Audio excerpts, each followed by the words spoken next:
There we go. Greetings. This is TK Trav, aka Travis Magus, here with LVX777. Hope you're doing wonderful on this Saturday evening, the first live stream of the new year. We continue with our book study of the Cosmic Doctrine, Dion Fortune, chapters 27 through 29. This is one of my favorite sections in the book, chapter 27 in specific, talking about the law of the seven deaths. This is one of my favorite chapters because this is a pre-mystical Kabbalah interpretation of how consciousness descends into the realm of energy and the realm of matter and becomes something tangible.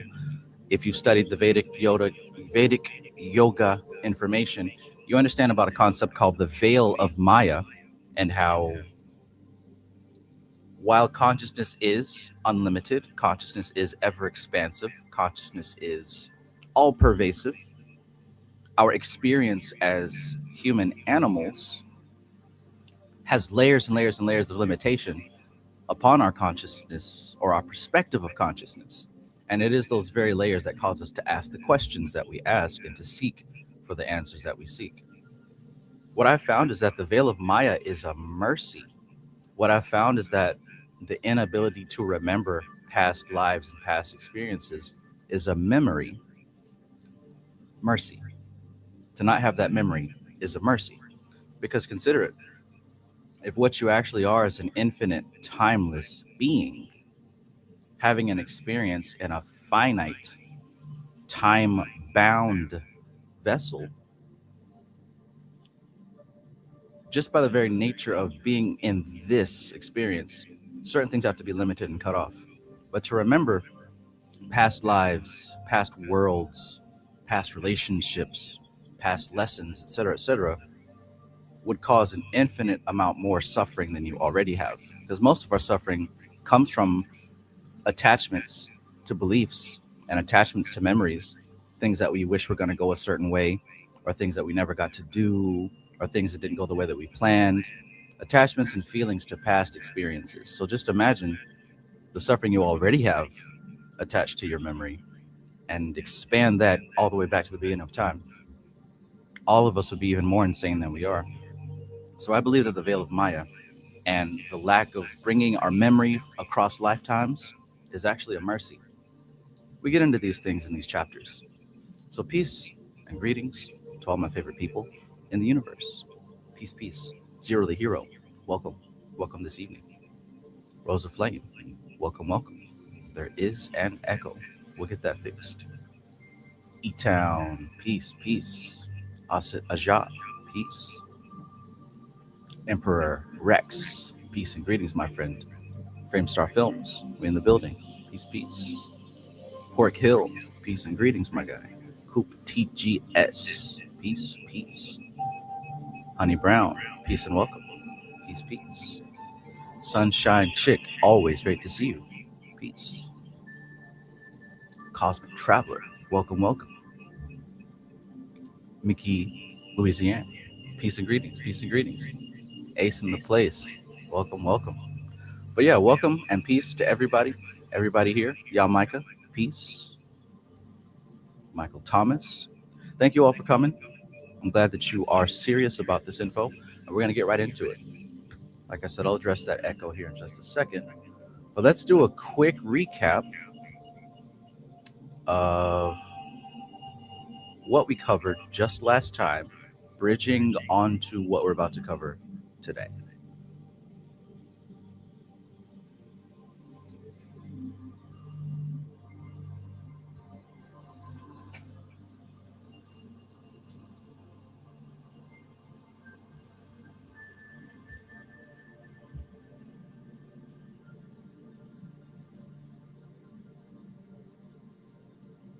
Loading, and here we go. The Cosmic Doctrine recap, chapters 25 and 26, entering chapter 27, the Law of the Seven Deaths. Law of the Seven Deaths.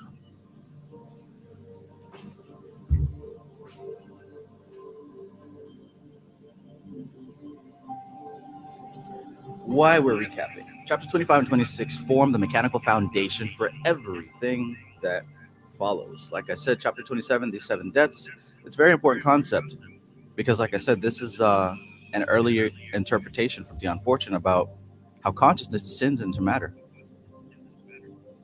Because that's always the big question, like, how does all this work? How do we have a spiritual plane and a physical plane, right? How do they connect? Why can't we just quote unquote go back? Why do things have to happen the way that they happen? This consciousness question is probably the most important question.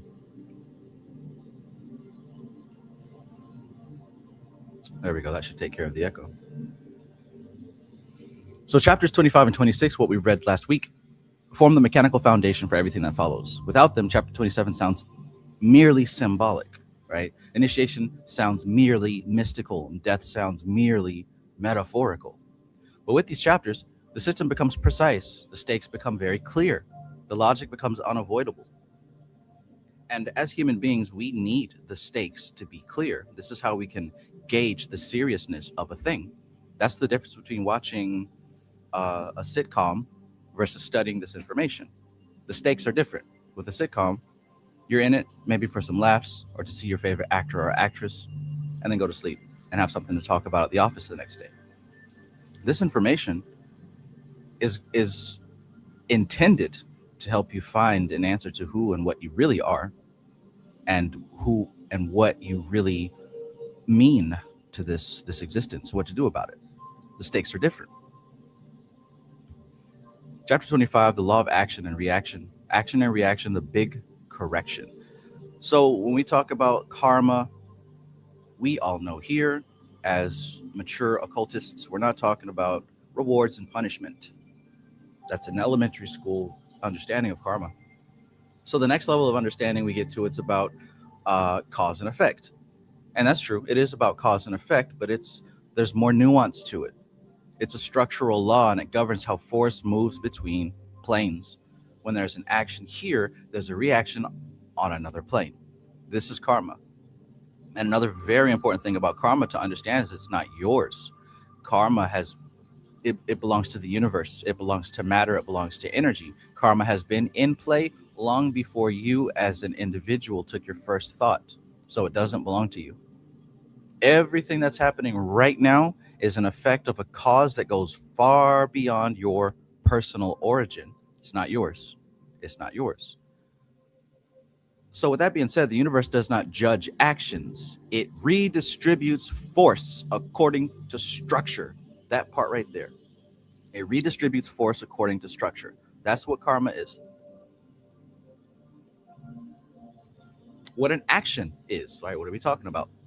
An action is a movement of force, and it's a movement of force through a structure, and it's a movement of force through a structure on a specific plane. All right, that's the action. A reaction. The reaction is where that force reappears. Action and reaction.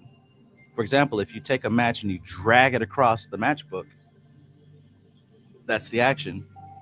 Now, the reaction is that force, that motion, that chemical reaction is going to reappear as a flame. Force is never lost. It only changes location and expression. We learned this in school, and it still applies. Addition versus multiplication. So here's where we're talking about initiation. Natural evolution of consciousness from a simple being all the way back up to godhood. The normal path is addition.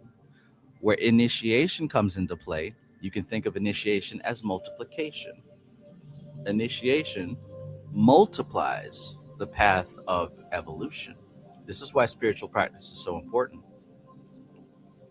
It's not a social club.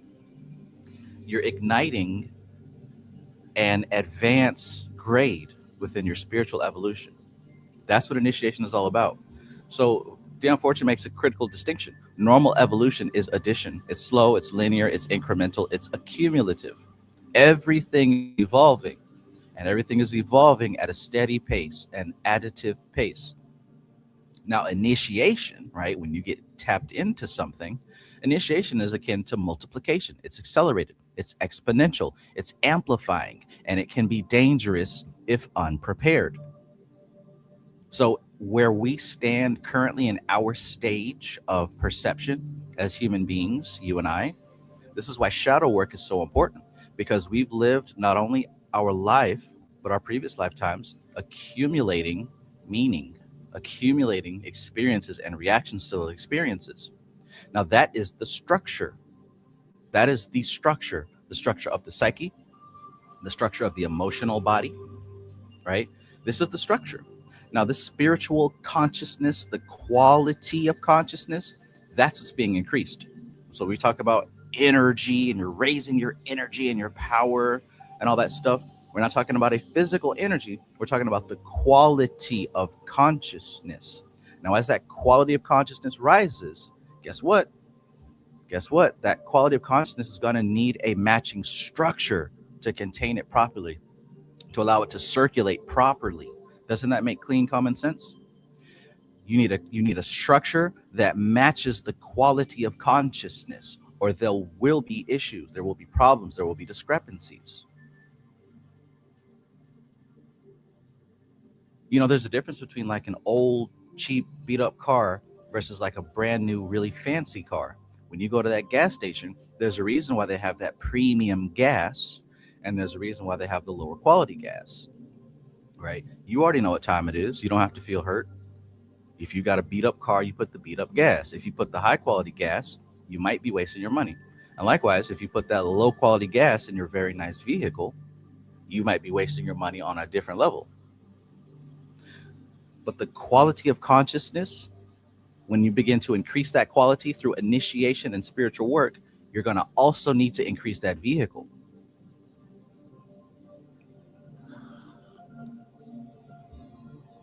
Because it goes both ways. We talked about that last week as well. A lower quality of consciousness within a human vessel can also be detrimental. This is where you find people who revert back to very bestial type of behavior and bestial type of thought. Is it common? More than we would like to believe, yes. But that's just the nature of this game. So likewise, a higher quality of consciousness is going to require higher maintenance of the structure that consciousness flows through.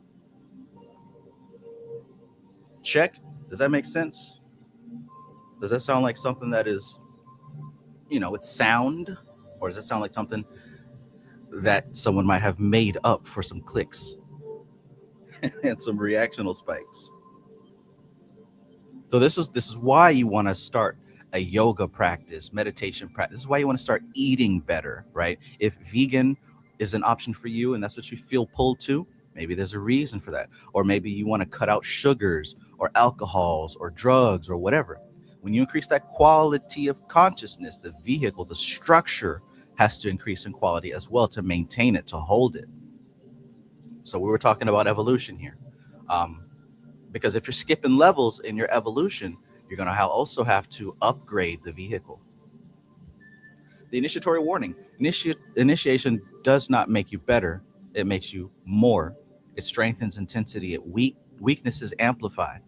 Instability becomes catastrophic. And that's what I was talking about. You want to have the structure sound, right? Sound. This is why initiation is selective, right? They say it's not for everybody, right? This is why you have to be, quote unquote, chosen. You're not being chosen by a person who likes you or doesn't like you. We're talking resonance here. Resonance. That's what this is about. There's no person in charge. There's no person in charge. That's not how this game works. This is resonance. If you float, you will float to the top. If you're dense, you sink to the bottom. It's resonance, which is another reason why the structure has to be purified, has to be updated and upgraded. Degradation of the soul. So check this out. Degradation does not mean evil. It means a loss of discrimination. It means alignment with lower automatic currents. Exposure to forces that the self cannot integrate. And this is what I meant by by devolving the consciousness, by lowering the quality of consciousness in this vehicle. It has an effect on the whole.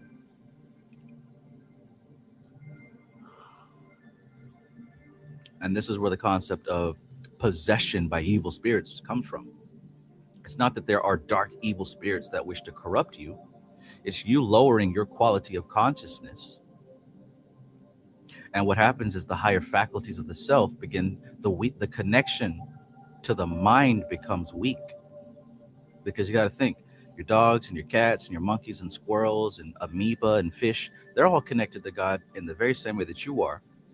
It's just the quality of that connection is different. And also those vehicles are of a different quality than the human body.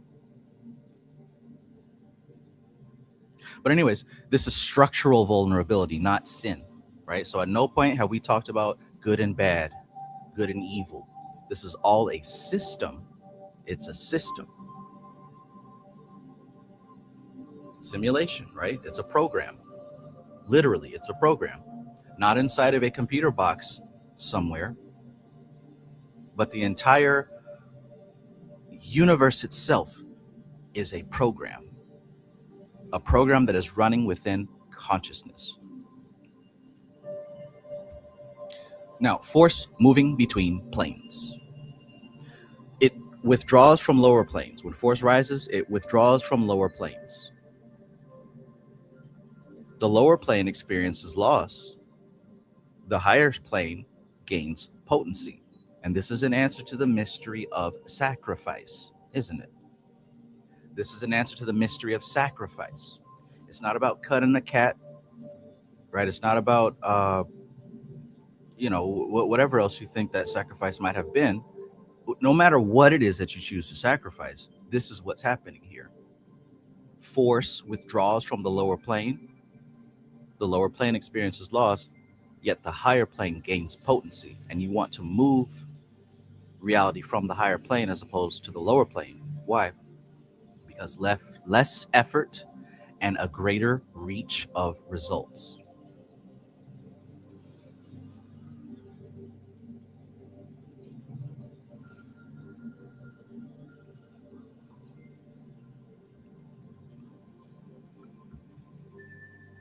Beeble Bomb, peace and greetings. Peace and greetings.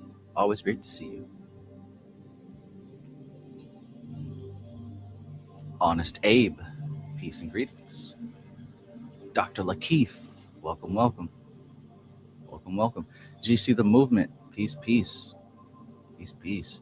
Fat Tony in the building, peace, peace, my guy. Monica Lawan, peace and good evening to you. Dub VT, my friend. Rising on the plains, peace to you. No Face Divination, peace and welcome.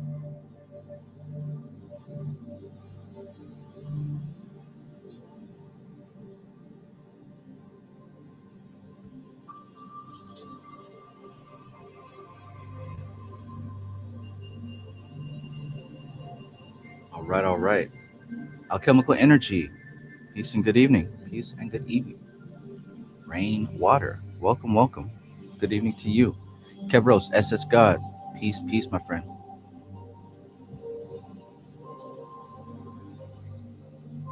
So let's continue. Zero says, I'm so happy to be here. Literally my favorite part of life being here. Awesome, my friend. This is probably my favorite part of the week too. Believe it or not. Nothing gains without something else releasing. Remember that. We're talking about sacrifice here. This is force moving between planes. And again, we're talking about karma. We're talking about chapter 25. MBP 32. Peace. Peace. So sublimation, right? We talked about sublimation last week too. It's not suppressing force. It's not indulging force. It's a redirecting of force upward through structure. Right, and we're still talking about this whole thing about initiation as well. Initiation and karma. This is all, we're all dealing with the relationship of force, the relationship of energy. It's not about suppressing. It's also not about just mindlessly indulging. You're managing it, right? You're managing the force. A lot like what this guy's doing, right? This is what the magician does. As above, so below. You're managing, you're directing force. Denied force turns destructive. Indulged force drains downward. Sublimated force powers higher centers. Dion Pomeroy. Peace, peace. Peace from across the way. Hope you and yours are having a wonderful holiday season. So, chapter 26, the law of limitation, what we talked about. The central law, limitation is the first law of manifestation and therefore the first law of power.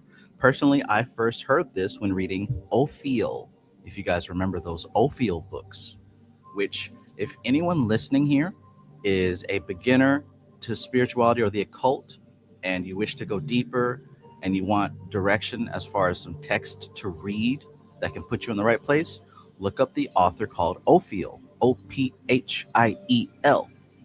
Ophiel has a beautiful talent of distilling advanced occult information down to something that the average person can understand and work with, right? It's not about accumulating knowledge. It's about having practical information that you can apply to your daily life. So, like I said, if you're a beginner, check out Ophiel's books, any of them, any of them, right? That's how you spell it. But in reading his texts a few years ago, he first introduced a handful of laws, one of them being the law of limitation. And limitation is the first law of manifestation, the first law of power. Because check this out, unlimited power, unlimited force does nothing. Power exists only where force is constrained. You have to have both the masculine and the feminine aspects, the electric and the magnetic aspects. Where you have force, there must be a structure for the force to flow through, right? Just like what I was saying earlier, your quality of consciousness. Right now, your consciousness is at a certain level, it's at a certain quality, all of us.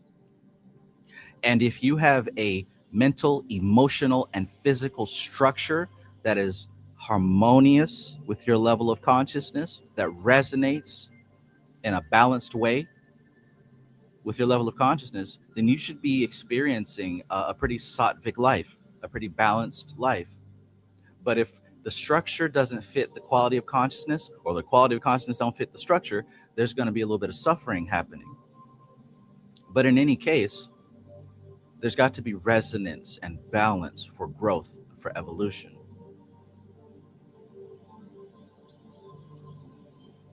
Force must have a structure to flow through either way, just like electricity, right? Electricity has to have something to flow through for it to be relevant. Even if you stick a fork in the outlet, it's flowing through you, right? Even if you have a microwave or a computer, any device, right? The electricity is harnessed and pushed through a structure. Same exact thing that we're talking about here. So form before force. These are the two concepts of existence. Before I said consciousness and energy, right? It's just different words for the same thing. Different words for the same thing. Form and force, masculine, feminine, consciousness, energy, Purusha, Prakriti, whatever duality that you want to think of, same difference. Energy cannot act without a vehicle. To manifest power, a form must exist. A boundary must be defined. A structure must be prepared. This is also why you draw a circle around you when you're doing your ceremonial rituals. Or if you're looking at a sigil, you draw a circle around that sigil. It allows you to focus your force within a boundary, within a parameter. Force follows form, never the reverse. Again, you got to have a matching structure. Trying to drive that point home. Cashman woke up. It's a good day. Peace, peace, and greetings. Alchemical Energy says that the art and practice of astral projection stays with me almost everywhere I go. That's an Ophiel text, if you didn't know, right? So again, like I said, if anybody here listening is what they would consider a beginner or wants to learn more, and you haven't checked out Ophiel, that might be a great book to start with, The Art and Practice of Astral Projection. Tim Pomeroy says, Ophiel is amazing. He comes like an old friend with coffee. Absolutely, right? Absolutely.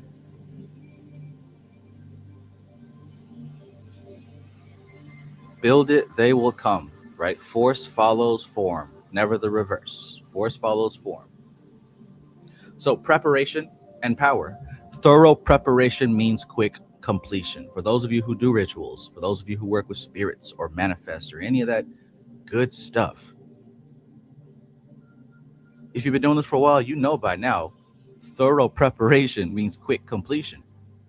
Many of us have had the experience where we sit down to do a ritual and it starts to come to pass before we even start, before we even finish it. How many people have had that? Where you're like, you know what? I made up my mind. I'm going to do a ritual for this. And it starts to happen already. And you're like, well, damn, do I even need to do the ritual? Well, here's an answer for why that happens. You've been preparing. You've been preparing. You've already been connecting the dots. You've already been establishing correspondences. You've been making the connection of correspondences within your own psyche, right? This is why they say magic is a lifestyle. When someone says, well, I don't know about other people. When I say magic is a lifestyle, I don't mean it's the clothes and pictures that you put up on your wall and stuff that you post online. I mean that you're always doing it. There's no stopping it. Even when you're asleep and dreaming, you're living in magic. So having sigils around you, having different icons that you use to represent forces and entities, pretty much having everything that your eyes lay upon being a symbol that represents something, you're doing the work at that point. Anywhere that my eyes land, it's going to land on a representative of a force. So if I took my camera and took it around my room, you would see all these different things that in my mind I could point to the subconscious representation, right? The subconscious representation. Not merely decorations. This is a temple. And your life and your world should be a temple. Well, if, you know what I'm saying, if you want to be always doing the work, you can do what you want. But when you sigilize everything, what that means is that your subconscious mind can now consciously connect the different forms with the force that it represents. And in this way, you're automatically preparing. You're automatically preparing. Because even if somebody engages with you and you know they do something that causes some reaction in you, you know what that reaction represents, you know what that person represents, and you know what to go to balance that. Framestar Film says ritual starts ahead of the physical practice. Yeah, and in fact the physical ritual is only the fruit. It's only the fruit of the roots that grow into the bark, which grows into the branches, and then you have the fruits come off the branches. So the ritual is the end result, or the step just before the end result. Oracle Messenger, peace. Matthew Watson, peace, my friend. How you liking that Arc Raiders? Zero says yes. The ritual is like serving what was cooked. Right? Let them cook. Let them cook. Preparation builds the form in advance. It prevents leakage and it allows force to act cleanly. Rushed force fails. Prepared structure succeeds. Right. So I make the joke, you know, because people have messaged me before. Oh, Trav, what demon do I summon to pay the rent tomorrow? Right. What ritual do I do to get rent money tomorrow? And you know that I don't think that's the best way to think about magic. Not to say if you have that situation happen to you, you're doing something wrong. What I'm saying is running to magic all of a sudden to fix an immediate problem and you haven't been doing the work. Like why would that work in any other field of life? Now, if you've been doing the work, if you've been connecting the dots, if you've been maintaining your frame, right? If you've been doing this all along and a situation like that comes up, guess what? You don't have to email me about what demon do I summon to get the rent tomorrow. You know where to turn within your living temple. You know what correspondences to connect, to put together, to make something happen. So again, that points back to the structure inside, not the outside things that are happening. Magic is about the internal structure that's evolving within you so that the higher quality of consciousness can flow cleanly. The clock punching demon, get to work. Well, a lot of people don't resonate with that spirit.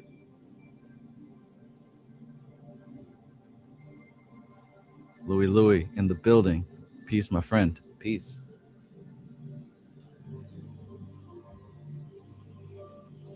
So let's keep it going. Limitation of consciousness, right? It's like a lens. Limitation doesn't mean ignorance, it means selection, focus, exclusion. Power comes from chosen narrowing, not from endless expansion. Just like in the social world, if anybody makes, content or does social media stuff, the saying, if you try to please everybody, then you please nobody. If you aim for everyone, you're not going to get anyone. Like if you're trying to sell something, if you sell products or digital stuff or whatever online, you can't just, oh, it's for everybody. Like, no, you have to literally select and pick a specific niche, they say, a group, a specific avatar. That's in that same way, we're talking limitation of consciousness. Right? If you're selling a product for everyone, nobody's going to buy it. But if you're selling something for single mothers who have children that are doing a specific thing, like they have ADHD or something, and this is going to help them focus and study and do their homework on a Saturday evening, like the more specific that you get, the better your results are going to be versus, oh, it's just for anybody. No. Same thing with this limitation of consciousness. The more that you single down and focus and get clarity, right? That's how I distill this principle. I call it clarity. So when I say, like, is it useful and appropriate? Well, to answer that question, you need to have clarity on what you're trying to do in the first place. So limitation of consciousness, focus, think of a lens. And this is where power comes from. Resistance is leverage. Force requires resistance. It requires resistance. Without resistance, there is no motion. There is no leverage. There is no power. Resistance is not an obstacle. Resistance is the handle. So you remember that when you face resistance in your life, when you face issues that come up, situations, obstacles, right? Oh, I need the rent tomorrow. It's not the issue that's an indication of your quality of consciousness. It's how you solve it. It's the mechanism that you use to solve it, right? So if you're facing an obstacle, understand that's what's igniting you into motion. That's what's giving you leverage, right? This is what's causing you to display your power, right? To be honest, from what I've seen, a lot of occultists and magicians and people who do this work, they lack confidence in their abilities. You might know all the words and all the stuff, but a lot of these people lack confidence in themselves. So what's that mean? That means that if you are what you say you are, oh, I'm the God, I'm the magus, I'm doing this, I'm doing that, right? I control the context. I know myself. All the stuff that you say. If you're saying those things and you lack confidence, what's going to happen is you're going to invoke situations that will force you to prove those words that you're saying, right? So it's not bad karma. It's not bad luck. You didn't do anything wrong. I mean, maybe you did, but ultimately, these situations come about as a result of your intention, right? So resistance is often driving you to prove that which you speak to be true. Does that make sense? So if you're having rough situations, don't get depressed about it. Don't get sad about it. And definitely don't look for somebody to blame. Do not go into victim mentality. Instead, understand that this is an opportunity for you to display your power. This is leverage. Check. Cosmic scope, local action, right? Remember the big picture, but walk the path that's in front of you, right? The correct posture, hold the whole cosmos in awareness, act on a clearly bounded part, right? You know the whole map, but focus on your steps. Think universally, act locally. This prevents inflation and collapse. Emotion reveals structure. Do not divide problems conceptually. Concepts overlap. Emotions reveal where force is already moving. So don't get lost in the mental plane either. Don't get lost in thought. Don't try to think your way through it. Follow where the emotions are. Emotions are literally the energy that fuels these things. Now, your thoughts will entertain the conscious mind, it entertains the ego. But whenever you feel emotional pressure, that's where the work needs to be done. And you know what I'm talking about. When something is said, or whenever you think of a concept or an image and it causes an emotional reaction in you, that's a signal. That's a signal that something needs to be balanced. So, where emotion differs, leverage exists. Work is possible, right? That's where that resistance is. That's where that conflict is. That's where the force needs to be applied. Louis says, think of Richard Dawkins' graphs on emotions. Absolutely, right? The book Power versus Force. There's a graph that everybody shares around on the internet, but it comes from the book called Power versus Force. And you've seen it before. Like at the bottom, it has like, misery and fear and shame. And at the top, it has like enlightenment and bliss and peace and a bunch of levels in between. Follow the emotion. And where you find these lower emotions, that's where the work is to transmute those emotions, those triggers. Absolutely. Matthew Watson says, this is an opportunity to display your power. Vegeta never ran from an ass whooping, but still gave it his all. Boom. Boom. I got Vegeta on my altar as well.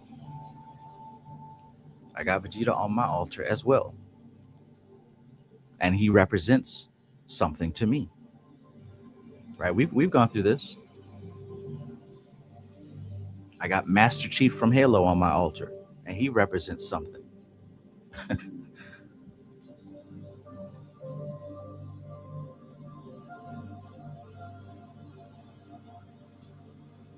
I got Darkseid on my altar. Hell, I got Frieza. And Whis on my altar. And they all represent very similar concepts, don't they?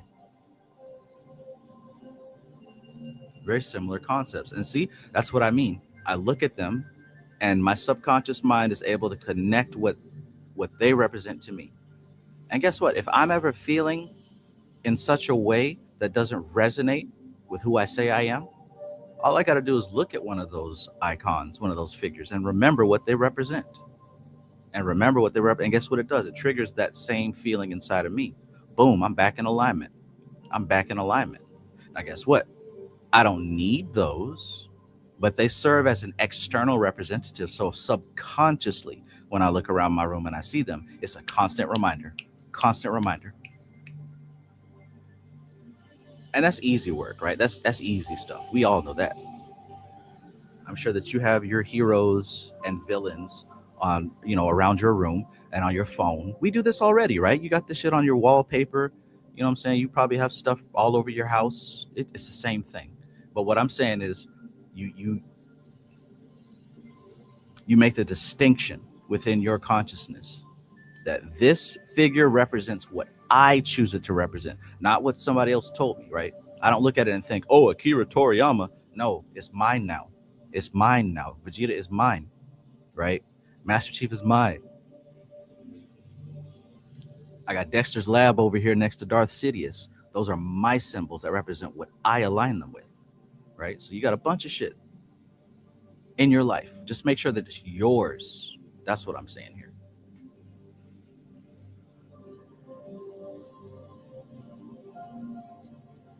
Louis says, Piccolo never ran, but still got beat up. Never back down, though. Right. And that's what's more important. Zero says, I got Wonder Woman and Captain Marvel on my altar, and now Wukong is hitting. Boom.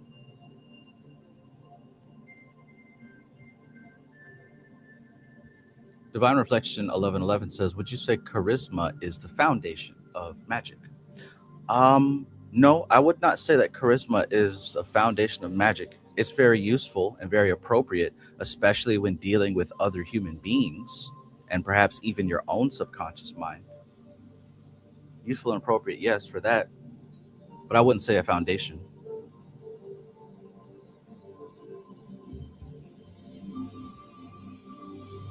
I would say a foundation of magic is having clarity on who you are, right? Know thyself. Um, the identity aspect, like what are you, right? And that's not a quick or easy answer. It's extremely valuable to spend time on that because you'll find a foundation of magic there. You can start with saying what I am not. I am not this collection of muscles and tendons and blood. I'm not this collection of memories and opinions, right? That's not me either. You keep looking for what I am. And when you start to find something that makes a little bit more sense, you'll find that that's an extremely powerful foundation of magic.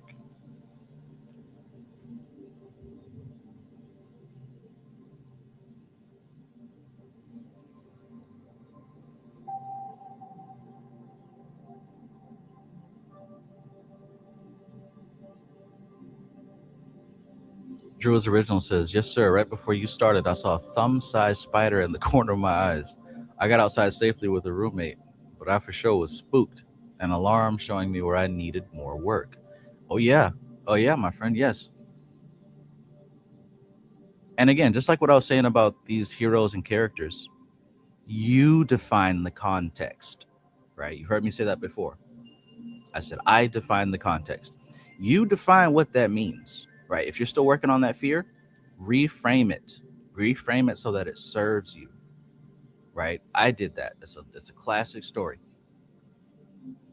because you're if you break it down to the raw techniques, you're having an emotional spike when you look at that spider. The meaning doesn't matter. It doesn't matter why you're afraid of spiders. It doesn't matter what happened as a kid.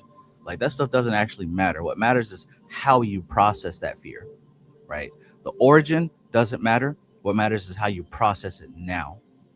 You look at it, you feel something, you know what I'm saying? Like trace the whole process and then start to reframe what it means, reprogram the meaning of it, right? If you look at a spider and you get that emotional spike, that means, right, you're about to XYZ, right? You're about to generate a lot of money or something like that. You're about to have a breakthrough idea for your creativity. You see what I'm saying? Like the emotional spike is going to happen anyway. So use it, own it, own everything in the subjective plane. You can't own everything in the objective plane. That's out the question. But you can own everything in the subjective. That's also a foundation of magic, right? Nothing is true, everything is permitted. I'm giving you some master keys right here. I'm giving you some master keys. Forgive me, I'm a Southern California nigga. We don't get big ass spiders. Yeah, yeah. And so yeah, even the more rarity for that, right? Since it's more rare, every time you see it, right? Program that. Use it. Use it.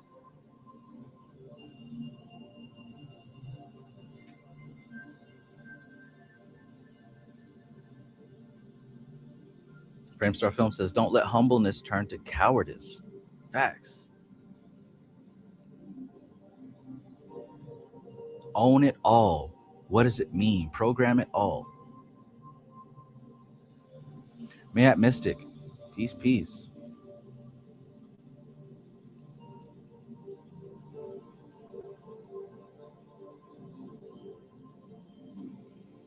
Honest Abe 33 says, "I'm non-confrontational. I love to tell the truth. Truth body is a real Hindu thing." Absolutely. Right? Because it's not even about anybody else. It's about you knowing who and what you are and what you stand for. Coop TGS says, "What's that mean though? It means what I say it means." Boom. Own your subjective reality. Own your subjective reality. Nobody else.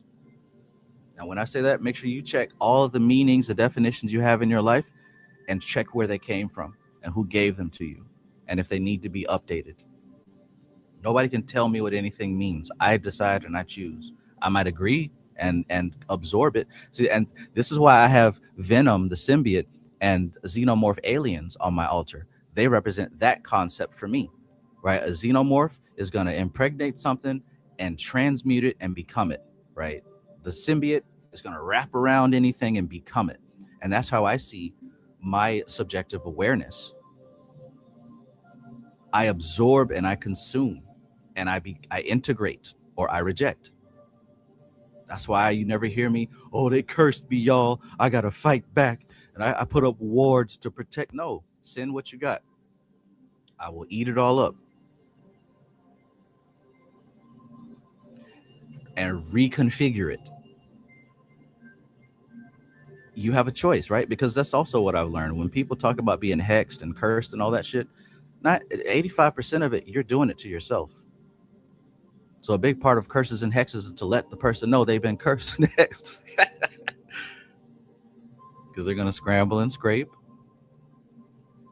and stumble and trip. Instead, why not flip the narrative? You get it. You get it. I know you do. I'm just yapping at this point.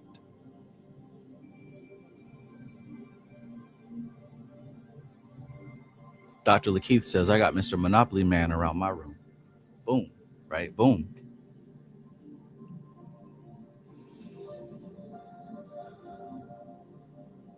One true goddess. Welcome, welcome.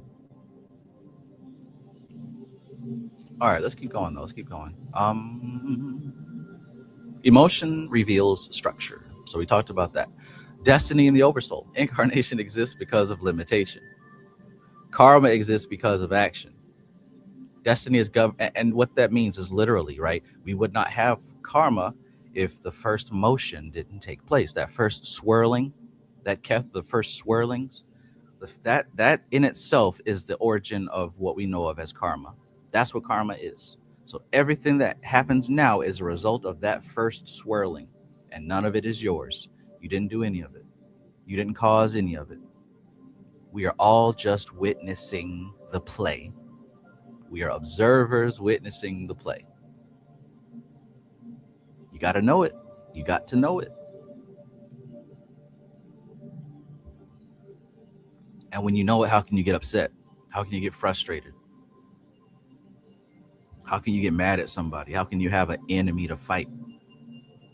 It's all a game. We are all going to die one day, dead. And what's that mean? Is the end? Is it over? Well, good, right? If that's the truth, good. Good. I am saved from suffering. No more bills. No more getting full when you eat too much. No more aching back. Right? There's a lot of stuff that's great about dying, right? But if not, and you continue on, okay, great too. So new experiences, new things to learn. There is no reason to get caught up and frustrated about this world. The only thing is, okay, nobody wants to feel pain, right? We don't want to feel the sting of pain. I get it. But death, why be scared of that? Why be worried about that? It's coming. You know it's coming, just like tomorrow is coming. You don't get scared of tomorrow. Enjoy this shit. Enjoy it right now. Enjoy it right now. And whatever you didn't have or didn't get to do, that's fine. Just imagine yourself doing it. It's good enough. Science tells you the same parts of your brain that activate when you think about past experiences and the stuff that you did in the past, the very same parts of your brain that activate are the same ones that activate when you fantasize about the future and you daydream, right? So if you didn't get to do something, just daydream and fantasize about it. Same thing. Destiny in the oversoul. Incarnation exists because of limitation. Karma exists because of action. Destiny is governed by the oversoul, the higher self. Fate is not imposed. It is administered from within. From within.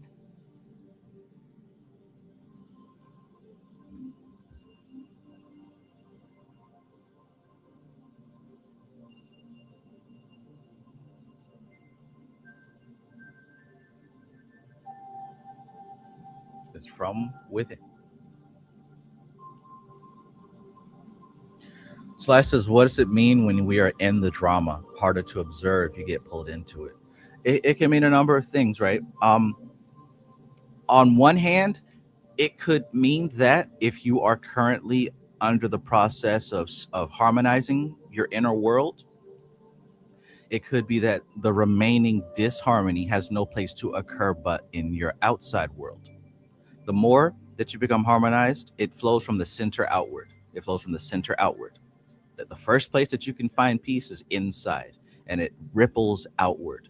So if there's still disharmony in your environment, in your aura somewhere, it needs a vehicle to manifest, right? And this is what I was talking about. You want to strengthen and fortify that inner structure so the higher quality of consciousness has a place to flow. It so now that means if it can't flow, if that negative, that chaos and discord can't flow in your structure, it's got to flow somewhere else. It'll look for another vehicle, another vessel.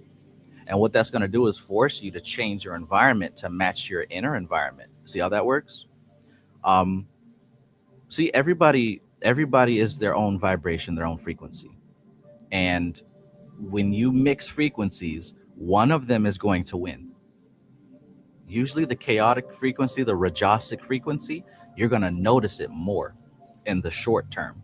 But in the long term, the sattvic frequency is going to dominate, because rajasic energy has to die. It's a fire. It must be extinguished. So it will eventually become tamasic energy. But if you've mastered how to stay balanced, that rajasic energy will eventually calm down. And with guidance, it'll stay there. You'll see that, like, for those of you who love to help people, you love to, like, maybe bring people in and feed people and do all kinds of wonderful things. You come across certain people whose chaos infects your life, right? You might reach out to help somebody, but at the end, you get bit, you get stung, right? It's not that you did anything wrong, it's that person's natural way, their way of living. It has to upset something. And if your life is a calm lake, there will be ripples. So ultimately, what I'm saying is, if you've been doing the work of harmonizing your inner world, that harmonization is going to be flowing outward, and any remaining disharmony is going to seek the place of less resistance. And it usually manifests as drama through other people. And often, maybe not all the time, but often it's a sign that you need to adjust your environment, which includes people.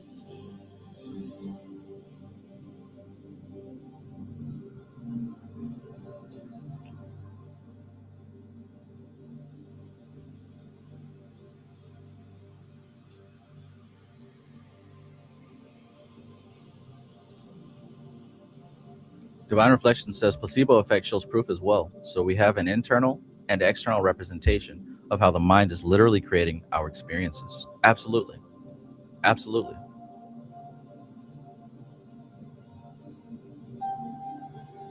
Matthew Watson says, Trav, you should make posters of the things you say for real, Mage's affirmation posters. I had that idea in the past, and I think now is a good time to start it. Yeah, I'm going to write that down.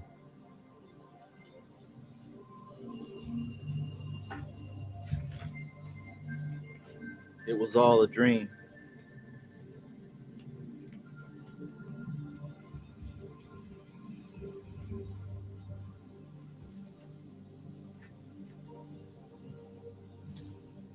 Will we make it to chapter 29? Only God knows. So, entering chapter 27.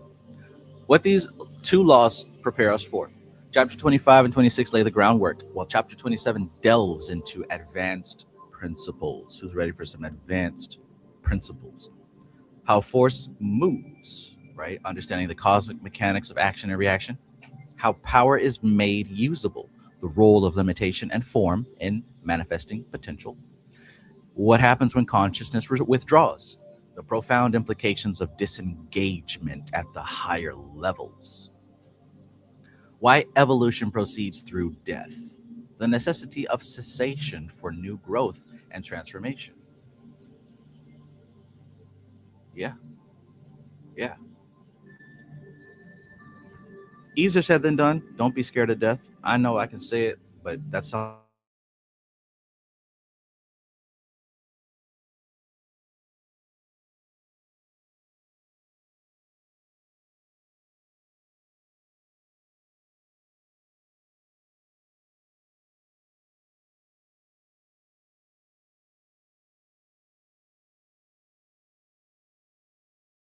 deliberate release of the old self to embrace the new. Conscious dying. So, a crucial clarification in this system, death does not mean annihilation.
Good to go.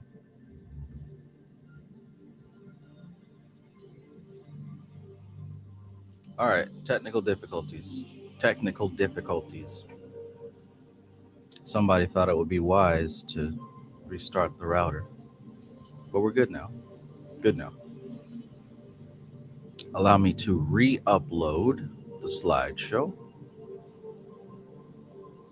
and we will continue where we left off, which is really right at the end. All right. So, a crucial clarification in this system: death does not mean annihilation. Death means withdrawal of consciousness from form. Every ascent requires a death to something. Every ascent requires a death to something. Remember that. Now, why chapter 27 matters. Chapter 27 reveals the practical implications of the laws of action and reaction and limitation. Uh-oh, did it happen again?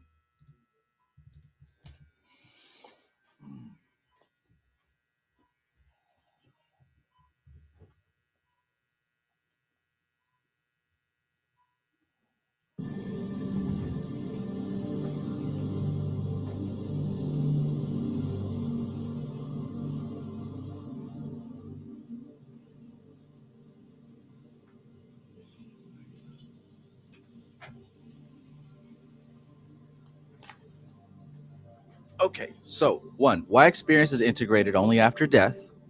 Consciousness must withdraw to fully process accumulated force and lessons. Two, why desire binds consciousness to place. Unfulfilled desire acts as a limitation, rooting the self to a specific plane of manifestation. Why karma is self generated. Actions and their reactions are natural consequences of energy flow within structured forms. Why initiation mirrors death.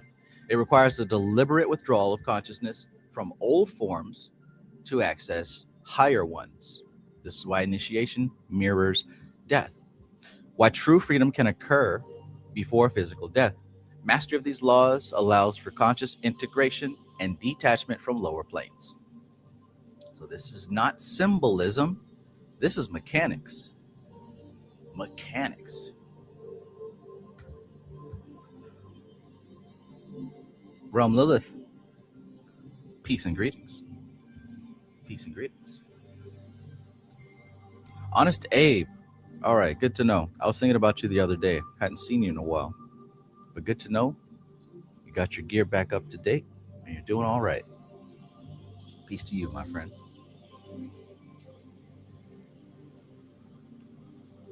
Threshold. Chapters 25 and 26 have explained the foundational laws of cosmic mechanics, which are action and reaction and limitation. Action and reaction and limitation. Chapter 27 reveals the cost. This is the point where the Cosmic Doctrine stops describing the universe and begins describing what liberation requires. So once again, this is my favorite part of this text. The type of chapter that you remember forever after reading that book. When you think about these books, like especially the ones that really impact you, there's one part that you never forget, right? There's one part that you never forget. For me, it was these 7 deaths. Chapter 27, the law of 7 deaths. Following the foundational principles of action and reaction and limitation, we now confront the profound mechanics of liberation. This chapter reveals the true cost of ascent. And without further ado, let's get in.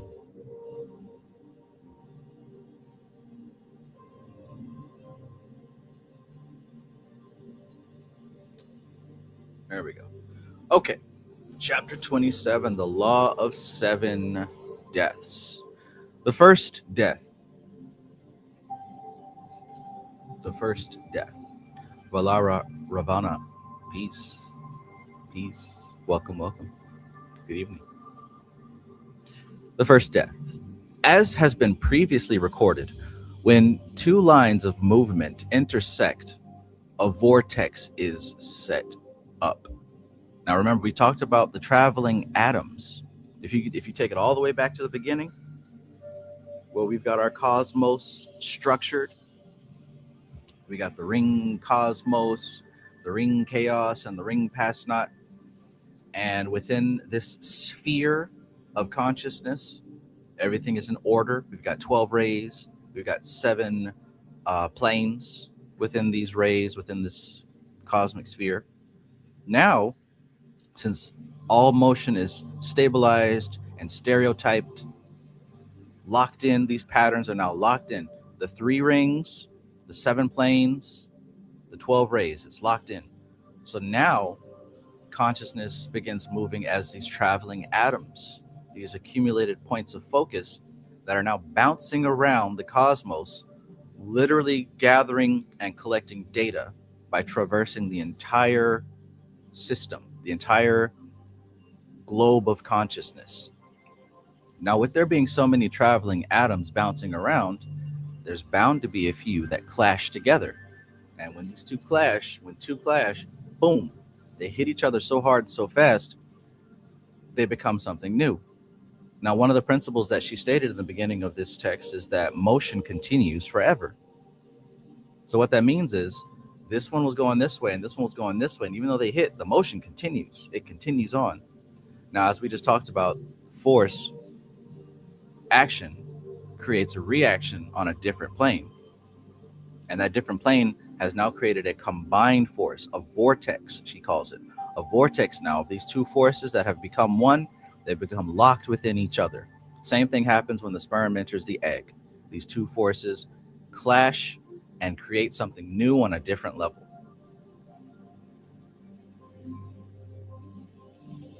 So that's the first death. That's the first death. As has been previously recorded, when two lines of movement intersect, a vortex is set up. These two lines of movement then cease to exist and become a center of stability. This is the first death. Yeah, so if you have this book, it's great to read this chapter forward to back and then back to forward, because you'll see falling down the tree and then going back up the tree. The second death. Learn now the implications of death. Action and reaction are equal and opposite upon the plane of their inception. They act, react, and continue to manifest in cyclic form. When transmuted from one plane to another, they cease to manifest upon the first plane and come into being in a different form upon the next plane. It is, if this translation be viewed from the plane of inception of these forces, it's called death. If it be viewed from the plane of reception of these forces, it is called birth.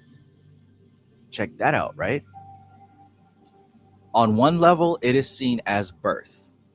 Like down here where we are, we would call that birth, right? The sperm and the egg come together and create something new. Wow. Birth. But on a higher plane, what you would actually see is those two forces clashing together and dying. They are dying and being sublimated into a lower form, a different level.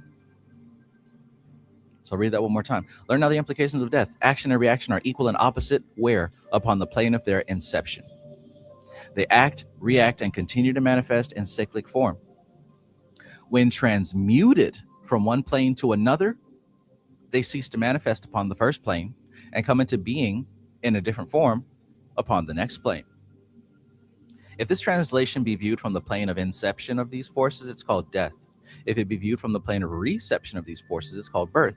Now, likewise, right? When we see death, we see the forces that operate and sustain a human being. We see those forces dying. But guess what? On another plane, on a higher plane, those forces have been released. So it looks like birth on a higher plane. You see how that works?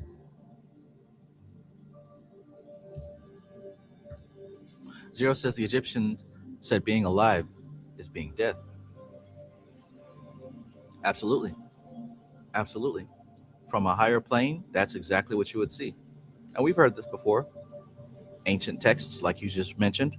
I recall Bobby Hemmett saying something of this nature when he was talking about the Book of the Dead. No Face Divination says returning to source. Framestar says, in that sense, the tree can be seen as a kind of reflection of that structure. Triangle, 3, births, the 12 zodiac sign, and then turns to the 7 planets. Boom. Real deal. The real deal. The triangle at the top, that's your 3. Ring Cosmos, Ring Chaos, Ring Pass Not. You got the 12 zodiac signs, which honestly belong to the sphere of Hakma. And then you got the 7 planes or 7 planets, the 7 spheres below the 3, which is making me ask some questions here. I wonder if Dion Fortune, this is just speculation. I could be absolutely wrong, but worth some research. I wonder if she already had a cosmology in place, hint, hint, and used Kabbalah as a way to express that cosmology. Because Kabbalah existed long before her. I wonder if what I know as Kabbalah is actually Dion Fortune's teachings through the lens of Kabbalah. That's got me thinking. Might have to look into that. Mothra said, just to be clear, the planes are levels of density, correct? Absolutely. You're spot on, you're right on. Levels of density, with the outer planes being the most dense and the inner planes being the most subtle. Absolutely. Absolutely. Absolutely. Absolutely. Absolutely. Absolutely. I am that I am. Peace, peace. Welcome, welcome.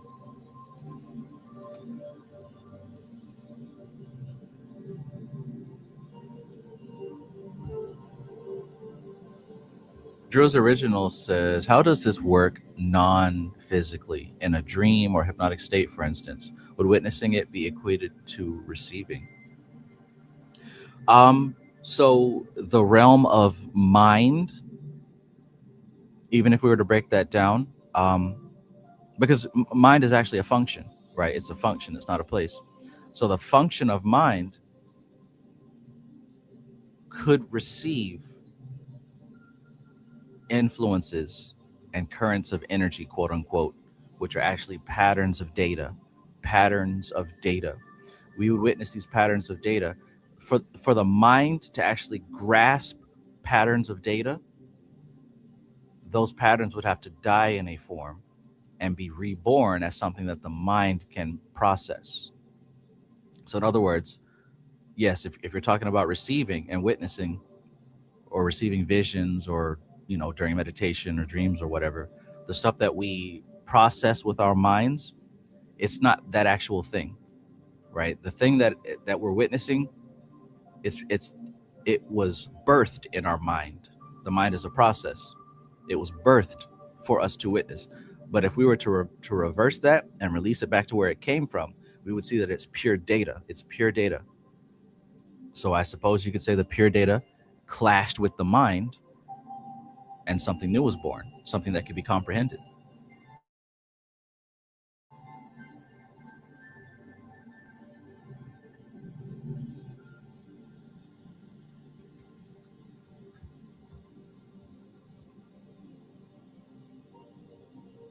Zero says if you sum 3, 12, and 7, it equals 22.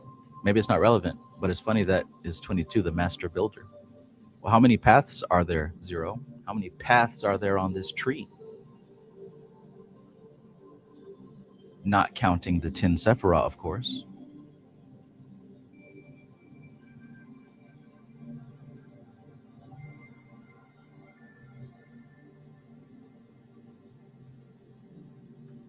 Drew's Original says game, especially if the correspondences of symbols are properly mapped. Thanks. Yes, sir. Big deal right there, right? And that's why I'm saying you build up these library of correspondences, not just to have icons and images, but that it's exactly what you called it, a map. A map. So now you can trace backwards where these packets of data came from.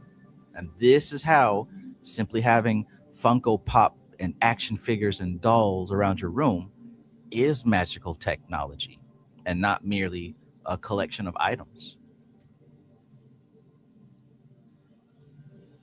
So my son and his brother are here, and his brother is a huge Yu-Gi-Oh fan, and he's got hundreds of Yu-Gi-Oh cards. And I don't know anything about Yu-Gi-Oh, but I can quickly see if someone was an occultist and into Yu-Gi-Oh, you've got a functional magic system right there. You got a functional system right there. You don't have to battle nobody. You can use them cards and tap in yourself. But yeah, this is why a system of magic is important, because a system of magic is already mapped out. Just like Kabbalah, it's already mapped out. And learning about Kabbalah as an occultist isn't so much about memorizing words and titles, but learning how to use that map and find what it leads to.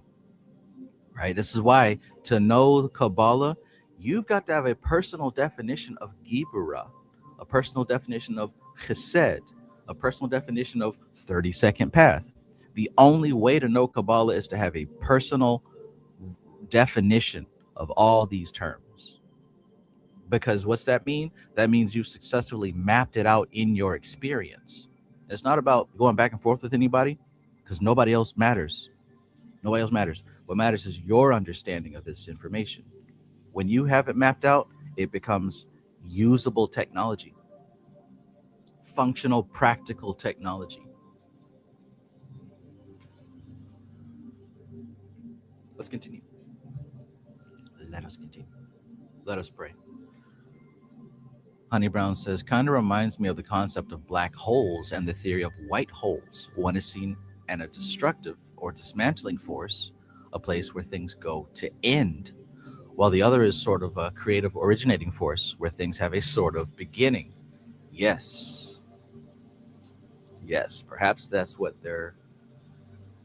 that's what those things are indicating. I always found it curious how the visual representation of a black hole, I always thought it looked kind of strange, but now I see the similarities between the ring cosmos, ring chaos, ring past not. Maybe they're trying to tell us something about this black hole. We're actually looking at the sphere of consciousness. Who knows?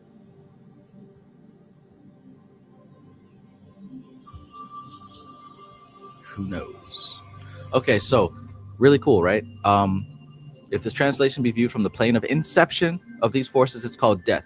If it be viewed from the plane of reception of these forces, it's called birth. Drew's Original, let me know if I answered that question for you as far as how does this work non-physically? Would it be equated to receiving?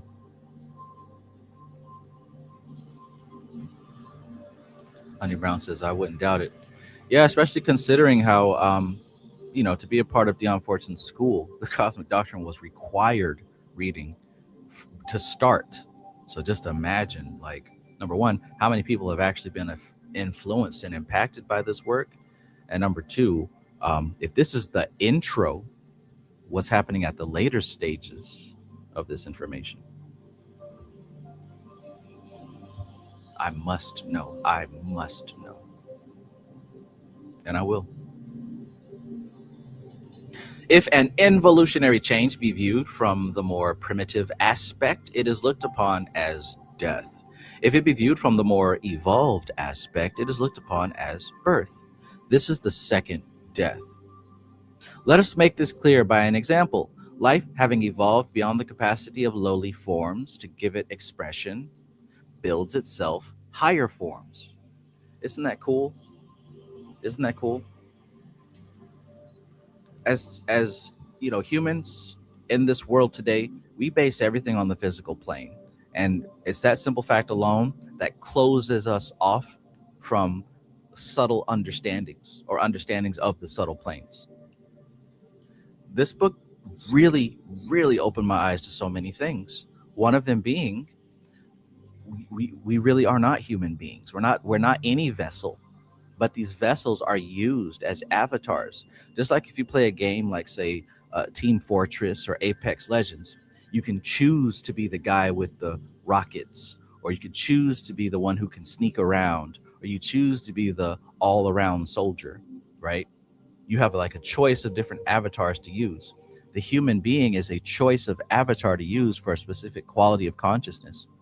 Just like a monkey is a specific avatar for a specific quality of consciousness. You're not a human being.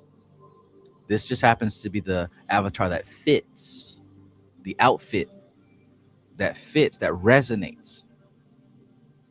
But we get so stuck. We think that we are human beings and we're going to evolve as human beings. But no, evolution, even she said this in Talk with Shooty, there's no more evolution on this physical plane. The human will not evolve anymore. It's at its uh, intended state. But evolution takes place on the consciousness level. As the quality of your consciousness evolves, you will find a vessel and a vehicle that resonates with that level of consciousness. Man, that's crazy. In a great way. In a great way. I love that. And guess what? Here's another cool thing. Since this whole system is evolving, there are levels of consciousness that require new forms that haven't even been created yet. There are levels of consciousness that require new vessels that haven't even been created yet. Think about that. Right now, there are vessels being created to match new levels of consciousness. That is so cool to me.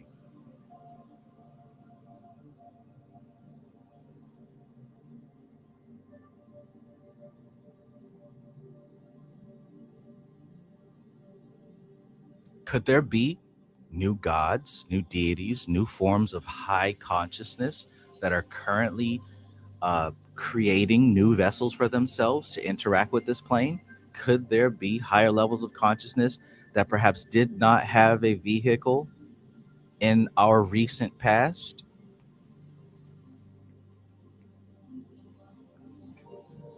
So cool to think about, right? To me, it is. Kupti just says, I think in this context, birth and death depend on perspective. Absolutely. Absolutely. In this sense, birth and death are interchangeable. Yes. I think that's a big point that she's making. Or I could say that's something that can be surmised from what she made. Yes.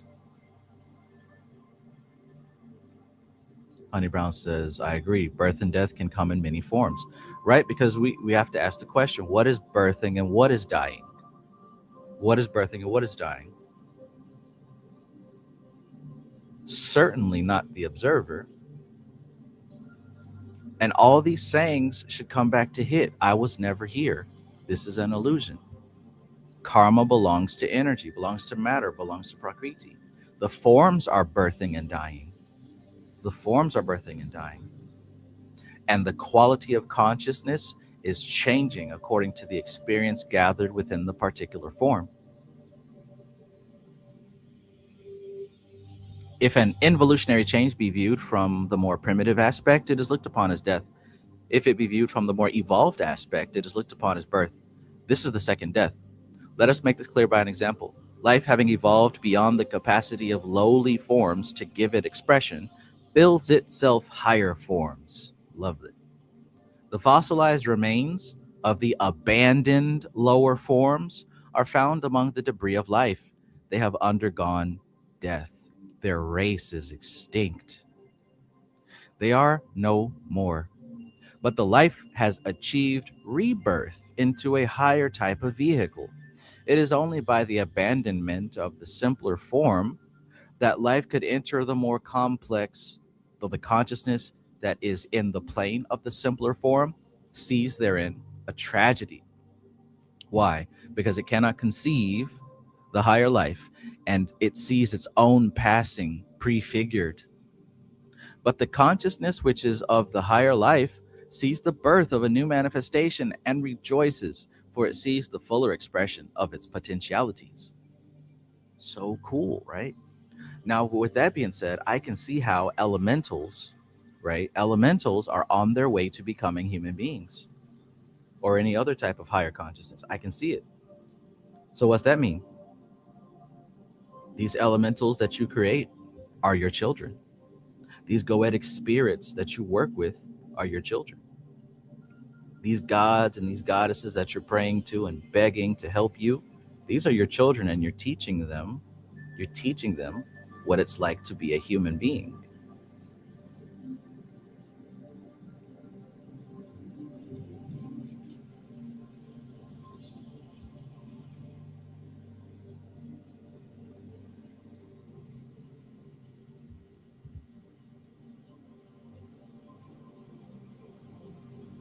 Zero says, we are maybe the channel to those new entities to create the correct vehicles, AI and technology.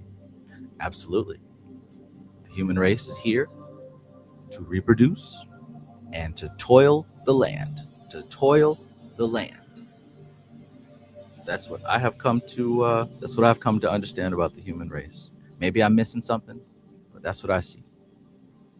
This is what Christ told his followers to rejoice about, the upgrade. I agree with that. Cosmic horrors beyond comprehension. Yes. Yes.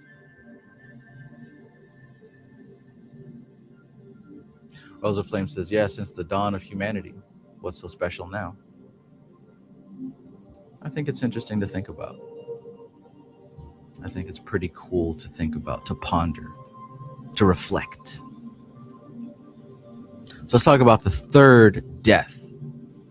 Each individualized consciousness lives to die and dies to live. It is only by death that we can reap the fruits of life. We graze in the fields of earth, and we lie down in the fields of heaven to chew the cud. It has been said, for 1 hour's study, do 3 hours meditation. To each span of life, there are 3 spans of death. In death is the soul's meditation, and life, its study. That's a cool concept. That's a cool concept.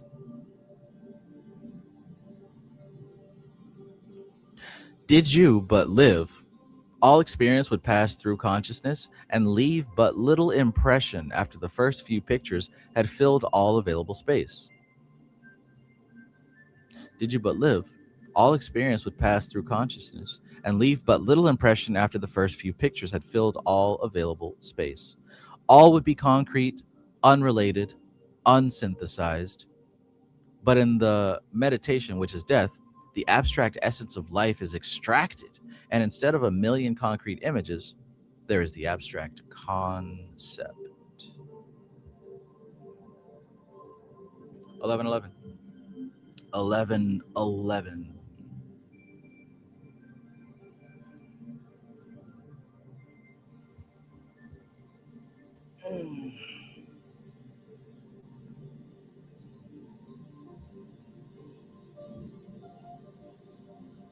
The conscious reset.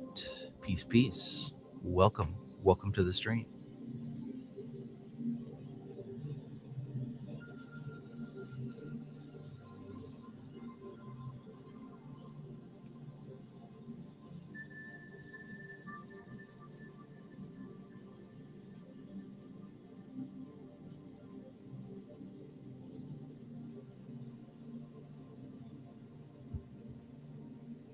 Cool stuff. Cool stuff. All would be concrete, unrelated, unsynthesized, but in the meditation, which is death, the abstract essence of life is extracted. And instead of a million concrete images, there is the abstract concept. And I would imagine being able to live forever in a physical vessel would be, I think it would be inevitable to go insane. It would be inevitable because meaning would start to melt. Like she says here, all would be concrete, unrelated, unsynthesized. It would just be data, raw data. It is death alone which enables you to utilize experience. Learn to trust death. Learn to love death. Learn to count upon death in your scheme of things and regularly perform the exercise of visualizing yourself as dead and conceiving how you then shall be. For thus you will learn to build the bridge between life and death so that it shall be trodden with increasing ease. See yourself as dead and working out your destiny. See yourself as dead and continuing your work from the plane of the dead. Thus shall the bridge be built that leads beyond the veil. Let the chasm between the so called living and the so called dead be bridged by this method, that men may cease to fear death. There's some powerful stuff right here, but of course, only if you're ready. I could feel the cringe from hearing, see yourself as dead. No one in their right mind would want to do that. However, there's something here. Like I said before, science will tell you the same parts of the brain that light up when you consider the past and all the things that you've done in the past, the same parts of the brain light up when you consider the future and when you daydream and when you fantasize. I wonder what that implicates. What would that imply?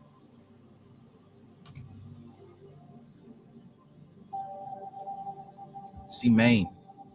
Peace and greetings. Welcome, welcome.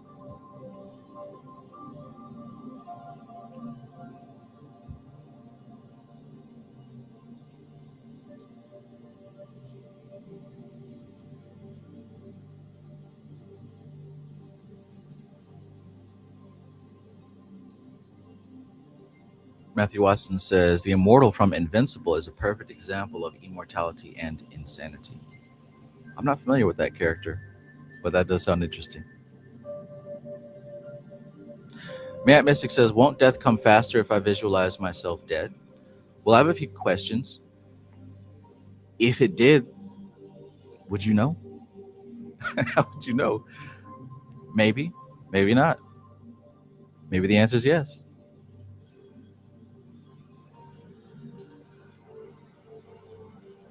Nobody here knows the day, the minute, the hour. So what difference does it make? I understand where you're coming from, though. I'm just asking these questions, right?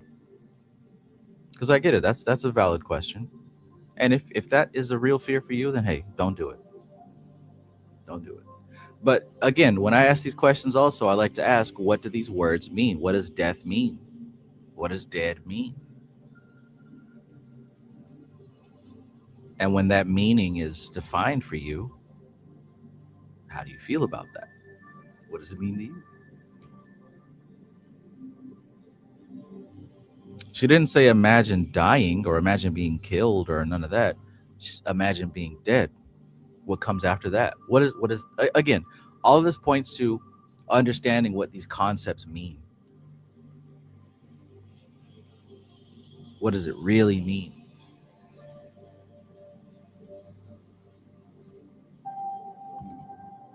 No Face Divination says, reminds me of revisiting your day before sleep, but in reverse.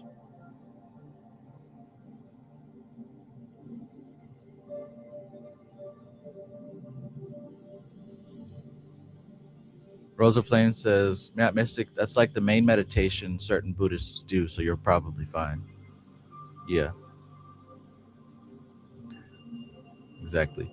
Matt Mystic says, okay, I'm imagining being killed. Yeah, not imagine being killed. There's a distinction here, right? There's a distinction here. And to be quite honest, there's a subgroup of people who fantasize about that too. They fantasize about all types of things happening to them. That doesn't necessarily mean that it, you know, comes to pass any faster than putting yourself in a situation to have that happen to you.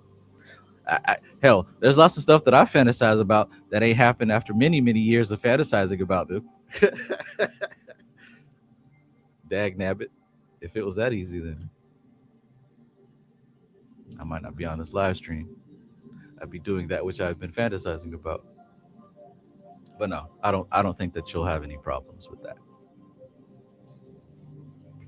The Divine Reflection 1111 says, this reminds me of an ego death experience I had years ago on an entheogen. Felt like I was eternity. everything and nothing, much more intense than a meditative state. Oh, yeah. It's good to have these experiences because, in a way, it kind of shows you what we're reaching towards. It gives you a concept. And that's what a lot of people, that's what a lot of us are missing, right, at different stages of our game. I talked about, how cool would it be to conceive of these higher level qualities of consciousness creating new forms for themselves to express. Well, essentially, we do that too on our initiation.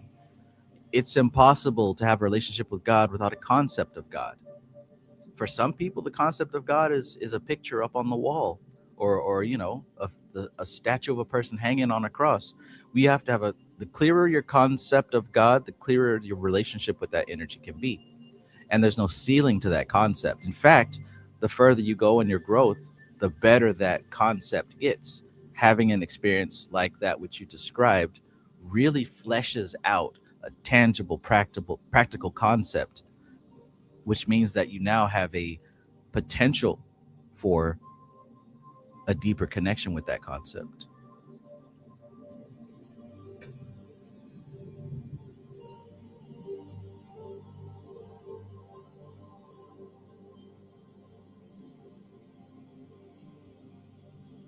Honest Abe says, I'm gonna have to cash up you before I do a near death meditation because my shit be live. Yeah, man. Again, not visualizing dying, but visualizing what really, what does it mean? Because when she says visualizing being dead, notice, and I know that Matt Mystic wasn't the only one, right? Notice it's not visualizing being killed or dying, it's being dead. What does that actually mean? Right? Do you visualize lying in a coffin somewhere? Because look, you're talking about the body. What does it mean? If you sit down with this and really do it, you'll and see this is what makes this a master teaching. We focus on the teacher, right? It's not the teacher. The teacher is a vessel for the energy, for the consciousness.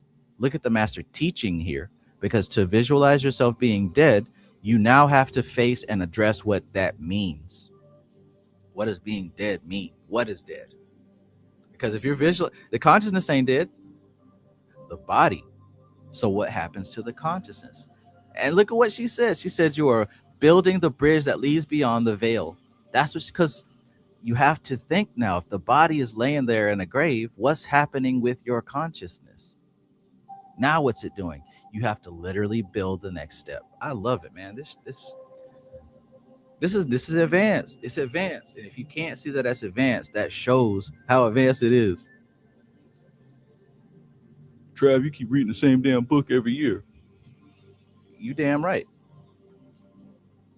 And I'm gonna read it again if I need to. You can go read the next popcorn print that came out on Amazon. Have at it. I found something here, and I'm gonna dig in till I get it.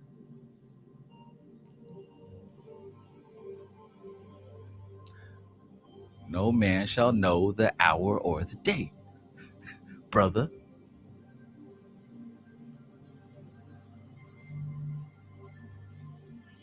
Impermanence. You're forced to address what's dying and what's not dying.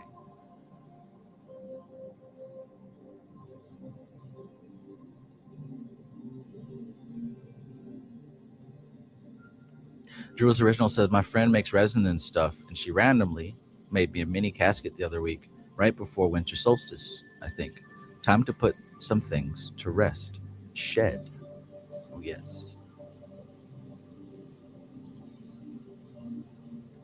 Coop TGS says, this is the realm of the dead. Death is not what you might think. Who is it that was dying?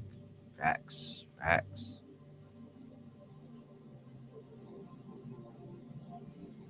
The Conscious Reset says, I just returned my best boy of 15 years back to source. I will see him again, but the human in me is devastated. All is well. All is well. Remember the good times. And remember the good life that you gave your best boy.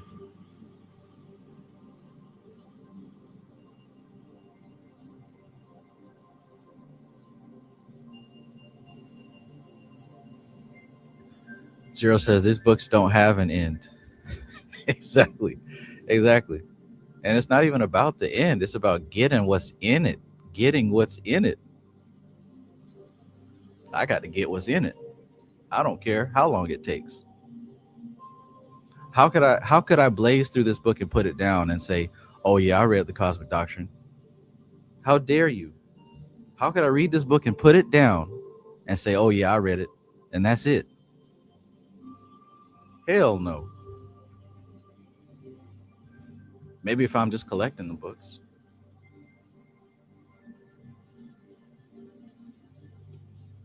Fat Tony says people read the Bible over and over. Right. And hell, let's keep it real. They claim to read the Bible over and over. They know 3 verses or whatever the pastor said. Uh-oh. Shit, I might know one person that read the Bible. My uncle, who's a pastor.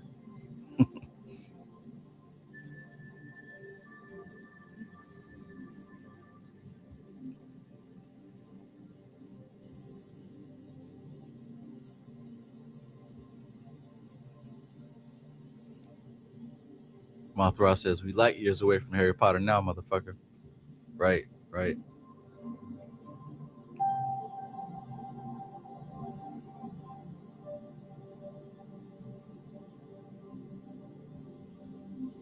Framestar says, that is not dead which can eternal lie, and with strange eons even death may die. Hell yeah.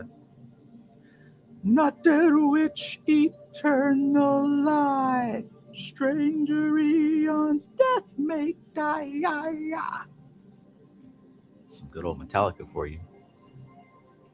Fearless wretch, insanity, he watches lurking beneath the sea.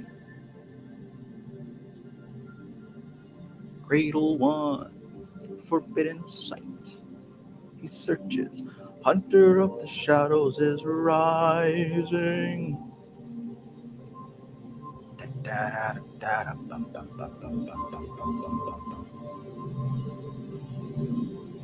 Okay. So, first death, right? These two forces clashing together, dying on their plane and being born on a lower plane. That's the second death. The third death,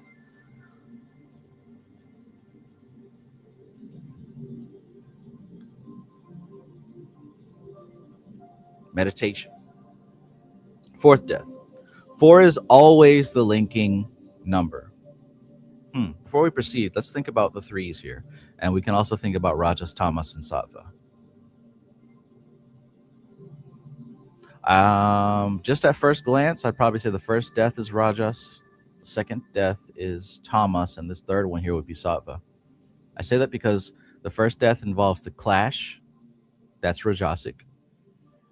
The second death involves the birth into a lower form, that would be Tamasic, and then this meditation part here I would say is Sattvic. That's what I'd say on first glance. Don't quote me on it yet. Let's proceed. The fourth death. 4 is always the linking number. The fourth body, being the highest aspect of the personality, links it with the individuality. Sounds like Buddhi. And the fourth death is called the linking death. The linking death. The teaching death. Or alternatively, may be known as sleep. Sleep is a miniature death, just as death is the major sleep. And that's hard right there. Sleep is a miniature death, and death is the major sleep.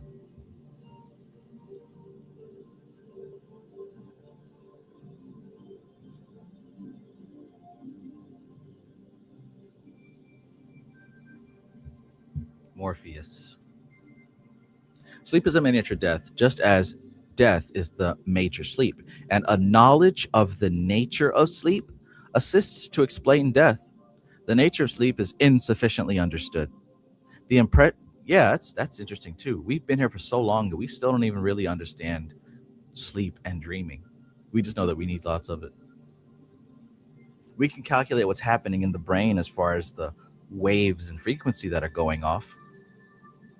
But nobody can really tell you what dreams and dreaming is, what dreams are and what dreaming is. Not really. Everyone can give you their theory, but even our experts can't even give you a comprehensive definition of that process.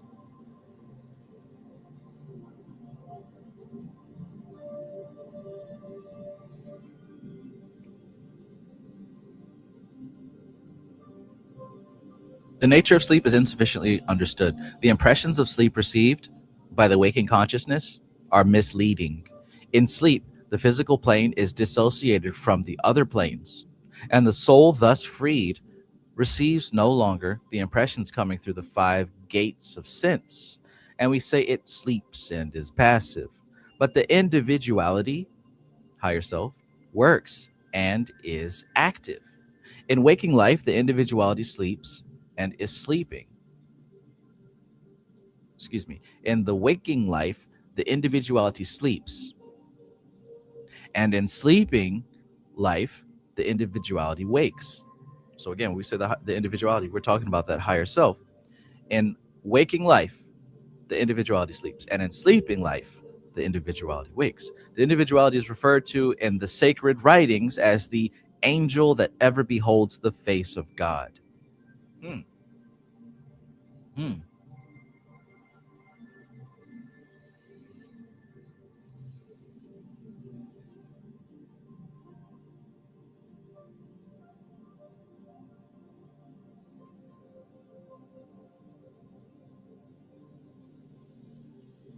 Hmm.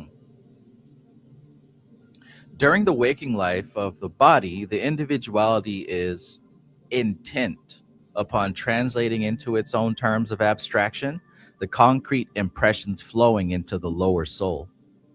When it is no longer thus interned, subjective, because the lower soul is not pouring upon it impressions, it becomes objective upon its own plane and beholds the face of the Father.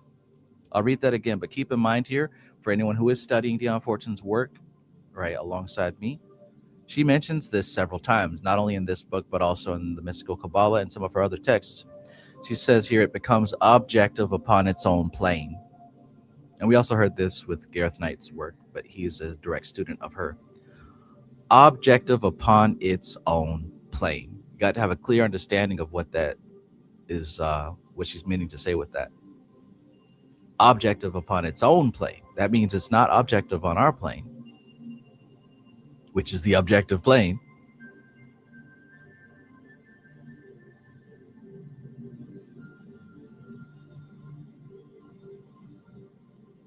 During the waking life of the body, the individuality is intent, right? The higher self.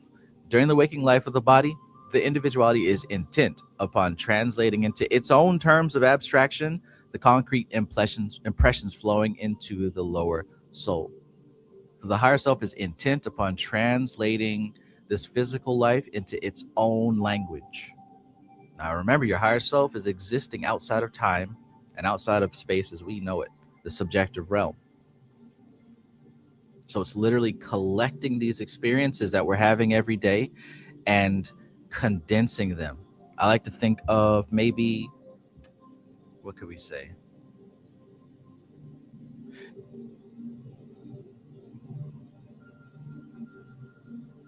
Infusing, right? Think about when you're cooking herbs and you're trying to infuse the herbs into the oil, right? You might have some garlic or some other thing, some other type of herb that you got cooking in the oil, and you want the oil to be infused with the qualities of that herb so that you can now use that oil for other things. Extracting the essence of the thing. That's a lot what's happening with the relationship between your lower self and your higher self. It's not that each and every individual day and moment and conversation and experience is remembered as is, but these things are condensed, squeezed like a lemon so the juice comes out. The juice of your day is extracted. The juice of your life, of your year, is extracted, and that's what the soul takes back with it. Because that's what's actually useful and appropriate. With that being said, it's very important to consider your patterns and your habits on a daily basis. If we could just stop right here and extract the juice of your life, what's coming out, right? What's coming out? It's not the words that you use, it's not the thoughts that you think. Like, what's like the overall patterns of your life that's coming out? Rosa Flame says that nectar, right? What's the nectar of your life right now? Just something to think about. Not like, think about this without making a judgment of, oh, it's good and oh, it's bad. If we were to squeeze you as an individual right now, and your higher self is going to take what comes out, what is coming out? We're talking about patterns here. We're talking about your patterns here.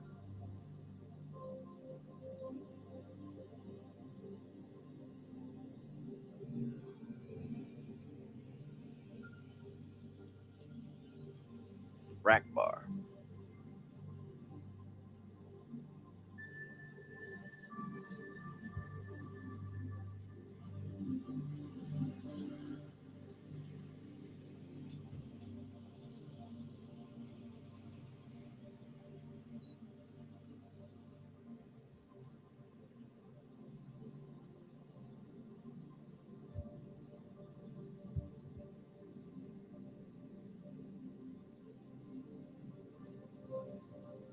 The Shining Wizard says, Dion Fortune, this is the second time her name has come up for me today.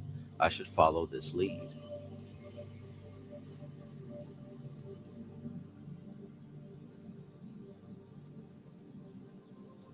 For the Culture says, I feel like people don't talk about how important the nervous system is in all this. Like, it literally causes so much, and it's something practical. Absolutely. Absolutely.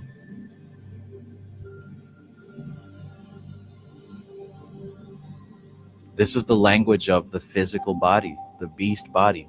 This is how it communicates with us.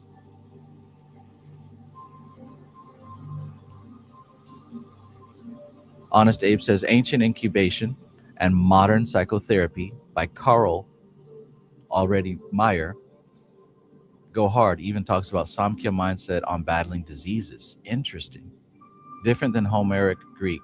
Actually covers the Titans. Ancient Incubation and Modern Psychotherapy by Carl Meyer.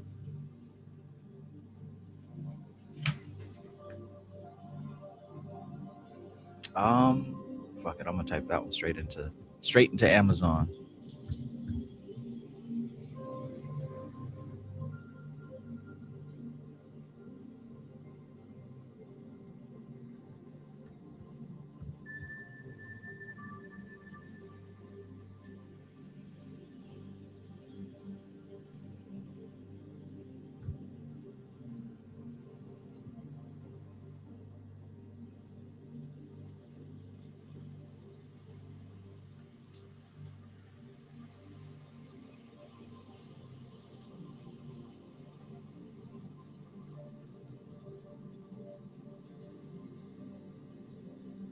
Cool, cool.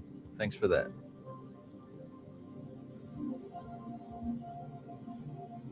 On Amazon, it says C.A. Meyer, so that's good. I found it.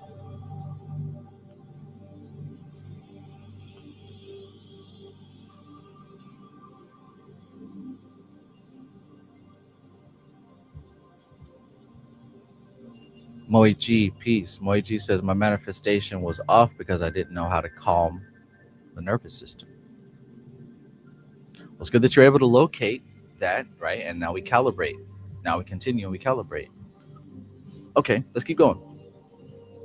So during the waking life of the body, the individuality is intent upon translating into its own terms of abstraction the concrete impressions flowing into the lower soul. When it is no longer thus interned subjective, why? Because the lower soul is not pouring upon it impressions. So we're talking about sleep. When we're sleeping, it becomes objective upon its own plane and beholds the face of the Father. So during sleep, during dream, right, when the lower body is no longer pouring out impressions, there's no more stuff to see, hear, smell, taste, feel. Now, our focus can go back to the higher self and it becomes objective on its own plane. So look, what is its own plane? This subtle plane, this astral plane that we so-called astral plane. Instead of paying all of our attention to the physical plane, we are now withdrawn up into this astral plane. And now the objective becomes objective on this plane. It becomes objective upon its own plane and beholds the face of the Father. Now we're looking up instead of looking down. It then measures itself by the divine standard and makes such adjustments as are within its power, but the adjustments of the spirit are eonal and are measured by the span of heaven. So we're talking about a vastly different time frame here. It's not that every time you go to sleep, then you're your higher self and then you make adjustments and you come back. We're working with two completely different time frames. Almost like if you're watching a show, like a series, or if you're playing a game, you might watch that show, you might binge watch it all right then and there, or you might pause and come back after a few days and watch some more and then come back after a few days, or even playing a game, right? You play for a while, you save, then you come back and come back later. Yet in the real world, time is going by a different rate. Hell, in the movie or in the show, you could skip ahead. You can go back. Right? So the time is moving on different levels when it comes to this higher self versus the lower self. But the relationship is the same. The same way that you watch a show and you absorb what's happening there and you interpret it and you feel a certain kind of way. You can fast forward, you can relive it, you can pause it, come back to it. Same thing with this higher self versus the lower self. During sleep, the lesser soul may not, however, sink into oblivion, but being much concerned with the unsatisfied desires of the flesh, it will continue to function in relation to the thought forms begot of these desires. Uh-oh.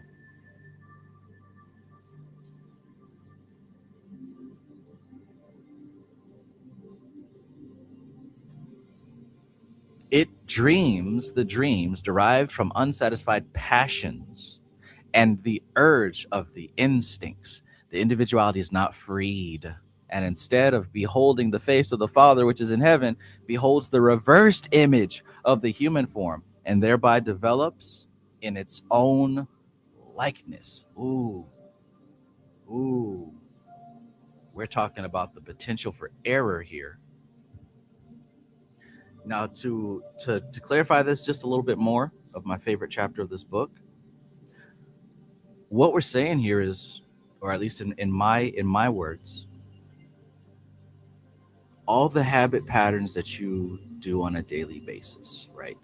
These habit patterns start to develop their own autopilot, a mind of themselves.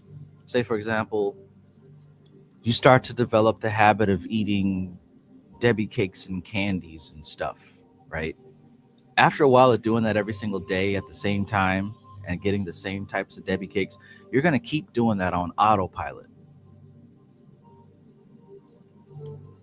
Even worse, if you utilize that as a coping mechanism for stress, or whatever the thing is that you choose to do, that you're doing every single day on a regular basis habitually.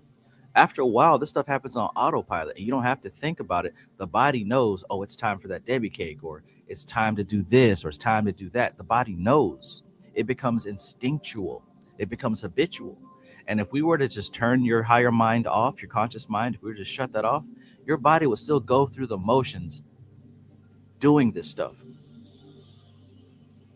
And honestly, this is a more accurate picture of what people are calling NPCs and folks on autopilot. It's not that these people are stupid or soulless, right? Because hell, that's a stupid take. It's not that these people are stupid or soulless. It's that a lot of people have submitted to their autopilot. Because again, like I said, this is the language of the body. This human body is a pattern recognition machine. It's designed to recognize patterns and adapt. It's designed to work the land and reproduce. So in doing so, it's useful and appropriate to recognize the patterns that need to be remembered and automate those patterns. That's what the human machine, the human animal does. So what I'm saying here is, if we were to just shut the higher mind off, The body's going to keep doing these patterns that you trained it to do. Going to keep doing these patterns that you trained it to do. And it is supported and substantiated by what I call elemental spirits. But we don't even have to go there. We can just talk about you. We all know this now. Nobody's a stranger to this. Nobody's listening to this and saying, oh, I don't know what Trav's talking about. We all know this, right? You trained your body to do certain habits and it does them. Our day is filled with these habits. Our day is filled with these habits. So what I'm saying is, for the average person, when they die, it's very likely that what is them is the remainder of those automatic habits. I talked about that nectar that squeezes out, that juice. If you squeeze and condense your life down, not the stuff that you said or the thoughts that you thought or the emotions that you felt, but the habits. Because guess what? The whole universe is a collection of habits. Consciousness is a network of habits. Manifestation is a network of habits. Is that not true? A network of patterns. We even got a periodic table that shows you the relationship of all these different patterns that are the building blocks of our experience. So our physical body, our emotional body, even our mental body is a network of habits and patterns and data that repeats. That's all this thing is. So, and keep that in mind also when we talk about reincarnation too, right? I told that story that I saw in the book Agora, where I believe it was the grandfather or the uncle. Anyway, somebody was super horny and they died. And that horny spirit, right? That horny spirit persisted after the body died, and it kept haunting the granddaughter or the niece or somebody. They came back to the closest vessel it could find, and those patterns persisted. So what they did was they were able to redirect that like Pork Hill said, that hungry ghost.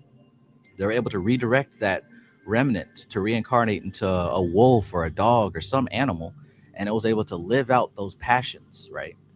Now look, it's not about a value judgment. These are literally just patterns, habits, and it must be expressed. If it's held and contained in the container of consciousness and you won't let it go, that is what becomes an elemental spirit or an entity. Some people call it a demon or whatever. That is what becomes these things. You create them. Now, just because your body dies doesn't mean that they do. Like I said, the elemental spirits one day become humans. Maybe not tomorrow, but one day.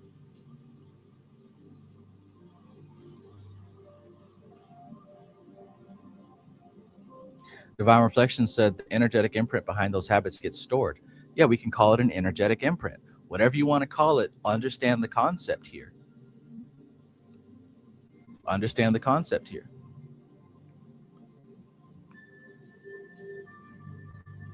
Matthew Watson says this chapter plus her Book of the Dead makes it so clear. Yes.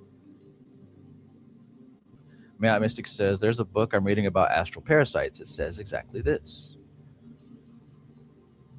Sly says, could you say that karma is a pattern, a spirit looking for closest kin to continue the pattern? Yeah. Right there at the beginning, it's a pattern. It's a continuation of pattern, and it's looking for the closest vessel. It don't have to be kin. Closest vessel to continue that pattern. That's what life is, right? Like I said, the human body, reproduction, and tilling the land. That's what we do when we have kids. We create another vessel to continue the pattern of DNA, the pattern of our biology. That's what this whole simulation is. The simulation is karma. And what is karma? It's the transmutation of force from one level to another, of action and reaction. Over and over. Over and over. Without sentimentality, right? Without the emotional layer of, oh, this means that. We add that so we can get through the simulation. I spoke earlier in the beginning of this live stream about you control the context, you give it meaning. We do that for a reason, right? We're doing that to get through the day, to get us up to a certain level. That's what we do. But if you zoom out from just the individual specific human, there is no meaning. There is no this means that or none of that stuff. It's just raw data. raw data. And you don't have to take my word for it. Just observe what's happening and come to your own conclusions. But these are my conclusions that I've come to after watching this thing nonstop for a very long time.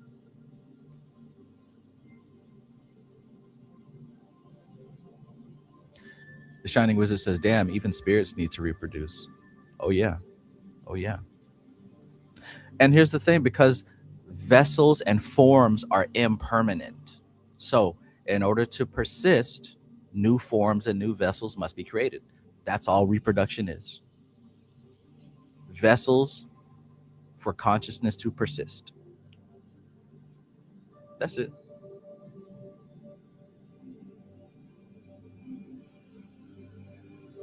The same vessel for Shiva today isn't the same vessel as yesterday. The same vessel for the Goetia, for Andras and Marcosius and all these spirits. The vessel has changed. In the past, it looked like this, right? People drew pictures of it looking like this. Today, you might see these entities appear as something else. Non-attachment is the key, right? Don't get so attached to any form. Learn to look for learn to look for the consciousness, the pattern that's behind the vessel. Because even when we talked about, the action figures and the characters and stuff, those are vessels and forms, but they are forms that represent patterns. And it's all about the patterns, man. It's all about understanding the patterns. So it's not that I said I have Vegeta on my altar and Master Chief on my altar. It's not because I worship those beings or those people. It's that I understand what they represent to me and I connect with that. Oh, God, you remember 50 Cent Citrus. Lord have mercy. He must have been, the author of that book was possessed by Citrus to write that book.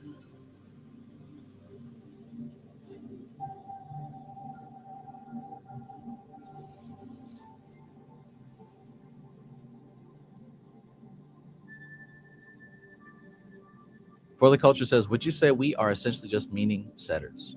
I'm going to say this for you and everybody. If you're ever compelled to say the word we, you got to define what we means.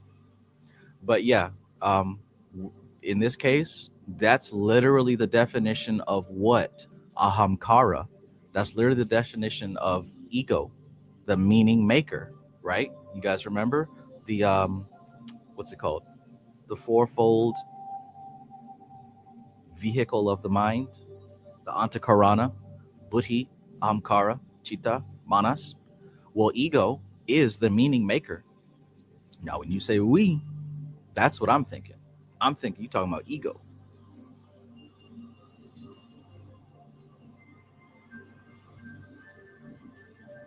In that context, yes, absolutely, yes, 1,000%.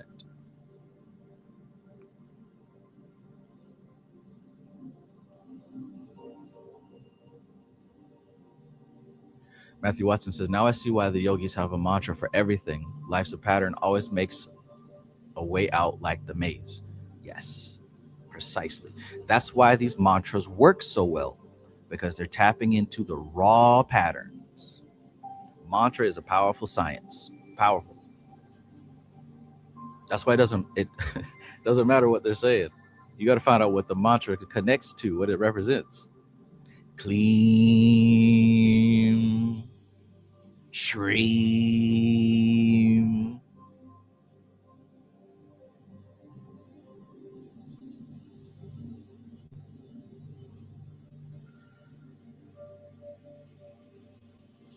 Rosa Flame says, yep, I've never heard or read of Asmodeus appearing the way he has to me anywhere else. And TikTok will probably say it's not really him, but LMAO, it definitely is. Right, right.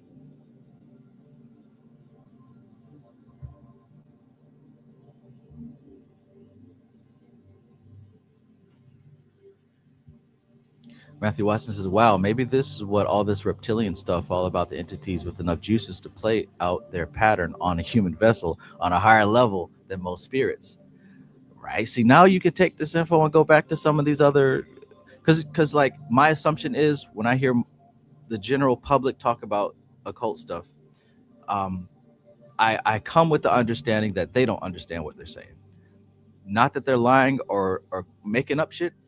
It very well all may have truth to it.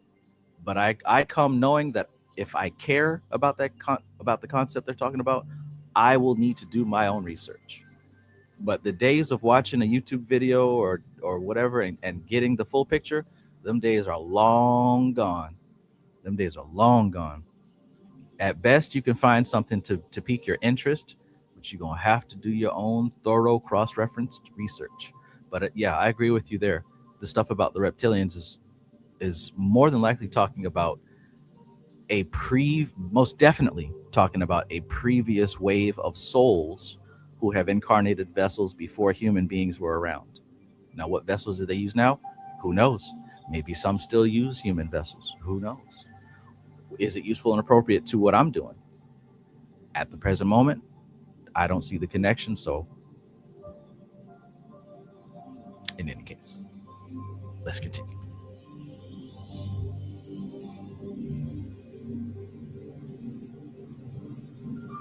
During sleep, the lesser soul may not, however, sink into oblivion, but being much concerned with the unsatisfied desires of the flesh, it will continue to function in relation to the thought forms begot of these desires. This is important for you to understand. You got to think about your habits, your patterns. What are the thought forms that occupy the city of your mind? If your mind was a city, who lives there? What are the recurring thought forms? You know the answer to that. It doesn't matter what anyone else thinks. You know the answer. You know who lives there. Those are the ones who are going to continue populating that space after you leave. So consider, right? Those citizens are the ones that produce effects in your real world. So the desires of the flesh will continue to function in relation to the thought forms begot of these desires. It dreams the dreams derived from unsatisfied passions. Unsatisfied passions. That's why I say, let that stuff, let it be. If you didn't get to do it, that's fine. Imagine it. Anyways, it dreams the dreams derived from unsatisfied passions and the urge of the instincts. The individuality is not freed, and instead of beholding the face of the Father which is in heaven, it beholds the reverse image of the human form, and thereby develops in its own likeness. So that's the key here now. We're talking about this dream state where the soul or the individuality is objective on its own plane, this astral plane. Now, naturally, it would turn around and look up at the Most High, whatever that is. It would look up at the Most High and integrate and calibrate based on the patterns that are set in the Most High unconditioned consciousness, right? So the higher self during sleep, if everything was good and balanced and clean and, operating smoothly, when you were sleeping, the higher self would turn around, look at the Most High, integrate, calibrate, then turn around and give that back to you. That's what would happen on a normal, healthy, calibrated system. However, if we have these unsatisfied passions and these urges, the instincts and attachments and all these things down here that bind our attention and hold our attention, what happens is this higher self now, instead of looking up, it's looking down. It's looking down at all of these unfulfilled desires and patterns and attachments. And it's calibrating itself now to those unfulfilled desires and attachments and patterns.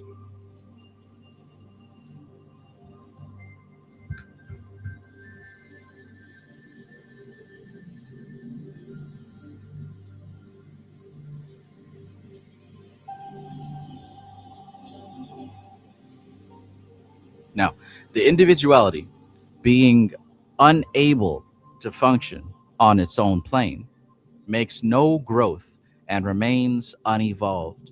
And the personality, the lower self, becomes an exaggerated caricature of itself.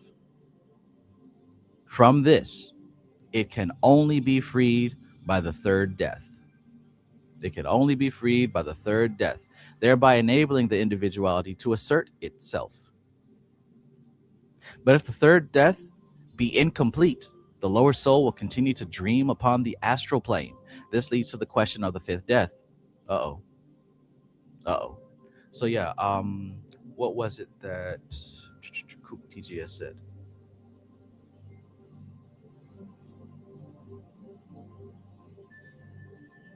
Kupti just said it sounds like the fourth death is the point of no return, or reversal involves more inertia. Yeah, that second one. It involves more inertia.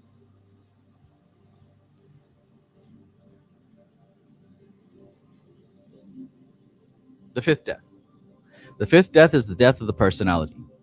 The personality, being withdrawn from the body, yet continues to live and to function as a personality, and the man is in no wise changed and still answers to the name he bore in the flesh. What's that sound like to you? What's that sound like to you? In the lower hells, he burns with desire until the possibilities of desire are burnt out. So that's this is the consequence of unfulfilled desires, right? If you die before fulfilling your deep desires and you don't let it go, oh, I still got to do this, that, and the third. I still got to do it. I got to do it. That's where we talk about burning, and it's not a punishment. This is the only way to get that shit up out of your system, because you won't deliberately release it. It must be burned out. Another way of saying this is that if you now find yourself carrying these desires to a plane where they're not able to be fulfilled or manifested or executed, just by default you're out of order. You're taking something to a plane that doesn't belong there and cannot be supported there. So if you think that the suffering was bad on this plane, just imagine the suffering where you're existing in a place where your desires cannot be fulfilled. I can't think of anything else but the feeling of burning. And who knows how long it takes before you finally release it? Who knows how long it takes?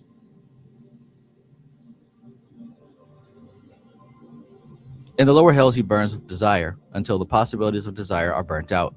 Desire then remains only as an abstract idea and is part of the individuality. He then dies to the lower desires but continues to live in the higher desires.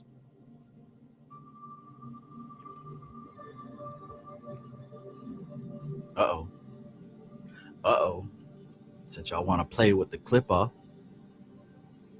you ain't got to play with the clip off. You live in the clip off with all that excess desire, right?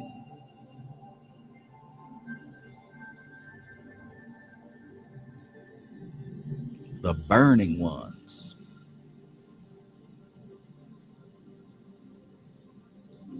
Divine Reflection says, reminds me of the scales of Ma'at, the weighing of the heart after physical death.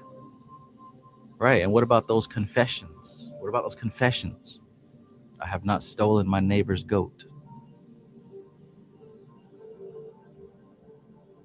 Whose heart is being weighed? Who did not steal their neighbor's goat? These, in their turn, he learns to be finite and mortal. He finds them to constitute barriers between himself and his Father, whose face he would behold. And he desires to escape from them. He would no longer love with the personal love which loves a person, but with the higher manifestation of love, which itself is love, and loves no person or thing, but is a state of consciousness in which all is embraced. Can you imagine love and loving without it being attached to a specific person or thing?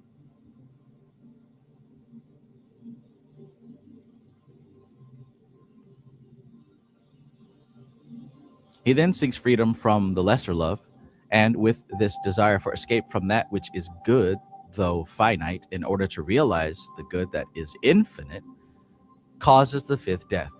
And he is born into consciousness of the individuality and lives upon the plane of the individuality, perceiving the face of his Father, which is in heaven. But With the waking of desire come again the dreams, and with the dreams come the recall into matter, the spirit beholding the face of its father, until consciousness is weary with its brightness, closes its eyes and sleeps.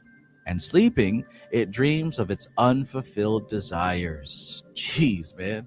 And so it is born again. For upon the plane of desire, a state of consciousness is a place. And as we desire, so are we reborn. Thus each man makes his own karma.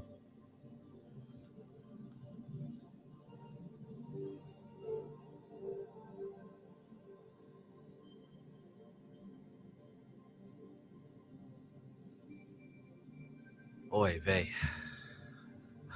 Oy vey. We have such sights to show you. Indeed.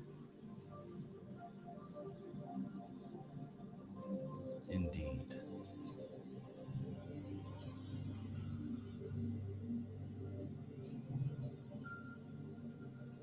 Dinosaurs and the Necronomicon.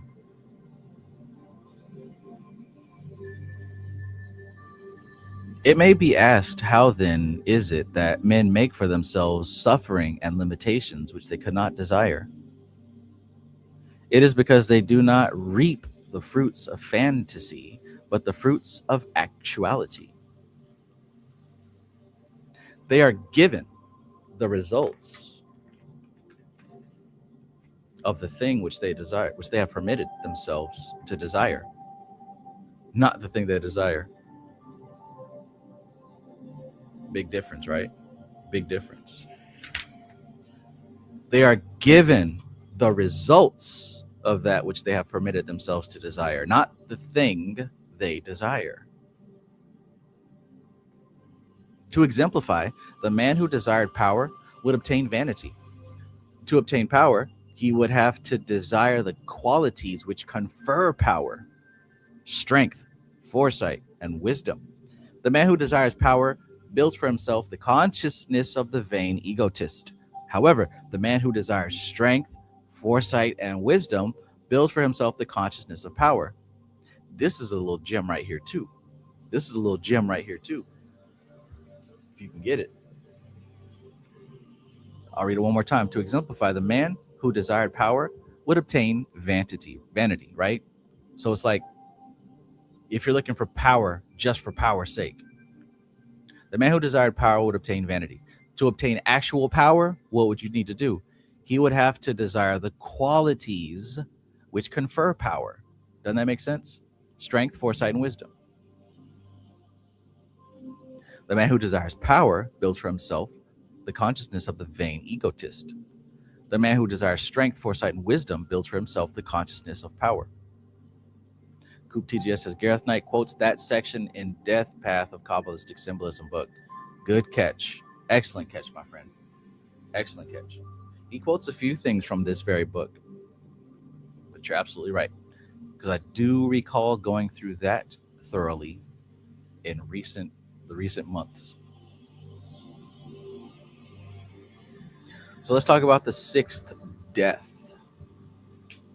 The sixth death is trance. In trance, the body sleeps, but the soul is awake. It is and by the way, before we run through that, think about the thing that you actually want, and consider that maybe you don't actually want that thing, but you want the environment that produces that thing, right? For a lot of people, it's money. You don't actually want the money, right? Because there's a lot of ways to get money, and some of them may or may not fit your psyche. So it's not the money. You want the stuff that the money produces, or that produces money. You get what I'm saying? Like, you want the security. You want to have access to things. You want to be able to help those who need help that you love. You see what I'm saying? Like, you want those things. So it's better to focus on those things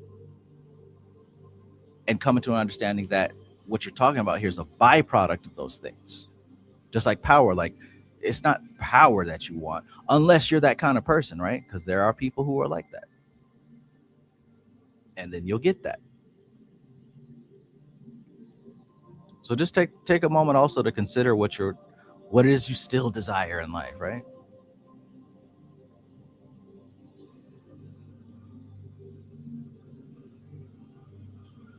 The sixth death. The sixth death is trance.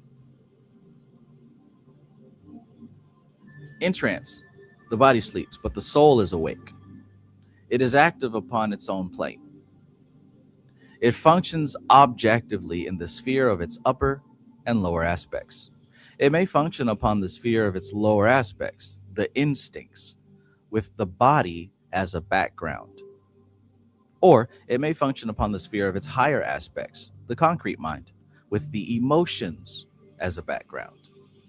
This is the plane of normal psychism, wherein picture consciousness portrays the events of the inner worlds as in a magic mirror, the conditions of the focus being determined by the emotional states. So this sounds like where the typical person is, right? Trance. And she mentions here that there's two levels to this. So we're talking about the soul being active upon the astral plane. But how is this working? It may function upon the sphere of its lower aspects or its higher aspects. What's the difference? If the soul's working objectively in the astral plane, functioning on the sphere of its lower aspects, then those are the instincts, and it uses the body as a background. So we're talking more animalistic autopilot behavior. And there's a place for that. Usually it's separated from the rest of the population due to the actions that come along with animalistic behavior, right? This is not at all uncommon, by the way. You know a person who acts like this. Now, the other option is it may function upon the sphere of its higher aspects, which is the concrete mind, with the emotions as a background. So some people live in their body, some people live in their head. This is the plane of normal psychism, wherein picture consciousness, right, your images that you see in your mind, whenever you hear something or think about something or smell something or taste something. This is where picture consciousness portrays the events of the inner worlds as in a magic mirror. The conditions of the focus being determined by the emotional states. So here's where most people are. When psychic consciousness is focused by the instincts and passions with matter as a background, then consciousness is transferred to the etheric matter, which is withdrawn from the dense vehicle in order that it may not act as the vehicle of passionate desires. Then are seen the manifestations of lower magic.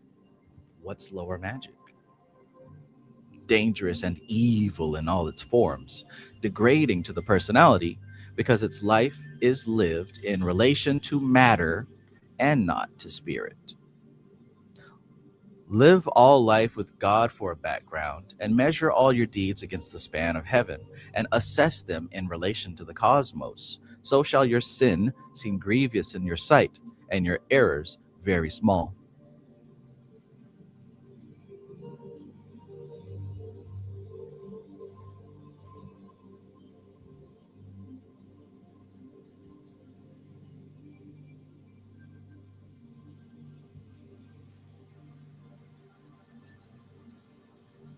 And finally, we talk about the seventh death. The seventh death.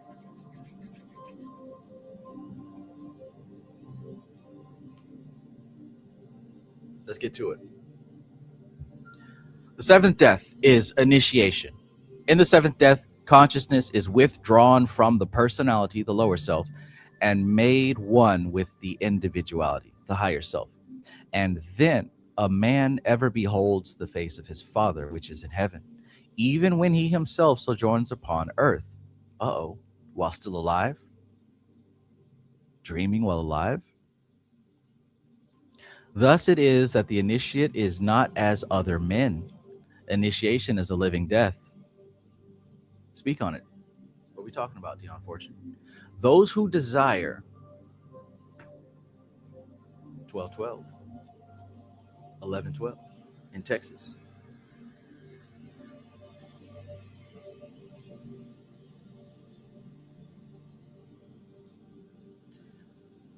Those who desire the things of the senses and the pride of life use the words living death to explain the most terrible fate that can befall a man, right? We would say that the worst thing that can befall a man is living death.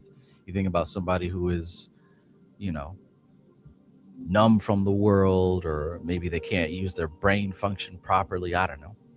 But those who have knowledge know that the living death means the freedom of the spirit brought through to the planes of matter. So if you think about somebody who meditates all day and maybe studies religious or spiritual stuff all day, that would seem pretty boring to the average person. That would seem unbearable, right? Don't have time to meditate all day. I got stuff to do, things to do, people to see, people to do. We got all sorts of things to do in this world. So sitting around meditating and reading books and shit like that, that is death. That is boring. That is dry, uneventful. That's a waste of time. I can't be bothered doing any of that stuff, right? But those who have knowledge know that the living death means the freedom of the spirit brought through to the planes of matter. Because if you're looking at it from a purely physical standpoint, then of course it's going to look dry and terrible and boring. Hell, my life looks dry and terrible and boring if you look at it from merely the physical perspective. It means the consciousness of the abiding presence in the midst of the consciousness of the senses. It means awareness of heaven while dwelling upon earth. Therefore, the initiate goes to the living death, which is freedom, while still in the body. For death annuls the law of limitation, frees the potentialities of the spirit, gives sight to the blind and power to the impotent. That for which we longed vainly in life, we realize in death, for death is life, and life is death. To the wider consciousness, the womb is a grave, and the grave is a womb. The soul entering upon life bids farewell to his friends who mourn for him, and taking his courage in both hands, facing the great ordeal and submitting to suffering, enters upon life.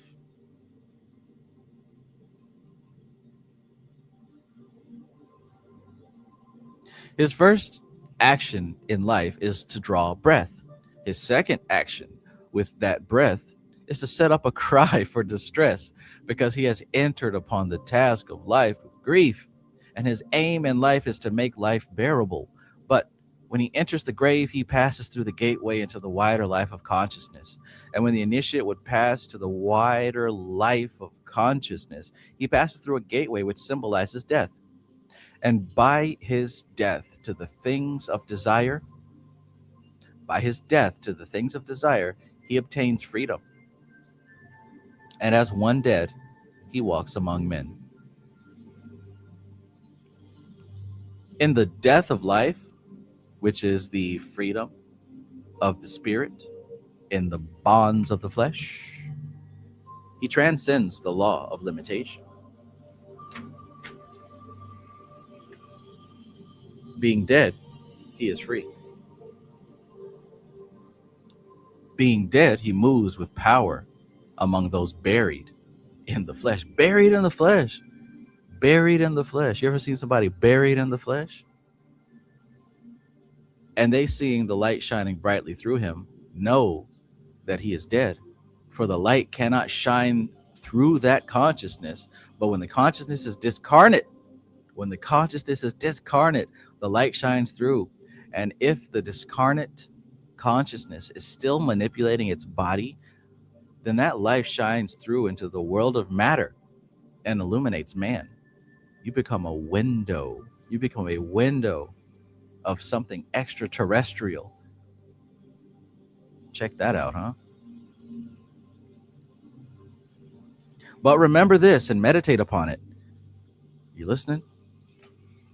An initiate is a dead man who manipulates his body that he may thereby serve those who cannot otherwise be approached. What does that line mean?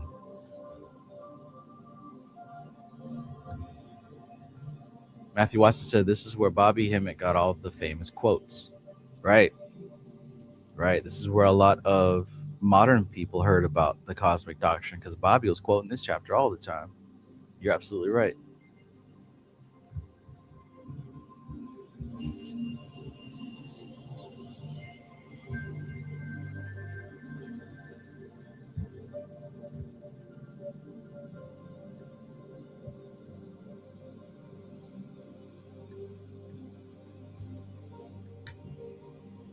An initiate is a dead man who manipulates his body that he may thereby serve those who cannot otherwise be approached. Who are those who cannot otherwise be approached? Who might those be? There's a quote that goes with this society that says, I desire to know in order to serve. And for the longest time, I thought it meant I desire to know in order to serve the peanut gallery, to serve the common man. Oh, no, no, no, no. That's not what's being talked about here. To serve those who cannot otherwise be approached. Who would that be?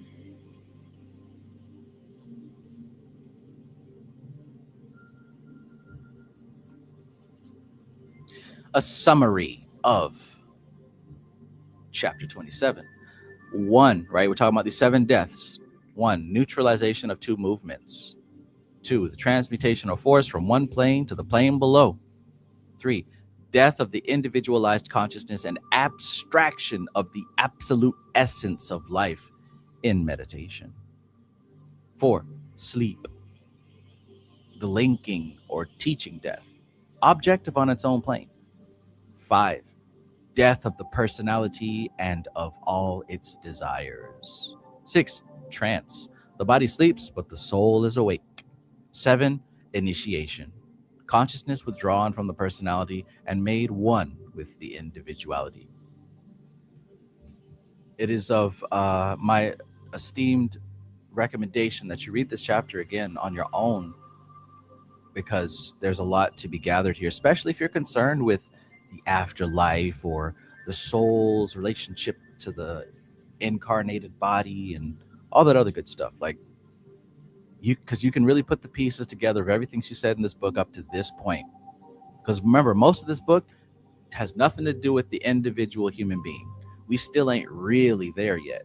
And we about finished. We got like 4 chapters, maybe 2 chapters, maybe. And we are only just now getting to the individual human. Read this chapter again on your own time and think about each death. And you let me know what you come up with. Or you let yourself know what you come up with. This is important stuff, man. I think you can gather a lot from it. I do.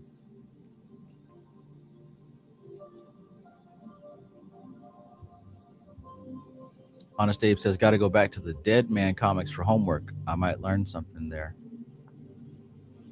Is that the comic with the skeleton cowboy dude who used to smoke a lot of weed? Or am I thinking of something else? Koopti just says, sheesh, you really got to look at it from 2 perspectives at once to start to see it. Yes, sir. And honestly, it wouldn't be a bad idea to train yourself to see everything from at least 2 perspectives, from the macrocosm perspective and the microcosm perspective, because essentially that's what's happening here, right? What was said earlier, you think cosmically but act locally. You got to see it from the macrocosm and the microcosm, and nowhere will it be about going back and forth with another member of the peanut gallery. Nowhere does this include going back and forth with a member of the peanut gallery about a disagreement or anything, really. This is so much bigger than that. It's all about patterns and the movement of force into form.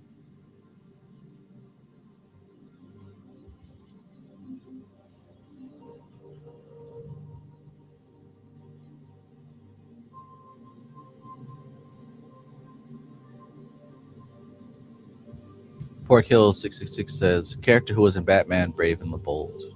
Okay, okay.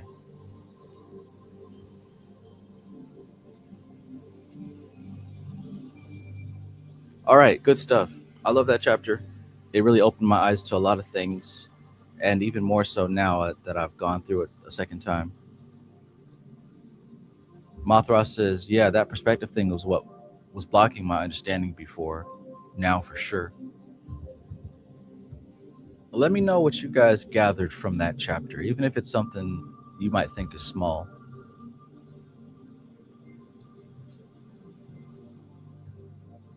So far, it's still my favorite chapter.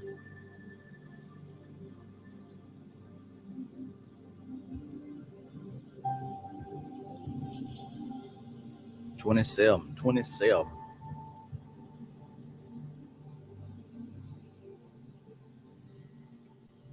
All right, we're gonna do a recap of this chapter. But first and foremost, I'm gonna refill this coffee. We'll be right back. We'll be right back. Don't touch that dial. Don't touch that dial.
Oy vey. Death. Death is an inevitable reality. Death has taught me from an early age to be weary of attachment, right? I felt profound pain from having attachment.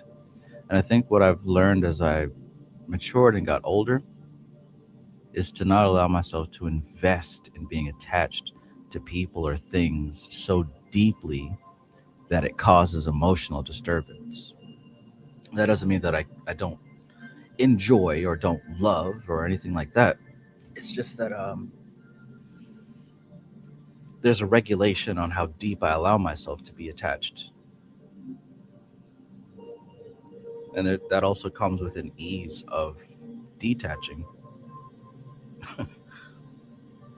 And it may seem cold to some. I don't really care. But hey, man, literally everything must dissolve and be destroyed. Everything. And I think I've experienced enough to not allow myself to be very hurt by losing something,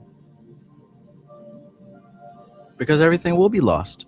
It is inevitable. So enjoy it while you got it, and when it's time for it to go, let it go. Let it go. That's me. That's me. You do what you want. The Cosmic Doctrine, Chapter 27, The Law of Seven Deaths, Why Evolution Proceeds Through Death, and Why Initiation is Conscious Dying. What death means in this chapter. Death is not annihilation, it's withdrawal. Consciousness withdraws from form. Transference, right? Awareness shifts from one plane to another. And cessation. Function ends at one level to begin at another level. So these are patterns that we saw on all these levels of death. Every ascent is a death to something, and every descent is a birth to something.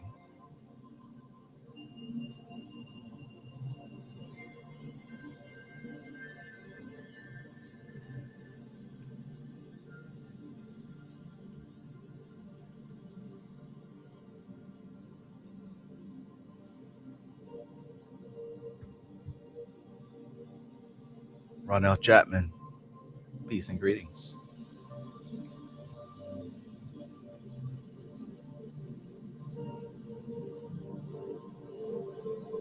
Mothra says, gotta definitely go over it again. I might go ahead and pick up Dion's book of the Dead too. I'm assuming she goes into this more in depth there. Yeah, she certainly does address more nuance of this subject. Far more practical and down to earth. It's also a relatively short book too. I would recommend it for sure. We did a book study on it. Yeah, I'd definitely recommend it.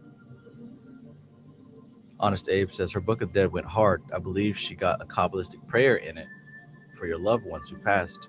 Good for altar work.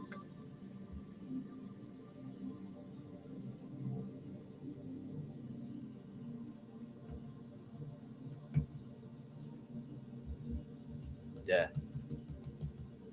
Yeah, man. I let a lot of things go.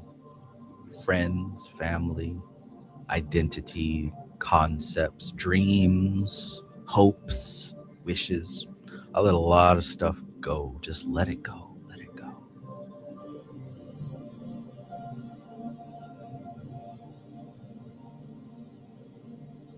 None of it was mine in the first place. That's the crazy part. None of it was mine in the first place.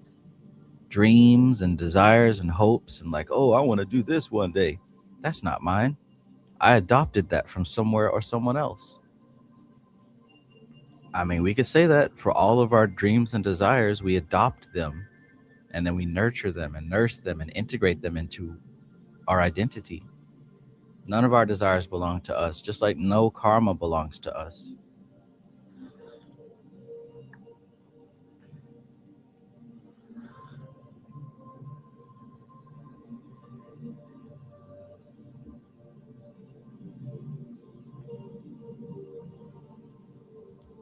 Death is transmission between planes. When transmuted from one plane to another, they cease to manifest upon the first plane.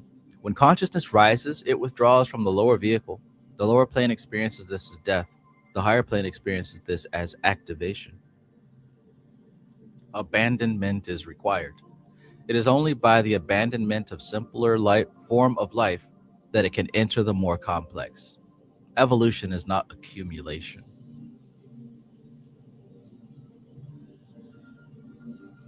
Letting go. Release earlier identifications. Abandoning. Leaving simpler models of being. Replacing. Replace structures, not stack them. Growth demands sacrifice. The third death. Death as meditation. And death is the soul's meditation, and life its study.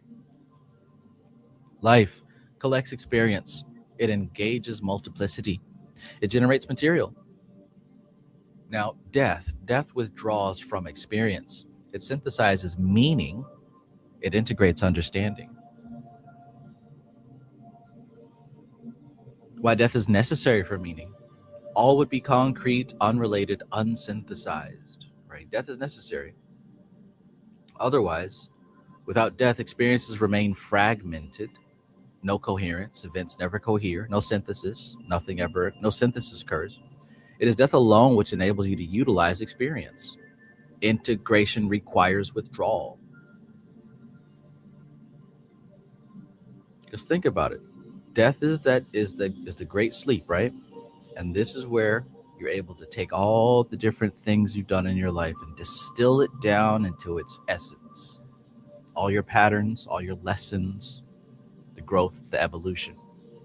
That's honestly what life is all about. The evolution of this consciousness that's inhabiting the vehicle, how it evolves. And then you take that evolved version to the next. And if it's like collecting XP points. Once you get to a certain level, you might be able to unlock a new form, a new vessel, right? Or you might have to continue being a human to gain more XP to unlock a different form eventually.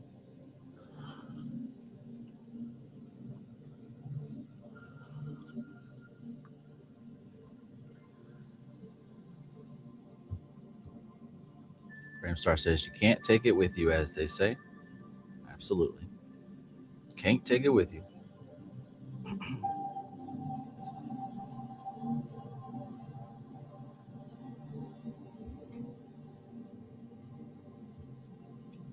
Honey Brown says, I found that a sense of relief often comes with the realization that you can let something go. Sometimes it legitimately feels like a shedding of a weight. Indeed, indeed.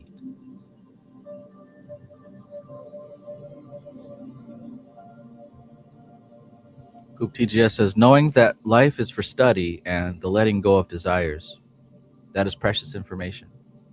Be grateful, my friends. Grateful, grateful. Grateful for my time spent as a reproductive, toiling the land human being. Toil the land and reproduce and feel emotions.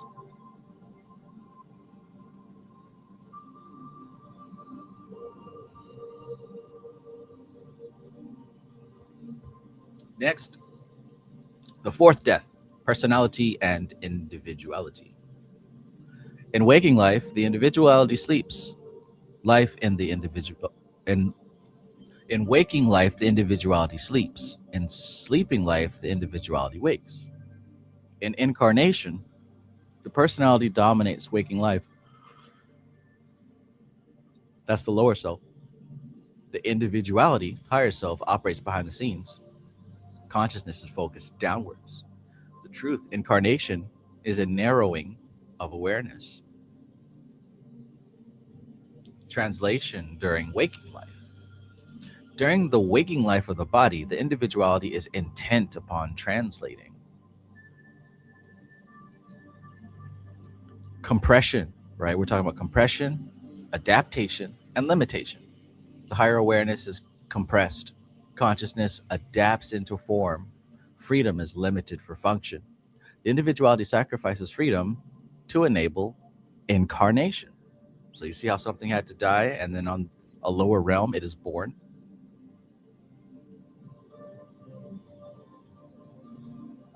Sleep as partial death. During sleep, the lesser soul may not, however, sink into oblivion. Sleep is a rehearsal for death. Rehearsal, loosening, right? The personality loosens its grip, regaining. Individuality regains coherence, and resuming. Higher synthesis resumes. Sleep trains consciousness to withdraw. And hell, so does meditation for that matter. Desire creates location. For upon the plane of desire, a state of consciousness is a place, objective upon its own plane. Desires determine the environment. Your desire shapes your surroundings. Consciousness becomes location. What you think is where you are. Craving equals position. What you crave is where you are. Now this is true even for this physical incarnated environment, but there are limits in place that slow that process down.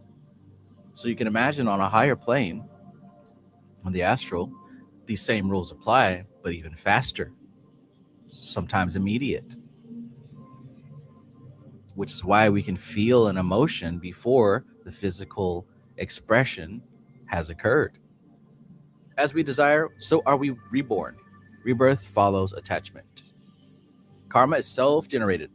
Thus, each man makes his own karma. Karma is not imposed. Karma is momentum.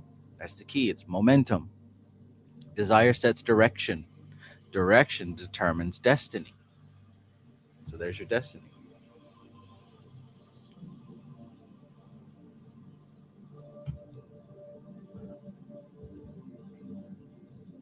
Carrot with a stick in front. The horse with the carrot on a stick in front of it.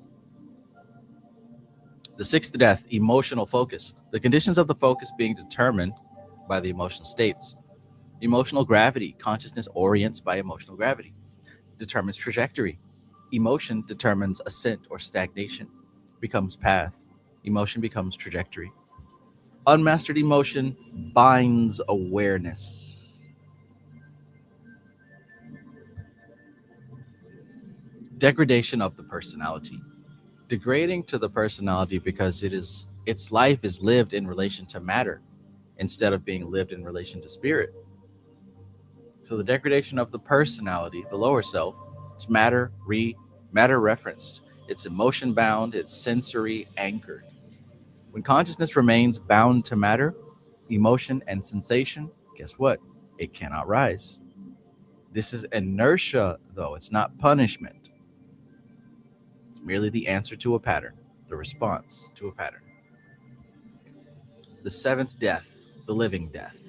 The living death means the freedom of the spirit through to the planes of matter. The culmination. Freedom is not escape from incarnation. Freedom is incarnation without bondage. The womb and the grave. To the wider consciousness, the womb is a grave, and the grave is a womb.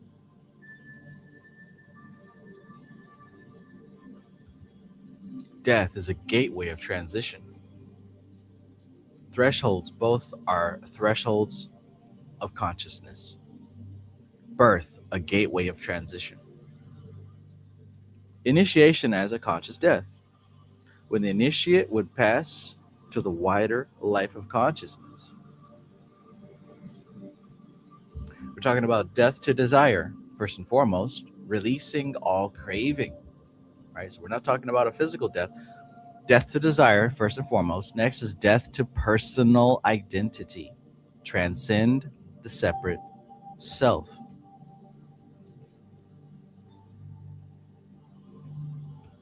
And then death to emotional compulsion. You master emotional reactivity. And it's not like, somebody's forcing you to do this, to join their club or to join their cult. This is a natural response to increasing the quality of consciousness that operates through your vehicle. This is going to happen no matter what you're doing. As if you're doing this is the natural destination. Because as that quality of consciousness increases, you begin to quickly realize the old identity that you had cannot sustain this quality of consciousness.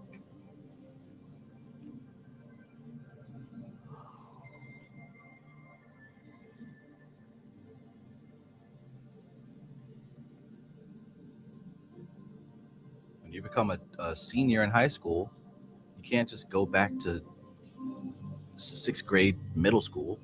You've changed too much. I mean, it's a lot like what she described through Doth, passing through Doth and heading towards Kether. The shape of your consciousness, it can't fit the physical body anymore. It can't fit the human mind anymore. Things have to be released in order for it to fit.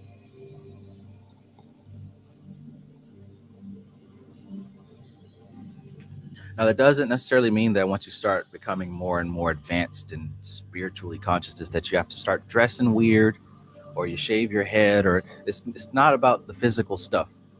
It's about the internal identity and how you relate to this human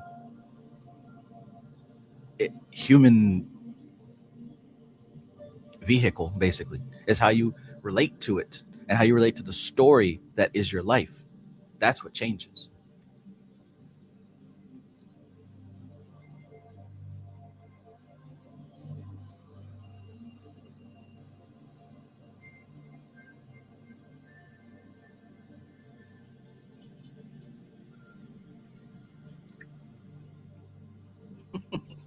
You only start dressing weird if you already wanted to start dressing weird.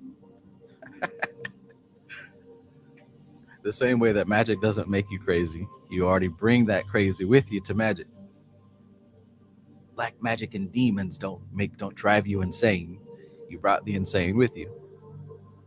So we're not talking about any of that.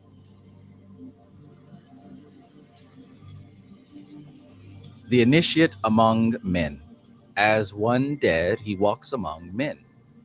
The initiate has died to the personal self, has withdrawn identification from desire, lives without bondage to form, yet remains incarnate.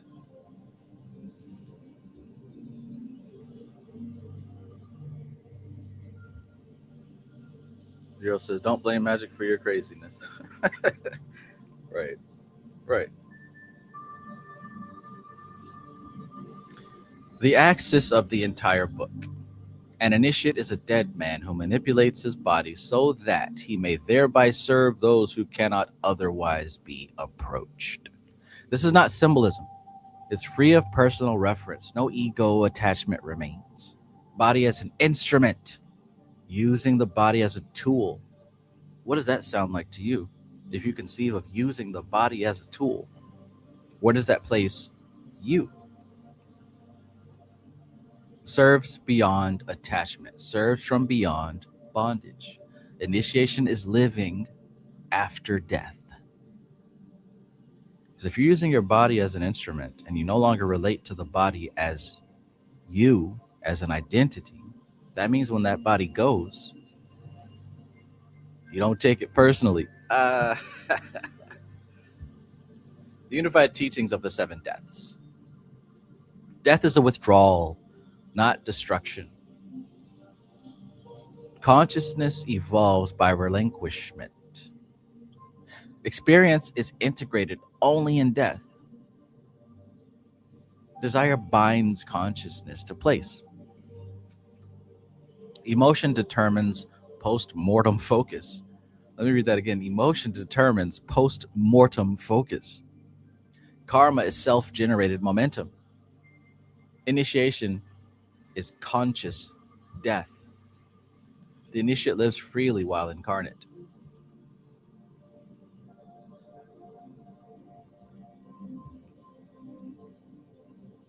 Zero says, I related a lot, like my body is a suit or a game control. That's how I often think of it, Zero. To keep it real with you. Keep it real with you. That's how I often think of it.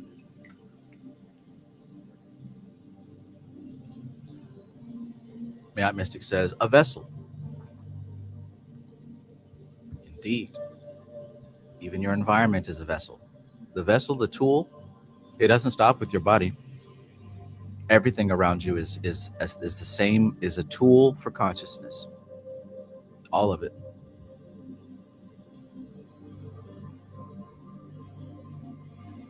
For the culture says the body is an antenna, is what that sounds like to me. An antenna is a tool. Absolutely. Absolutely.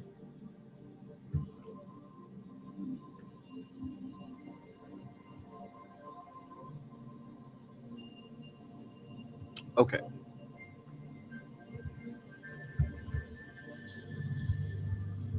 Let's continue to chapter 28. Chapter 28.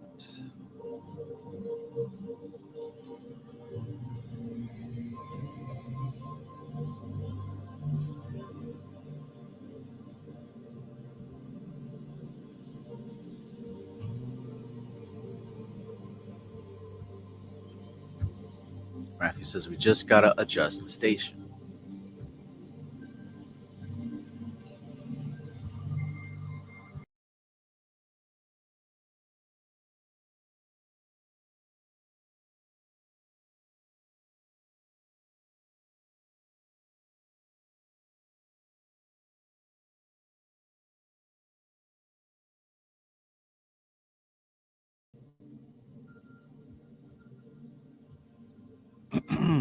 All right. Chapter 28. The law of impactation, or the transmission of action from one plane to another. The true method of impactation is but little known because it involves the inner principles of polarity. Impactation may be defined as the act of bringing a force of a subtler plane through to a denser plane upon the involutionary arc. This must be distinguished from degradation. Degradation is a similar act upon the evolutionary arc. We speak of the degradation or the sublimation of a force upon the evolutionary arc and of impactation and disintegration upon the involutionary arc.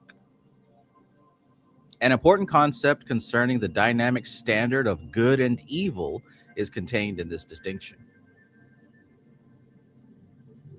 Impactation, then, is the act of advancing a force in evolution by developing it upon the form aspect.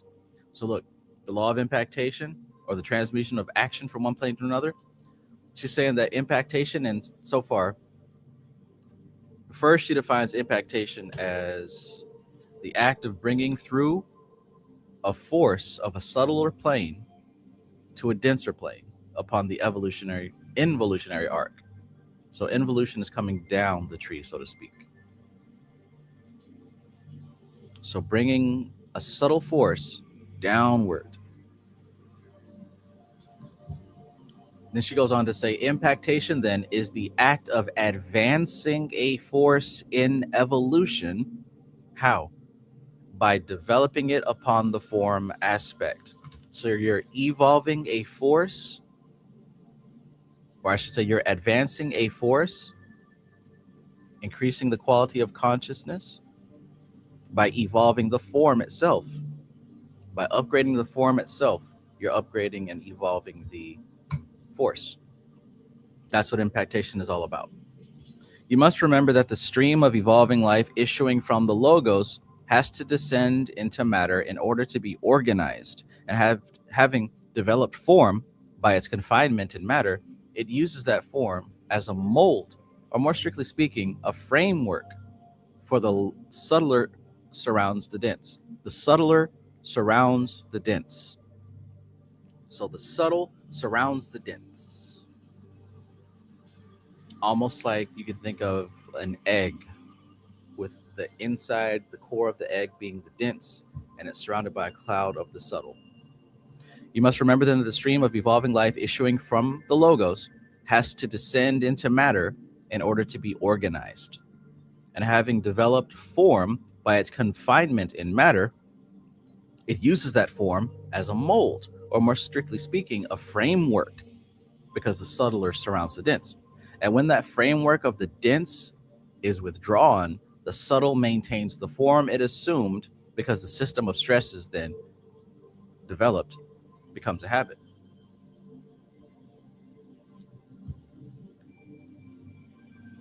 Before something takes physical shape, physical incarnation, there has to be an idea or a concept of it first. That idea, that concept, as it's strengthened and it gathers momentum, it gathers force, it will begin to assemble itself on the dense physical plane. But it doesn't do that first. The subtle aspect has to be constructed first. The subtle comes first, and then the dense comes after that. There was an idea of you before you manifested here. There's an idea of everything before anything manifested. So, that being said, even if the physical is destroyed, if it leaves, if it's removed, what have you, that subtle framework is still there, always. The subtle framework is still there, always, because it was there first. The physical is never even the thing, it's the expression of that thing.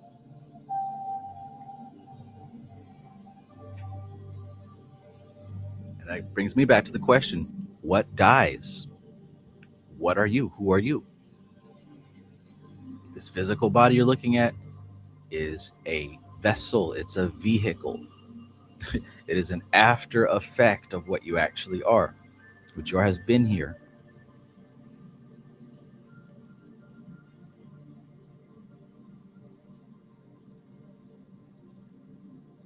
So when that framework of a dense is withdrawn, the subtle maintains the form it assumed, because the system of stresses then developed becomes a habit.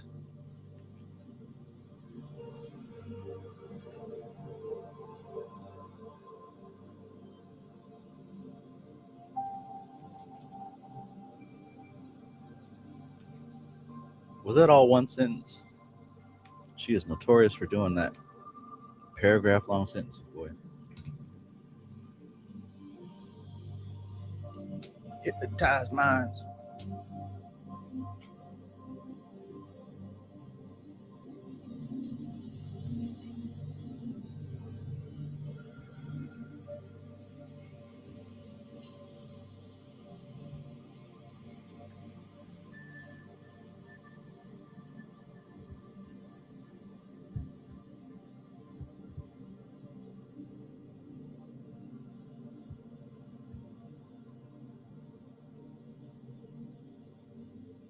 So the act of sublimation is to separate the dense from the gross and the gross from the subtle. But the act of impactation, right, sublimation is to separate the dense from the gross and the gross from the subtle. But the act of impactation is to lock two tangential forces of the subtle into a node of the dense. This you will perceive was the method of the creation of the atom. You'll also perceive that that's the first death. That was me saying that. She didn't say that.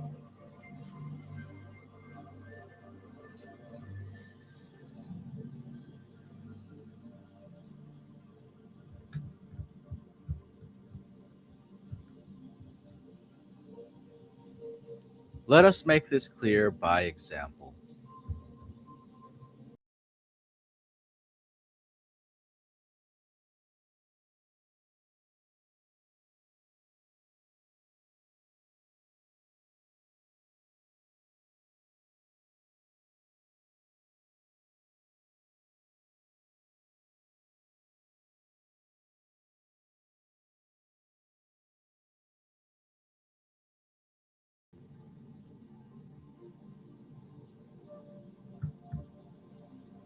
Let us make this clear by example. It is desired, let us suppose, to realize an abstract concept in concrete form. To do this, it must be realized that there are two sides to every question, and that each side has elements of good and bad, construction and destruction. Construction of the higher means destruction of the lower. all things die to the birth. The involutionary and evolutionary aspects of every problem has to be envisaged. Perceiving then these two aspects, you will see that there are certain considerations which, if regarded alone, would lead you to proceed in the opposite direction to that which you had contemplate. That is to say, you would abandon your original intention and turn back towards the center. Other considerations, however, induce you to press out towards the circumference. You will therefore always find in every consideration you are torn in two ways. A unanimous decision is impossible, and it is a unanimous decision which is necessary in order to bring to birth upon a denser plane that which is conceived upon a subtler plane. A unanimous decision is impossible, and it is a unanimous decision which is necessary in order to bring to birth upon a denser plane that which is conceived upon a subtler plane. It is therefore necessary that in such a matter you should have cooperation from an entity of a different type to your own, so that the consideration will be reversed, so that that aspect of yourself which would return to the center finds itself completed by a similar aspect in the cooperator, which would press outwards towards the circumference. Not two halves, but four quarters. Then comes the figure of the exchange of partners, and you have two wholes instead of four halves, one wholly positive and one wholly negative. One turns back toward the center, one sets out towards the circumference. They come into alignment, and the force can pass through them.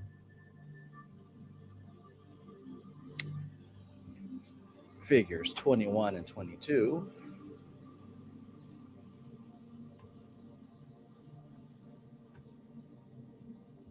Yes. So this looks a lot like what was happening with the ring Cosmos, ring Chaos, and the positive and negative sides of these rings. Figure 21 and 22. So we've got 1 and 1, 2 and 2 for these two different forces, but there's a positive and the negative. Positive 1, negative 1, positive 2, negative 2. And she shows here the cycle going around from negative 1 to positive 1 to positive 2 to negative 2.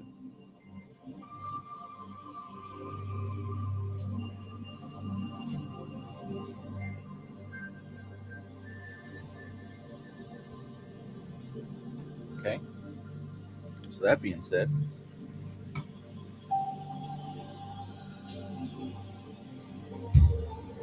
particle man, particle man.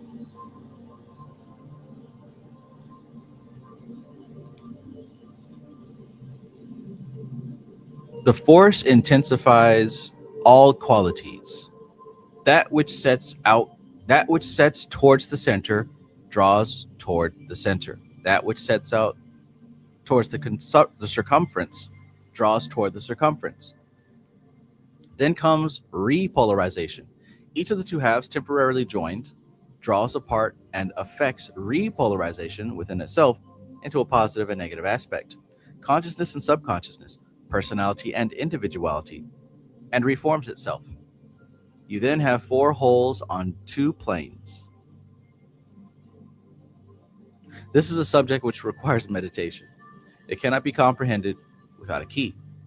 Have you realized the import of that which has been given to you? We have given you the lock, but the key cannot be given you so freely. The key must not be written down.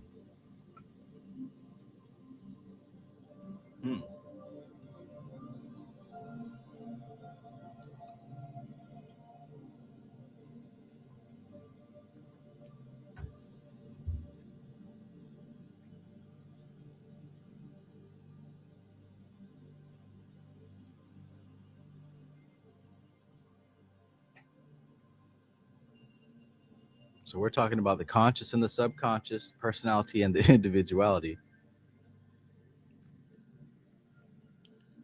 Positive and negative, like a magnet almost. Pulling and pushing in rotation, in spiraling rotation. The drawing apart of that which inclines toward the center from that which inclines toward the circumference explains many things. Firstly, the gulf between personality and individuality and heredity. That which is projected into the denser, being formed from the framework of the subtler, retains the stress habit of its original. Equally, when the process is not that of the normal advance of life, but a special operation undertaken at the bidding of the will, not the desires, big difference, that which is impacted is a reflection of the combined nature of the impactors. The impactors, therefore, although they separate according to the law of reaction and the law of magnetism, that like repels like, are permanently linked by means of the common bond to that which they have created.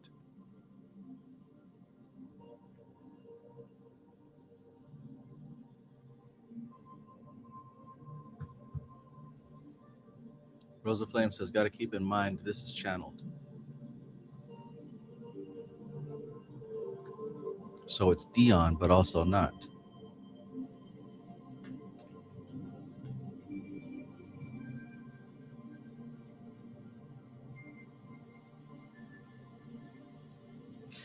The impactors, therefore, although they separate according to the law of reaction and the law of magnetism, that like repels like, are permanently linked by means of the common bond to that which they have created.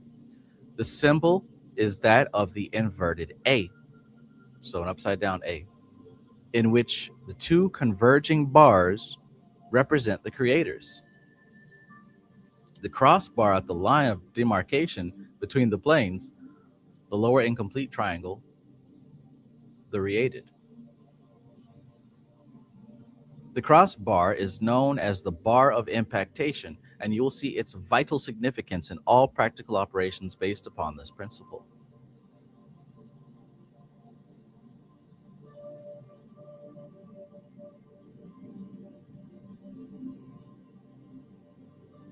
The bar of impactation must be included in the projected aspect in order to complete it and make of it a triangle, the simplest form of closed figure.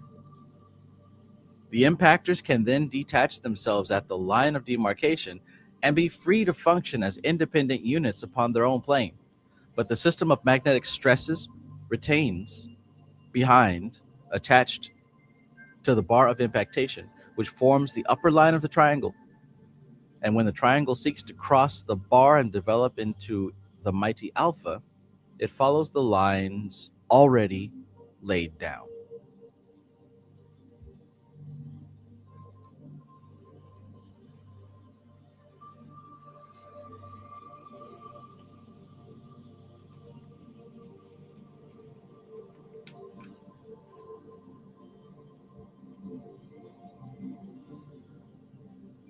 Now, these lines, being projections into subtle matter of the basic angle of the triangle, enable consciousness of the type of the impactors to contact it. Hereby you see the way in which the master approaches the pupil.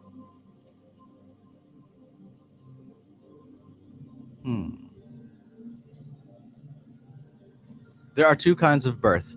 Firstly, that which is in the ordinary course of nature, and the incarnation of a consciousness of a loftier grade than that which requires manifestation in matter for its development.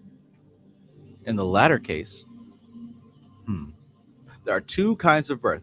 Firstly, that which is in the ordinary course of nature. We know that one.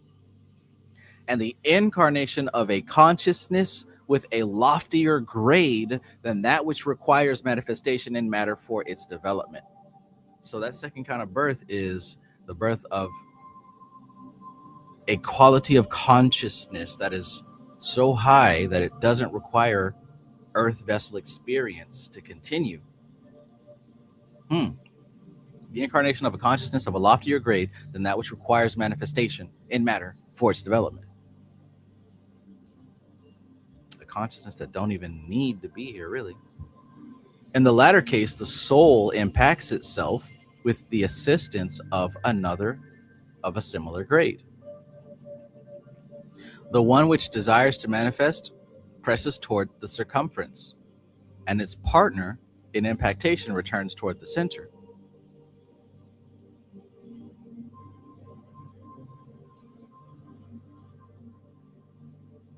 But these two maintain contact by the prolongation of the angles. And when consciousness is raised, you get the symbol of the six-pointed star, which is the symbol of initiation. This explains the phenomena of 4 quarters instead of 2 halves. It explains the phenomena of the Christ and the Jesus and of all greater and lesser selves.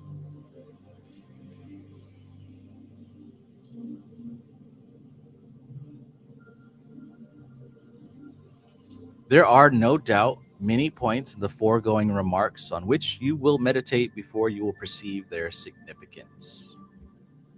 The act of impactation is based upon the use of the laws of the attraction of the center and the attraction of the circumference and the use of polarity.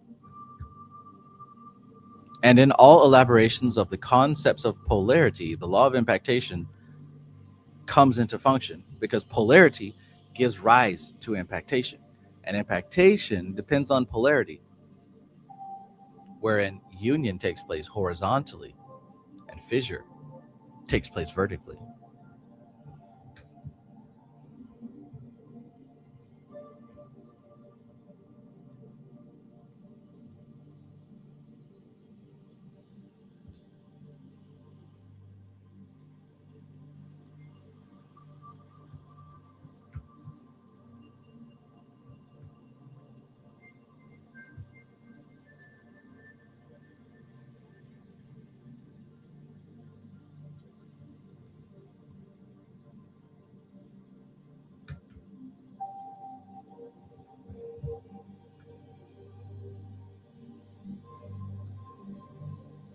Hmm.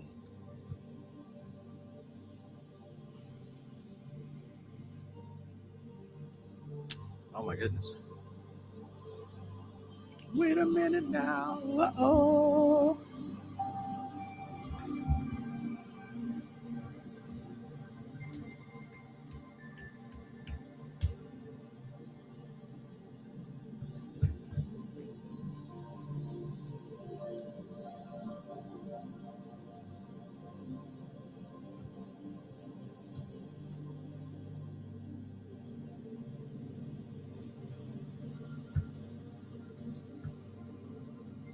All right, so let's do a quick recap here.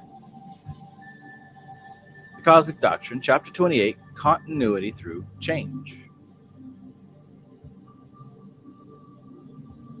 Continuity through change. What persists through death and why evolution does not fragment.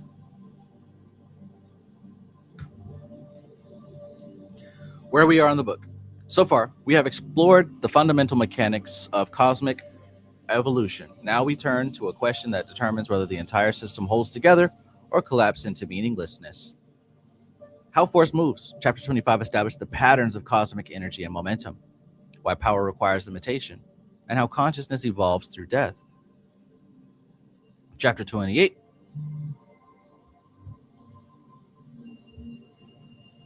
Round 10.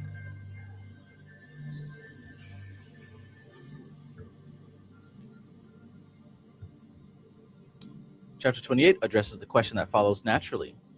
If consciousness keeps dying into forms, what actually continues? What actually continues? The bridge between death and continuity. Chapter 27, withdrawal from form. Death ends identification with temporary structures.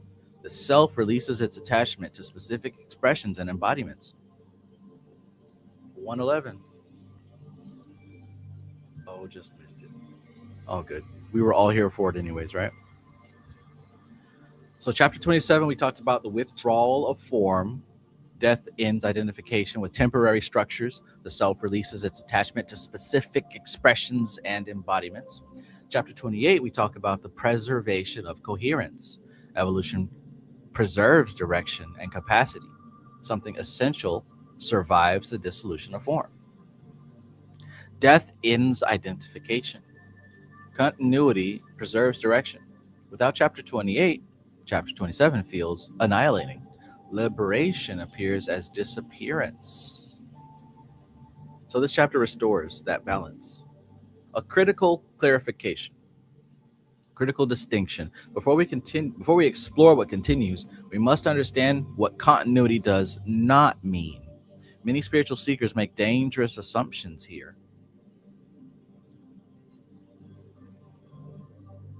So we're not talking about personality survival, right? The lower self. The quirks, the preferences, the social mask you identify as you does not transfer intact. In fact, we easily change and switch and swap that mask on a regular basis. So that we prove to ourselves isn't real while we're alive. That does not cross over. It's not memory retention. So specific events, names, faces, and narrative sequences, these dissolve with the form. So we got the ego personality, we got memory, these things dissolve. And guess what? Not emotional patterns. So your fixations, your attachments, your reactive patterns, all this stuff belongs to the temporary incarnated human vessel. What does persist is tendency, not narrative. Not narrative. I call it potentiality, but not the story. Evolution does not preserve stories, it preserves structure. Think about what that means. Think of what that means for you.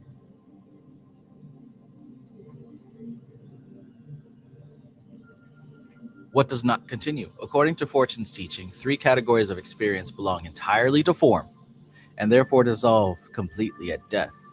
So, what are these three categories of experience that dissolve completely at death? Personality, specific memories, emotional fixations. So, that includes the social self, the character you performed, the roles that you inhabited. These are costumes and they're worn for a single performance. Specific memories, the chronological narrative of your life, the faces you loved, the places you visited, these all dissolve like dreams upon waking. And the emotional fixations, grudges, obsessions, sentimental attachments, all the ways feeling became rigid as opposed to flowing. What does continue then? What survives the dissolution of form is not content. It's not content. It's most definitely context, though. It's capacity. Not who you were, but what you became capable of. Direction of development. The trajectory of your growth, the orientation of your seeking, the momentum of your evolution. So there's direction of development, organized capacity, skills integrated so deeply that they become structural, not remembered, but embodied. Do you have any skills right now that are not remembered, but actually embodied? Right? You don't have to think about tying your shoes. Those skills are embodied. You don't have to think about pouring yourself a glass of water and taking a sip. There's a lot of things that have become embodied. So think about the patterns and the lifestyle and the type of things that you actually do on a bigger scale, and what amount of those things are embodied.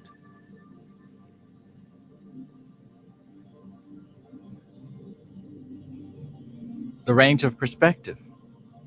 So the bandwidth of experience you can process, the complexity you can hold.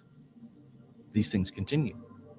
Integrated tendencies, patterns woven so thoroughly into your being they become a part of your essential structure. That's what I'm talking about.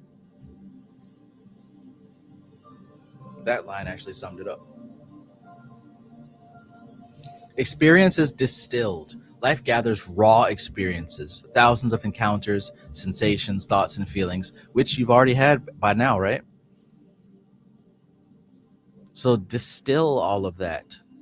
What would come out? Death performs an alchemical function. It integrates what was gathered. Experience is not carried forward whole. It is compressed into structure. It's distilled into capacity. It's refined into essence. The soul does not remember events. The soul remembers how to function.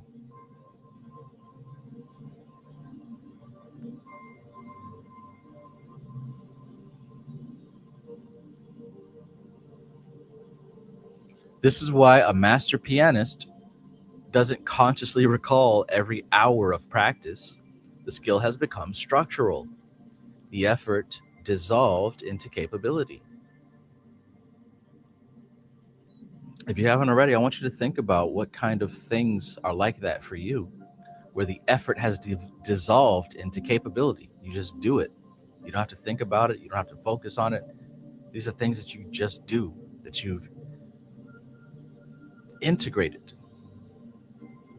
And if you can think of something, try to expand that out on a larger scale. What has your life integrated?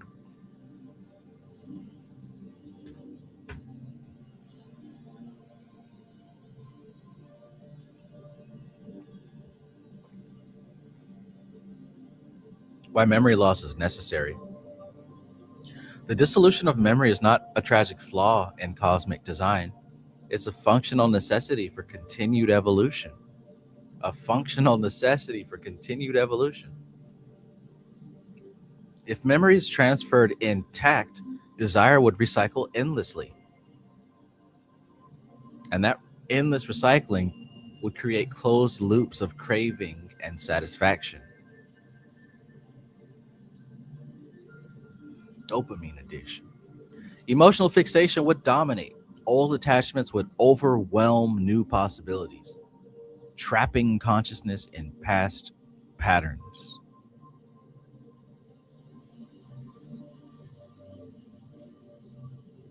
Growth would stall. The weight of accumulated identity would prevent fresh engagement with existence. Amnesia is not a flaw. Amnesia is what allows fresh engagement with life, new combinations of experience, and freedom from fixation on past forms. Evolution is spiral. So we're talking about evolution. It's not merely repetition. It's not just a circular return. It's a spiral. It patterns. It fractalizes. But it's never doing so at the same level. It's never repeating itself on the same level. Higher levels, each cycle returns to similar challenges with expanded perspective, wider scope. The range of what can be perceived and integrated grows with each turn. Greater freedom. Constraints that once bound now become choices consciously made. Old lessons return, but never in the same form. Progress is measured by response, not by comfort. The spiral nature ensures growth without mere repetition.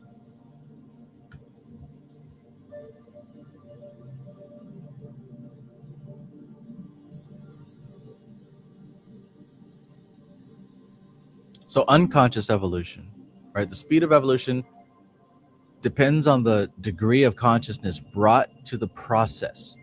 Fortune distinguishes these two paths. So unconscious evolution and conscious evolution. Unconscious evolution proceeds slowly across many incarnations. It's repetitive. It requires countless cycles to integrate these lessons. It's natural, but it's inefficient. Now, conscious evolution is accelerated through deliberate work, right? Do the work. Patterns compressed into single lifetimes. Demands active integration of experience. Efficient, but it's demanding.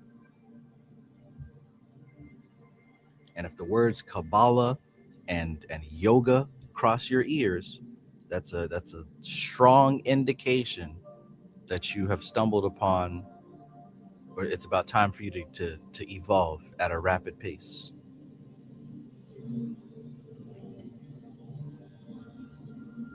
If this stuff has entered your awareness, then that means it's time for you to go ahead and accelerate that growth process. But for those who don't want to hear it, it's not for them, whatever, that's fine. They're not at that level yet. Speed always demands effort. Conscious evolution trades comfort for compression, ease for acceleration.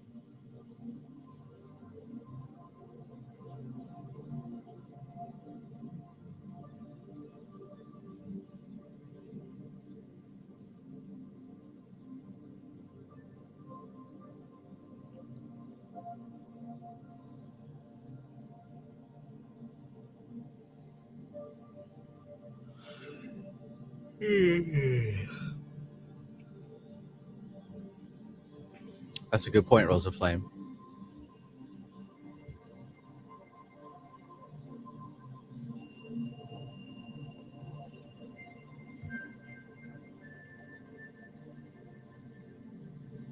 Rosa Flame says, got to keep in mind this is channeled. I'm saying that more because when things are worded like that line, we have given you the lock, but the key cannot be given so freely. You can feel like Dion is saying that as an author and initiate, but the channeled entity is telling her that.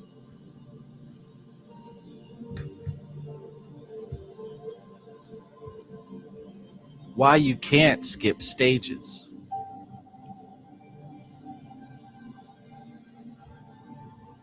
Higher synthesis cannot be achieved through intellectual understanding alone. It requires foundational work that cannot be bypassed.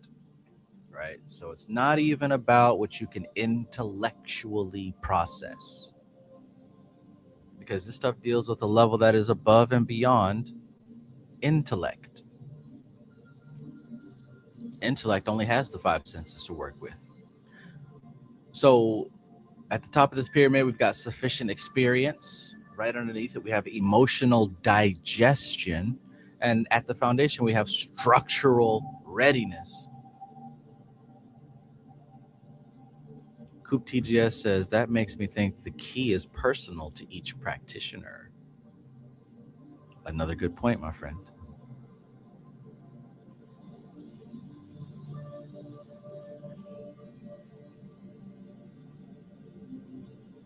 Premature transcendence, attempting to leap stages without doing the work, leads to three predictable failures. And here they are. Fragmentation, which is when the system cannot hold together under the pressure it hasn't prepared for.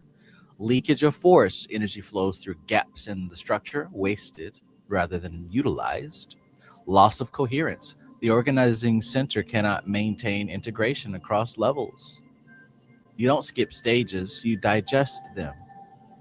So really, you don't skip stages. You might learn some extra stuff or maybe practice a ritual or concept that you may not get at a deep level. But really, like the notion of skipping steps and skipping ahead or whatever, that's not a reality, because this isn't like a test at school or a video game or a movie where you can fast forward. The work is not done in the intellect. It's done on the emotional level. It's done on the subconscious, and it's done on the superconscious. But the intellect, it shuffles meaning. It assigns meaning and shuffles meaning. Understanding takes place on another level. Which is why you can bring the stuff to somebody and they can say, oh, that's the devil. I don't get down with the devil. Well, their ego has given meaning to quote unquote, this stuff has been grouped in a category called the devil, called bad. So there is no way for them to even do the work. It's a fail safe. It's a foolproof system. It's a foolproof system. So again, black magic and dark magic doesn't make you crazy. You bring that with you. If that's what happened, that means it was already there.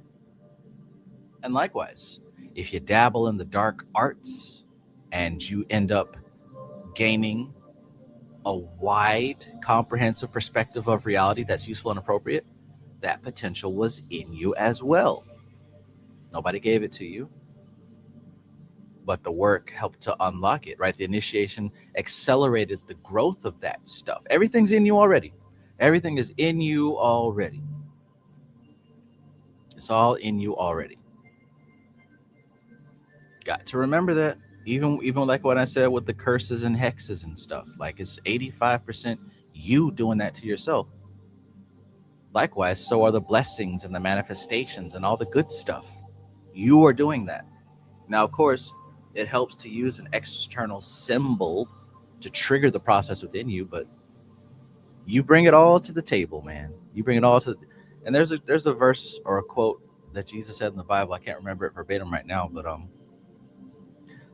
to he who has, I'll give more, and to he who does not have, I'll take even that from him. That's what that means. You either got it or you don't. So guess what else that means?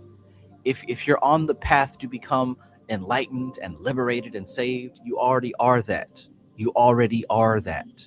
Your intellect, just hasn't realized it yet. That's what that means. So like figuring this stuff out has made me really stop this whole chase of trying to find the truth, trying to unlock the truth and share it with it. Like that's not necessary. The truth is, it doesn't require me to unlock it.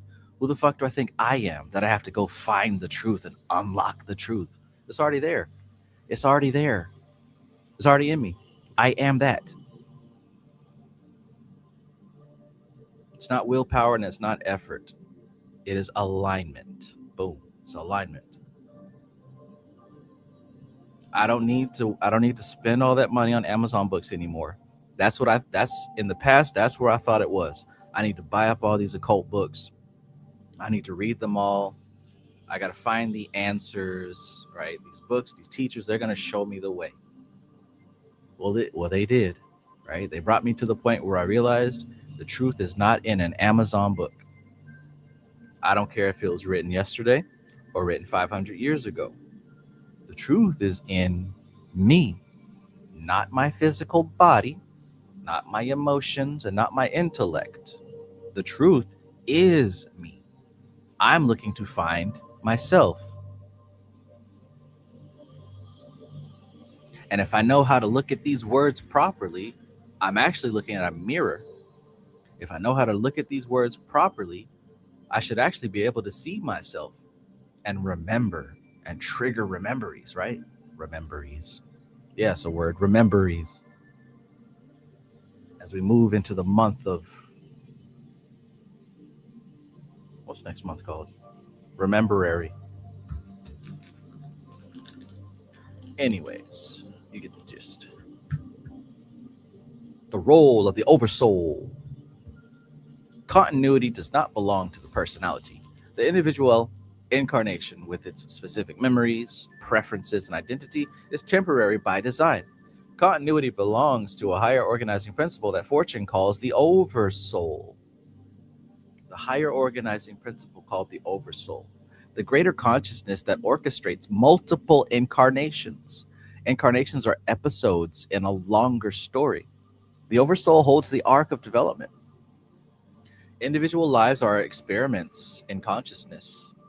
The higher center integrates all experience. Think of incarnations as chapters in a book. Each chapter may have different characters and settings, but the oversoul is the author, maintaining narrative coherence. I'm telling you, man, this all reminds me so much of The Sims. The Sims came into my life not as a way to waste time, but to show me a practical example of what it's like to manage through the agency of the oversoul.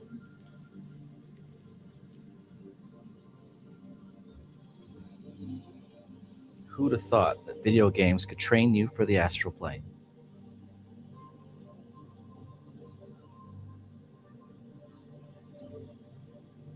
Continuity without clinging. Chapter 28 establishes a precise middle position between two extremes that both distort the truth of evolution. The self is not permanent. Personality, memory, and identity dissolve. There is genuine death, real transformation. Evolution is not random. Development follows coherent patterns. Progress accumulates across cycles. The teaching reveals Three liberating truths: continuity without attachment, evolution preserves what matters without clinging to form, progress without ego fixation, development continues beyond the lifespan of any single identity, and meaning without memory obsession. Significance exists in structural transformation, not narrative preservation. Yeah, it's a mercy that we don't remember, because if we did, we would become obsessed with things. Like, imagine that. Multi incarnational obsession. And who knows, we probably do actually suffer from that to a degree, as stubborn as we are. There's probably things that we love and are attracted to in our current lifespan that are remnants of a previous samskara. Remember that word, samskaras? In fact, doesn't yoga tell us that these samskaras continue to influence our incarnations? Lord, Lord.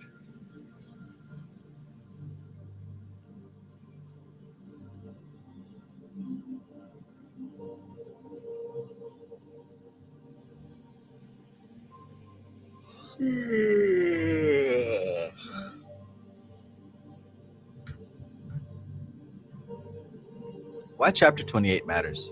The chapter performs essential stabilizing work for the entire system. Without it, the teaching collapses into dangerous distortions.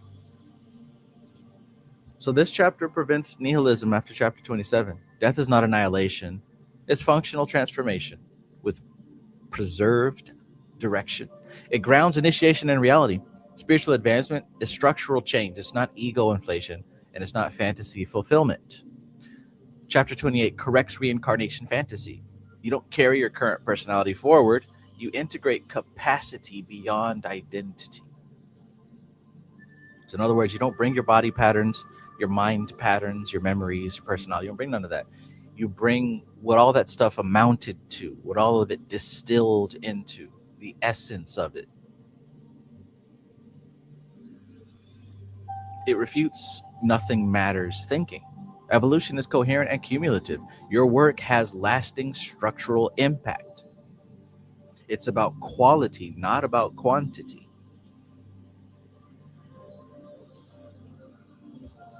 Core teaching: what survives is not who you were, but what you became capable of. Think of it in those terms. What survives, that essence that I was talking about, after you finish with this life and you move to the next, not your personality, not the stuff that you memorized, not the people that you met. It's what you became capable of. This single principle resolves the apparent paradox of death and continuity.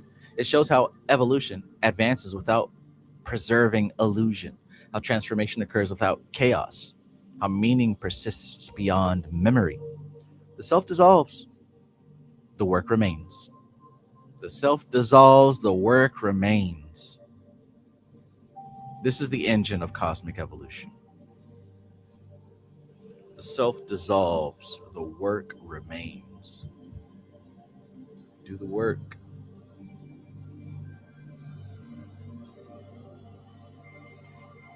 Bing bong.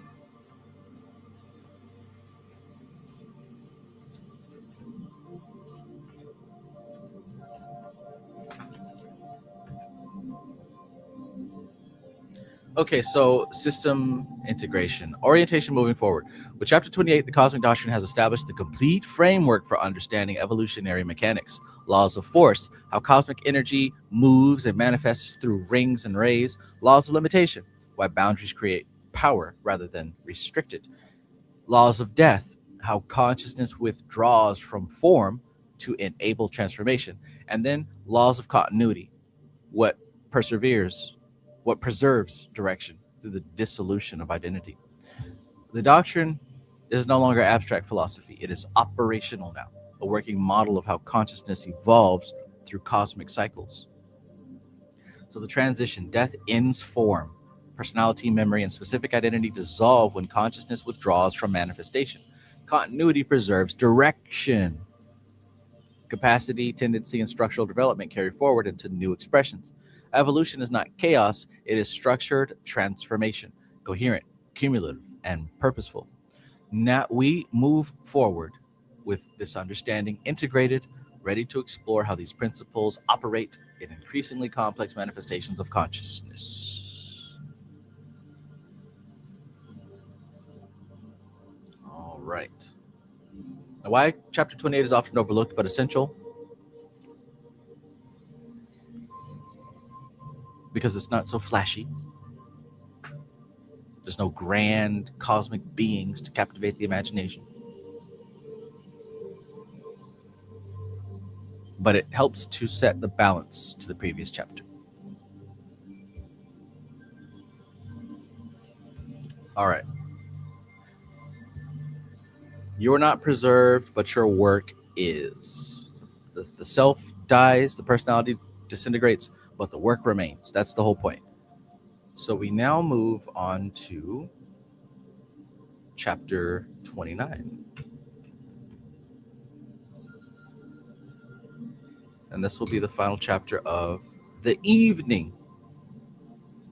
The law of the aspects of force or polarity. Polarity.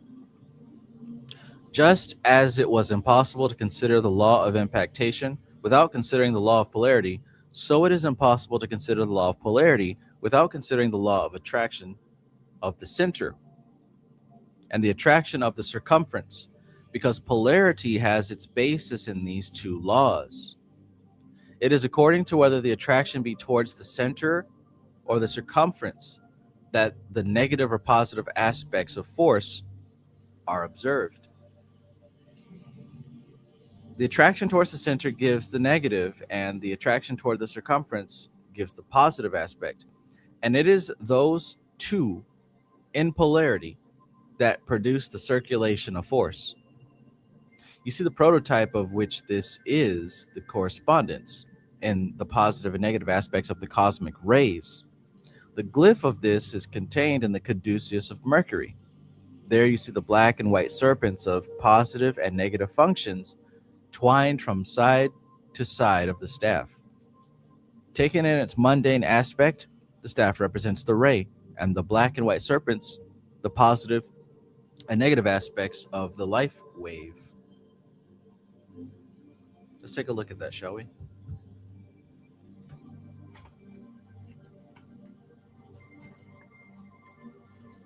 Look at that.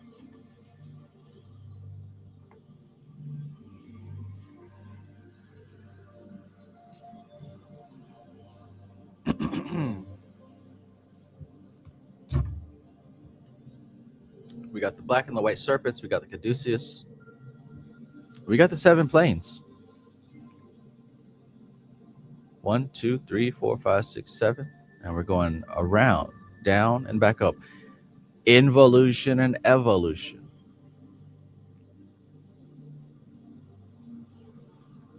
Man, nature spirits, or nature forms, saints, masters, angels, archangels, Christs, logos, left hand path, right hand path. Matthew Watson says Ida and Pingala and Sushumna. Yes.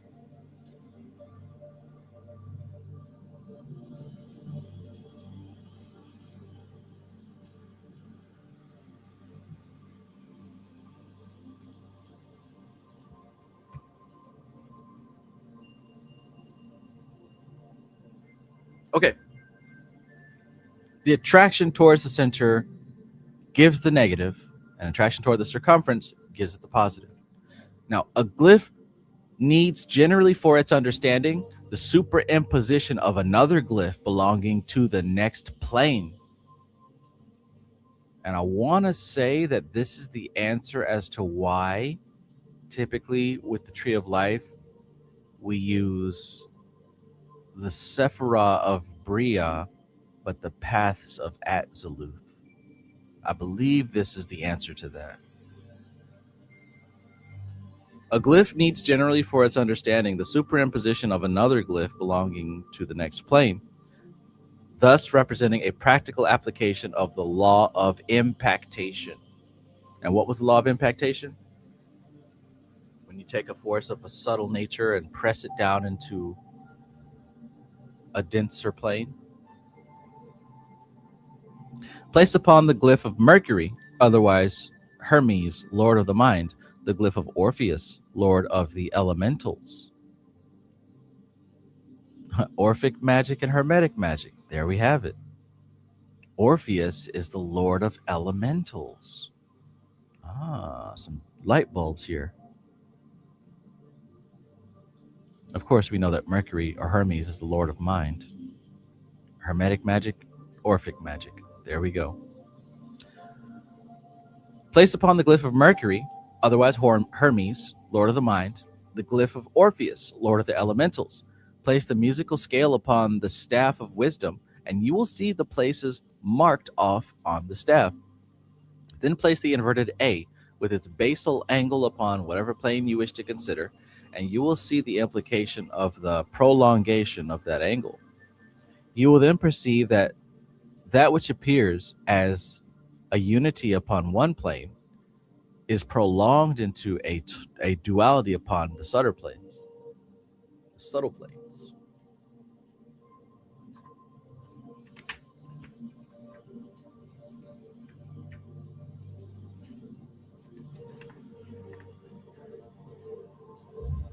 Take the 2 points of your duality, reduce them a plane according to the law of correspondences, taking these 2 lower points as the basal angles of the upper A, and you can circumscribe your hexagon. You will then see that the highest angle of your hexagon is in exact correspondence with the lowest angle, and that the 2 side rays upon each side may be connected by lines representing their respective affinities. This gives you the clue to the horizontal and vertical polarity, which is the cross of regeneration.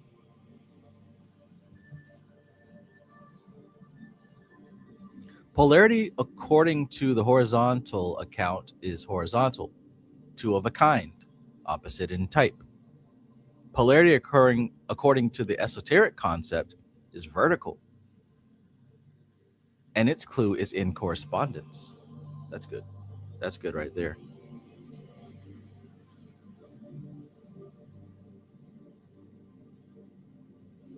Polarity according to the horizontal account is horizontal. It's 2 of a kind, opposite in type. So when 2 things are in polarity on the same plane, we're talking about opposites in type, right?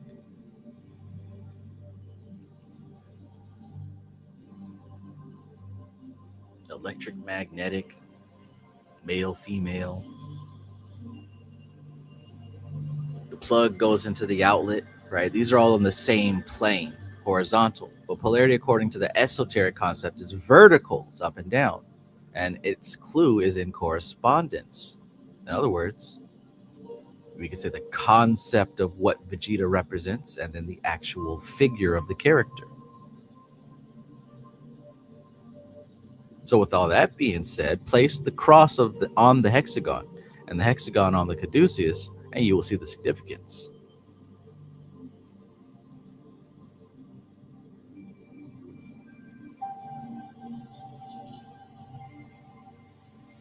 Let the basal point of the 6-pointed star rest upon the densest plane under consideration. Let each pair of lateral points rest upon a plane, and let the transverse bar of the cross be the bar of impactation. You will then see the manner in which any given set of forces will work. This is a method of divination.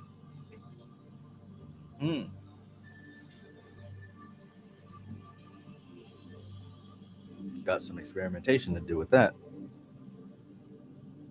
Now, in considering the caduceus, which is the symbol of polarity upon the planes, note that the serpent, as it passes from side to side of the staff, goes from the positive to the negative side of the ray. This will teach you that a force which is positive upon one plane will be negative upon the plane above. Whether you're considering the emanations of the zodiac or the levels of consciousness, this is equally true.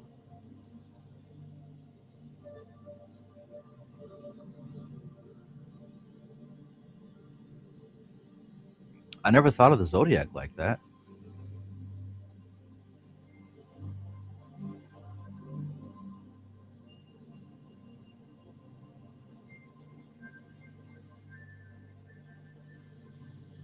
The positive negative relationship to the zodiac. I never considered that.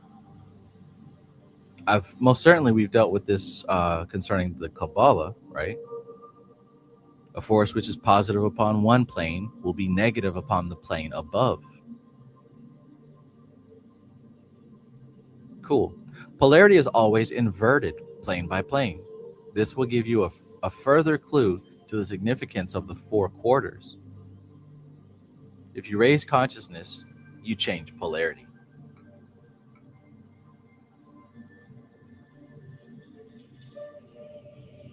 Whenever union takes place between two aspects upon a plane, they develop a similar magnetism. And becoming repellent thereby, they are forced apart. If therefore contact is made upon but a single plane, repulsion and estrangement follows. But if contact takes place upon more than one plane, alteration of magnetism is set up and a circuit of the type of a figure 8 is built. Four quarters again.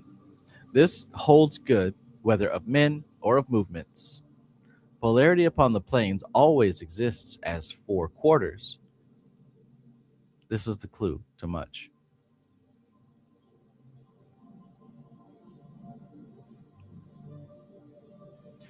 You will have perceived in the foregoing teachings that certain applications of the abstract to the concrete, which it is not expedient should be concreted even in the abstract. Taking these as your basis, proceed further. You will have perceived in the foregoing teachings certain applications of the abstract to the concrete, which it is not expedient should be concreted even in the abstract. Taking these as your basis, proceed further. When one desires to project a manifestation from a subtler plane to a denser plane on the involutionary arc, it summonses to its assistance another, and the two detach and project each a part of their substance. So what is this? When one desires to project a manifestation from a subtler plane, so that's a higher plane, to a denser plane, that's your impactation, on the involutionary arc. Okay, so on the involutionary arc, that means it's coming down. It's coming down the planes, right? Fresh life. So we wish to summon a manifestation from a subtle plane down to a denser plane. It summons to its assistance another, and the two detach and project each a part of their substance. Viewed from the denser plane, the projection appears as one. Viewed from the subtle plane, the projection appears as it really is, a projection. Whenever the one is considered, it is necessary for its understanding to project it into the subtler planes until it reveals the two, for of the dual nature it would partake.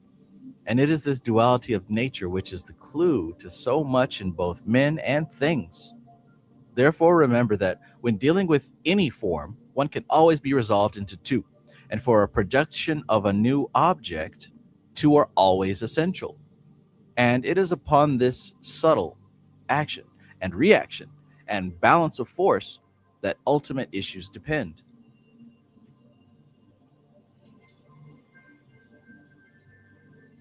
Thought will enable you to perceive that you have herein an explanation of the basis of physical generation. You have also the explanation of the creation of familiars or artificial elementals, which, though abused, have their uses. It is possible, however, to create and project a thought form without the interposition of a second entity by polarizing the personality and individuality. Perhaps you recall a certain technique that she hinted at previously involving employing a degree of consciousness from a subtle plane and one from a more dense plane. You may have recalled her mentioning something like that probably 4 chapters ago. It is possible, however, to create and project a thought form without the interposition of a second entity by polarizing the personality and the individuality. Normally, if you read correctly the glyph of Hermes, you will perceive that the polarity of the seven bodies is alternating and opposite. If you affect the repolarization so that the whole personality should be negative and the whole individuality positive, you affect the condition in which creation of minor forms is possible within the entity. These, however, cannot sustain any independent life, but have to be fed and maintained by their parent. This polarization is affected by neutralizing the characteristic activity of each body of the personality and intensifying the activities of each body of the individuality so that all inhibitions are removed. And this produces a state of instability and therefore cannot be sustained for long. You will perceive that here you have certain important clues to the practice of that which induces that which is not, in that which thinks it is but is not.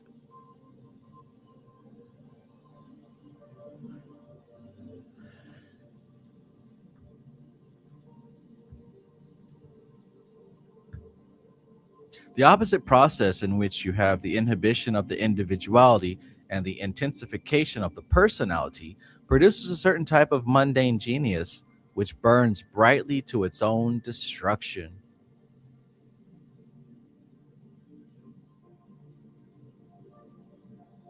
Let's read that again, right? Because we know that the personality is the lower self and the individuality is the higher self. The opposite process in which you have the inhibition of the higher self and the intensification of the lower self produces a certain type of mundane genius which burns brightly to its own destruction.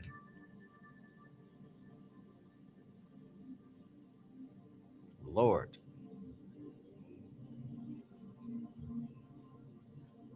You will perceive that then that there is the cooperation of the two for the production of the third, and the repolarization of the two aspects of the entity for the projection of an expression. There is also another aspect upon group form. The consciousness of a group is an entity of a negative or female type. It requires to be stimulated by a positive force before it can become creative. That which functions on a subtler plane is positive in relation to that which functions on a dense plane. Should a consciousness conceive the aims of a group on a higher plane than that on which the group conceives them, it becomes positive towards that group and thereby can fertilize it. When fertilization of a group occurs, each of the individuals of that group becomes pregnant with a new life and brings creative work to birth upon the physical plane. They will then have conceived that which the group leader has begotten and will then be upon the same plane as the leader.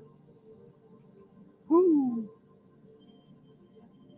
Having conceived the same ideal, they will then be of the same polarity as the leader, and it will no longer be possible for him to bring a creative stimulus to that group. This will explain to you the process of fluorescence and degeneration which groups undergo, but periods of quiescence are not of necessity death. You will observe that throughout all manifested life, the cooperation of two factors is essential for all form building. Force, however, works as a unit because its polarity is in the logos. Force works as a unit because its polarity is the logos. So what that means is all force is just a lower polarity of the logos. Man, all gods and goddesses are one. One. Forms, on the other hand, you'll absorb that throughout all manifested life, the cooperation of two factors is essential for all form building. In other words, the matter is built out of the plane on which it resides. Everything in the physical plane is built out of physical stuff. Everything on the astral plane is built out of astral stuff. Everything on the mental plane is built out of mental stuff. That's because the polarity goes left and right. It takes a man and a woman to create a baby, right? Because they're both human beings created out of human flesh. So when they come together, they create another human. That's left and right. That's horizontal. Now, polarity wise means that when we're talking about force, we were just talking about form. We're just talking about energy and matter. But if we talk about consciousness and force, well, all of it is connected to the logos, the most high. And everything is all of force and all of consciousness is an expression of that logos. So what that means is as long as you're tapping into any force, it can all be traced back up to the logos. Man, man, I better catch the implication of that pattern right there. Ain't no evil spirits. Ain't no good gods. It's just the logos. That's it. That's it. It's just the oversoul. It's just the one consciousness. And everything else is an expression of it.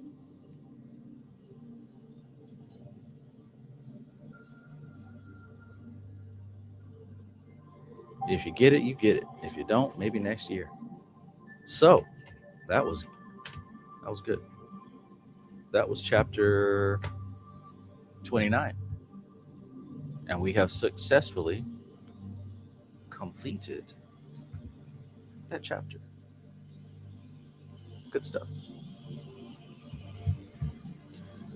Good stuff. So now we're going to do a quick recap and call it an evening. The Cosmic Doctrine, chapter 29, return, function, and service. Return, function, and service. Y'all doing all right? Doing all right? Did you have a good lesson? Do you have something that you can go home and study? You can go home and contemplate.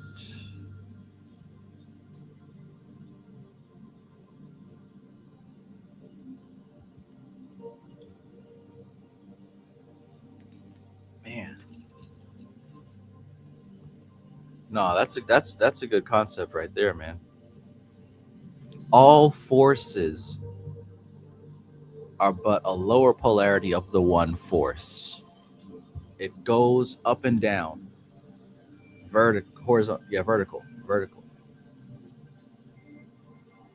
But horizontally, when we're talking about form, all forms are constructed of matter of the same plane. So the polarity is left and right. Different by type, forms different by kind, not by degree. So it's different kinds of human, there's different kinds of cat and dog, different kinds of cups and bowls, but they're all cups and bowls. They're all made of matter. Different types of astral forms, but it's all astral. But when we talk about the force behind those forms, that which utilizes or can be channeled through those vessels, all of it is connected back up to the one. All of it is the one.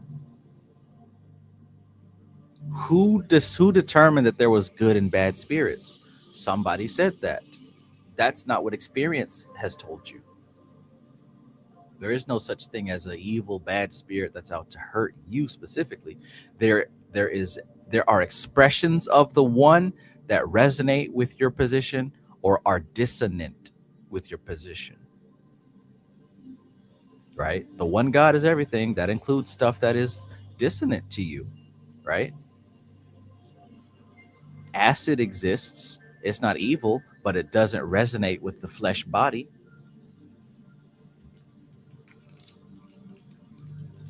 Bleach isn't evil. It may not represent with your digestive system. It just doesn't resonate with you. It resonates with something else, though. It's useful and appropriate for something else, though. Give me just a second. We will conclude.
So let's wrap it up. Chapter 29, Return, Function, and Service. Where are we now? Force moves according to structure. Chapter 25 established the foundation. Power requires limitation. Chapter 26 revealed the paradox. Consciousness evolves through death. Chapter 27 transformed our understanding. Continuity persists without identity. Chapter 28 showed what endures. Chapter 29 now asks the final question. If liberation is possible, why return? The core correction. Liberation does not mean escape from incarnation. It does not mean withdrawal from responsibility. It does not mean detachment from the world. Liberation means freedom from compulsion, mastery of limitation, and capacity for service. Freedom is not an ending, it's a change of function. It's a change of function. Liberation is not retirement.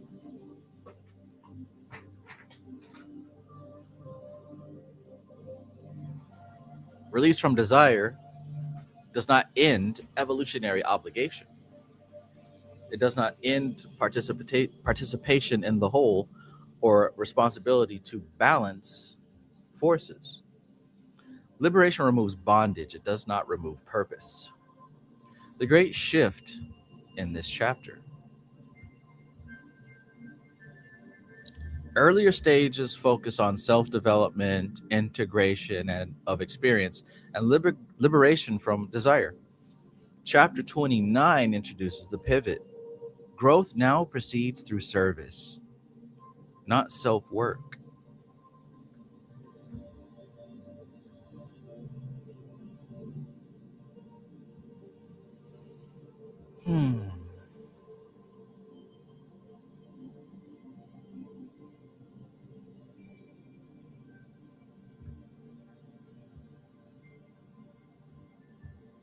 Personal evolution, largely complete at advanced stages, right? We're in the realm of what do I need? Then you move to where am I needed? Development through action. Further growth occurs through what you do. Evolution by enabling consciousness. Evolution by enabling consciousness evolves by what it enables, not by what it gains. Incarnation reframed again. Earlier understanding was incarnation equals necessary limitation for growth. Advanced understanding is incarnation equals chosen limitation for function. Advanced souls incarnate not because they must, but because limitation allows effective action. Limitation becomes a tool.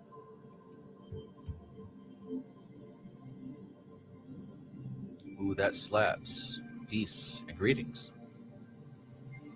Why higher consciousness must return? Higher planes are too abstract, too diffuse, too subtle for direct intervention. Dense planes resist force, create leverage, and allow measurable change. Work happens where resistance exists.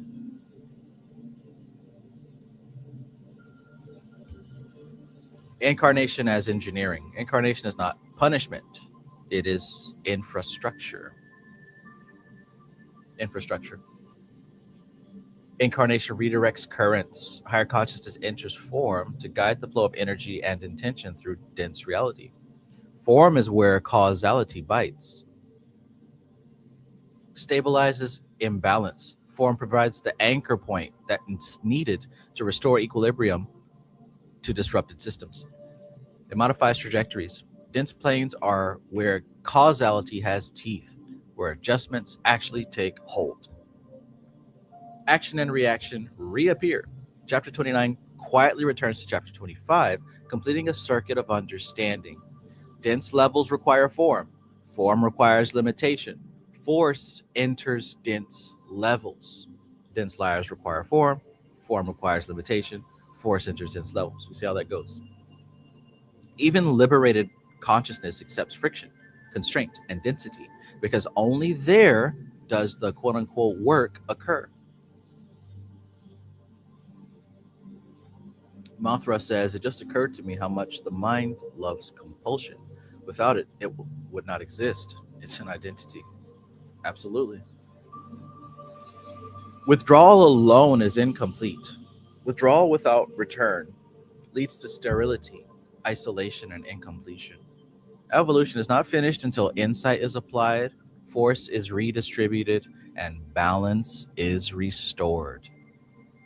Balance is restored. This is why the initiate returns. So if you're quote unquote not trying to come back, make sure that you applied the insight, make sure that the force is redistributed, and make sure that balance is restored. Right? Let's get that checklist first.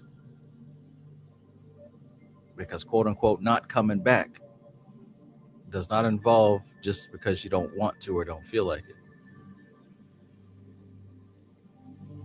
You're still a collection of energies and patterns that must be harmonized one way or another.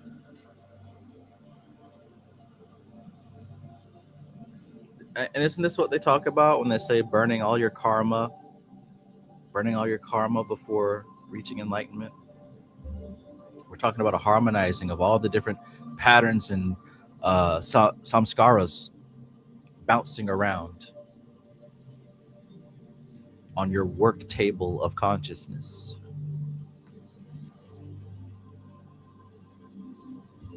So, the role of the initiate. The initiate is free of personal desire, no longer driven by individual wants or needs, not bound by karma, released from the cycle of personal action and reaction, not driven by self-interest. The personal agenda has dissolved completely, and an instrument of balance, yet remains incarnate as a conscious force for equilibrium, right? So this is the benchmark to look towards. This is what we're reaching for. Not electricity and lightning bolts from the fingertips, but being liberated from the boundaries and bonds of human experience. Look at this guy. Look at this guy. He doesn't have a care in the world. Not a care in the world. Not a care.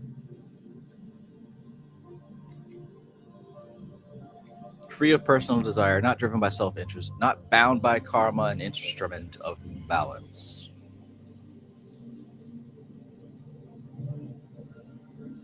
Epistemis gnosis. Peace and greetings. Peace and greetings.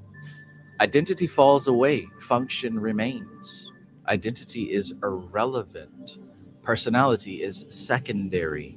Function becomes primary. The simulation, the system, the machine, everything is a pattern that has a place. Everything serves a function. We must first identify that function. We must harmonize our place in that function. Consciousness is defined by what it does, not who it is. Service is not moralism, right? So we're not talking about feeding the homeless. Service here does not mean self-sacrifice. It does not mean martyrdom, and it does not mean moral superiority. Let's expand beyond. Service means correct placement of force. Correct placement of force. Again, look at this guy. Correct placement of force. Right?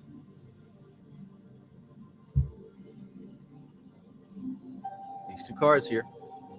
Right? These two cards here. And what's the third one? What's the third one?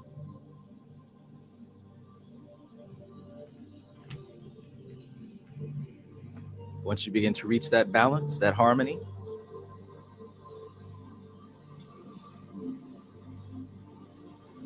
you already know this.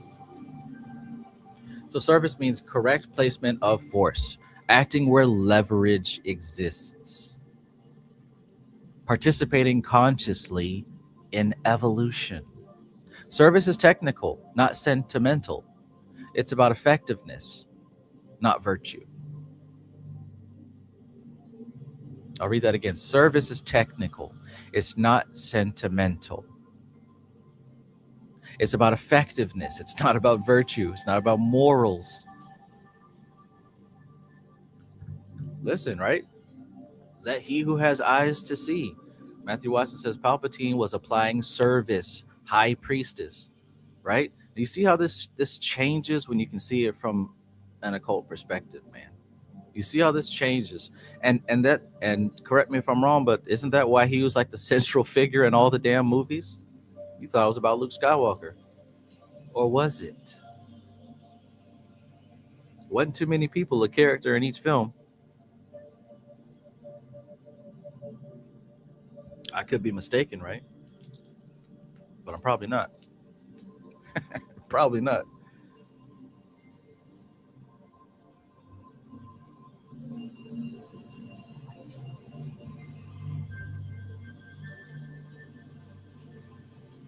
Why this chapter matters, and this is critical. It prevents escape mysticism. Liberation is not about leaving. It's not about leaving, because where are you going? And who is going there, right? We check ourselves and we talk about this kind of stuff. Oh, I ain't never reincarnating back here again. Who am I? Who reincarnates? Where is here? And where else is there to reincarnate? Because if we're speaking the language of escapism, the work is far from complete. Far from complete.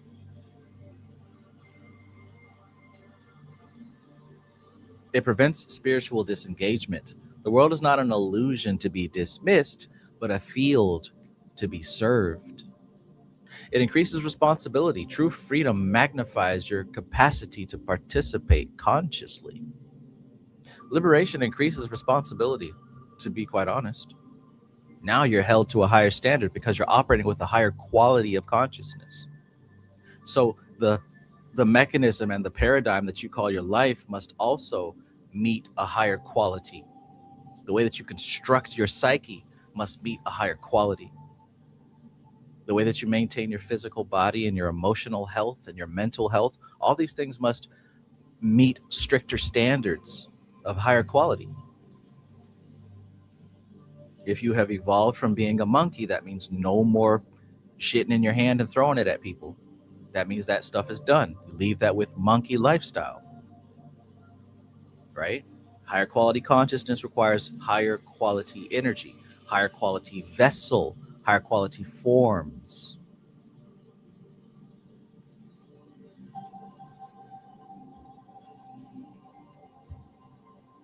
The completed arc, chapters 25 through 29. Chapter 25, we talked about how force moves according to structure. Chapter 26, power requires limitation. Chapter 27, consciousness evolves through death. 28, continuity persists through identity. Chapter 29, liberation exists to serve evolution. You know what? It'd be really cool to like map out the whole book in this style right here. It just occurred to me to do that, but it would be pretty cool to make like a whole listing of each chapter in like a one sentence kind of deal. But anyways, this covers last Saturday and this Saturday's study right here.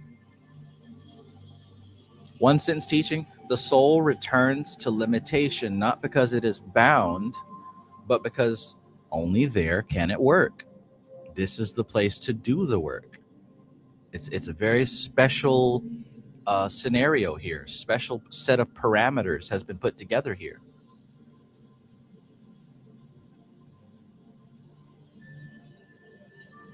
To incarnate in the body of the species that is designed to reproduce and till the land, to reincarnate here in that body, it's a special opportunity. It's a special opportunity to do the work. And hopefully once you get the work done, you can move on to the next phase with integrated lessons. Because remember, also one of the really cool things about this chapter was it's not the mental stuff, it's not the words that you memorized or the people that you met. None of the memories go with you. None of this stuff matters. What matters is what you became as a result of these experiences. Like, what is the very essence of you distilled down? That's what crosses over, right? So when this physical body dies, what remains is the potentiality. The potentiality. And hey, what I mentioned about like the identity dissolving, and the personal desires and the personal will and all that other personal stuff that starts to dissolve.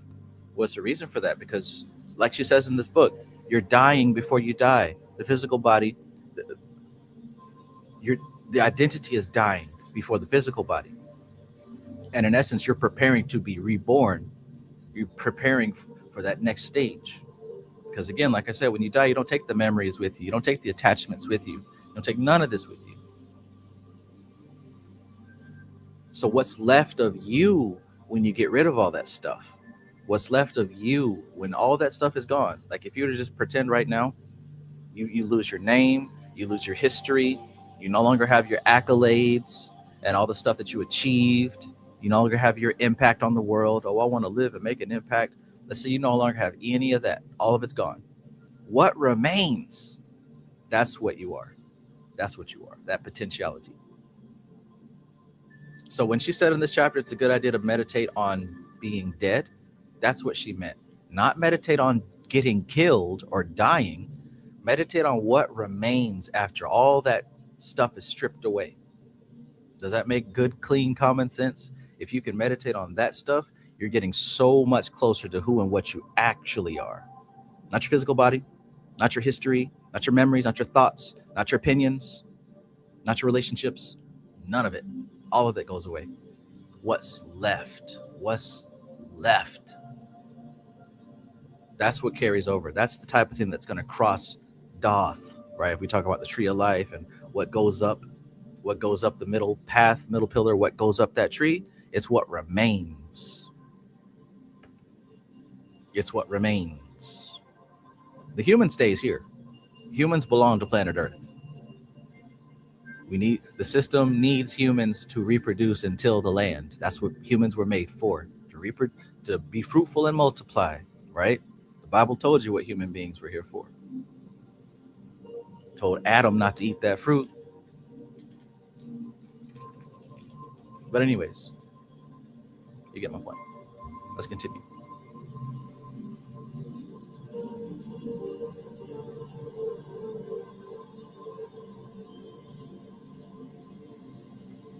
Matthew Watson says, what remains? I think I know what Crowley meant with love over will. What remains, right? The soul returns to limitation, not because it's bound, but because only there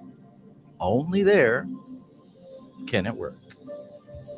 Moving forward, after chapter 29, the landscape of understanding has fundamentally shifted. The doctrine is no longer theoretical. It becomes lived practice and direct application. Liberation is no longer personal. It serves the evolutionary whole, not individual achievement. And 3, evolution is no longer optional. Conscious participation becomes the natural expression of freedom. You become a bigger player in the game. You become a bigger stakeholder, right? Evolution means you become a bigger stake. Just like in the physical plane, if we talk in terms of evolution and power, it's people who have more money and have more influence. Well, the same thing is happening as you evolve spiritually, as your quality of consciousness increases. You begin to have more power and more influence. But it's not about other people. It's not about the members of the peanut gallery. They're here to reproduce and till the land. It's about the energies that are at play.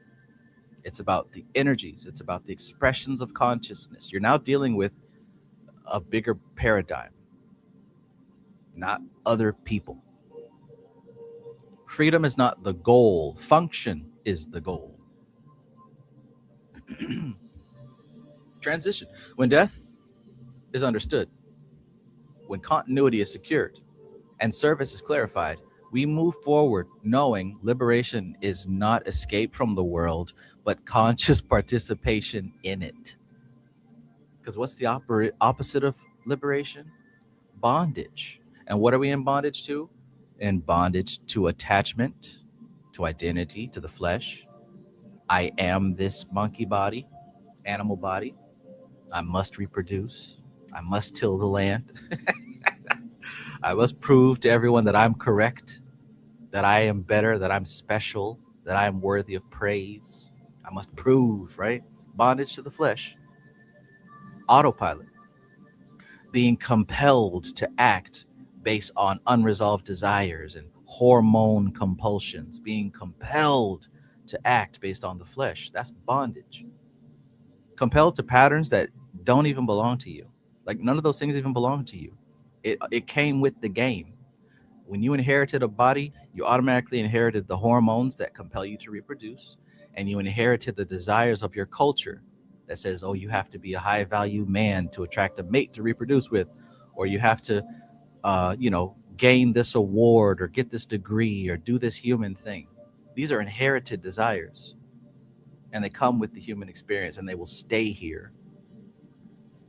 And it's bondage to believe that those things are the only truth.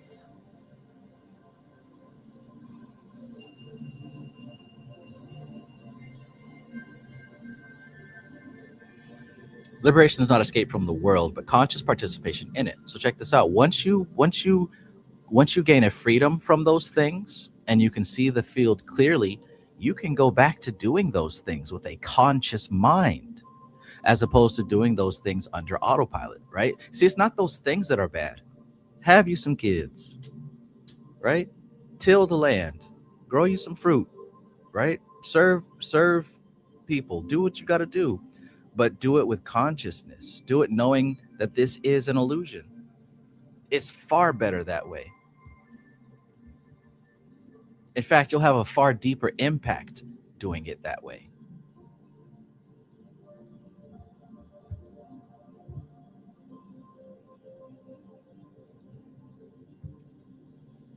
Because now you're doing it because you want to do it, not because you feel like you have to do it.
Good stuff. Good stuff. So, yeah, that's essentially it.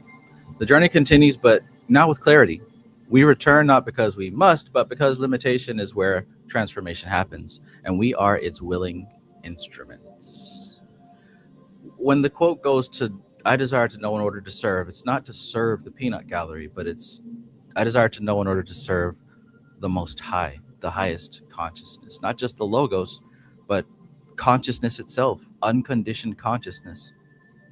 We can't even conceive of what that is, but look in that direction, right? And you're bound to find it. Already, this has been a fantastic lesson, a great experience for both of us. And yeah, I will see you next week. Thanks for being here. I appreciate your time. I appreciate your energy.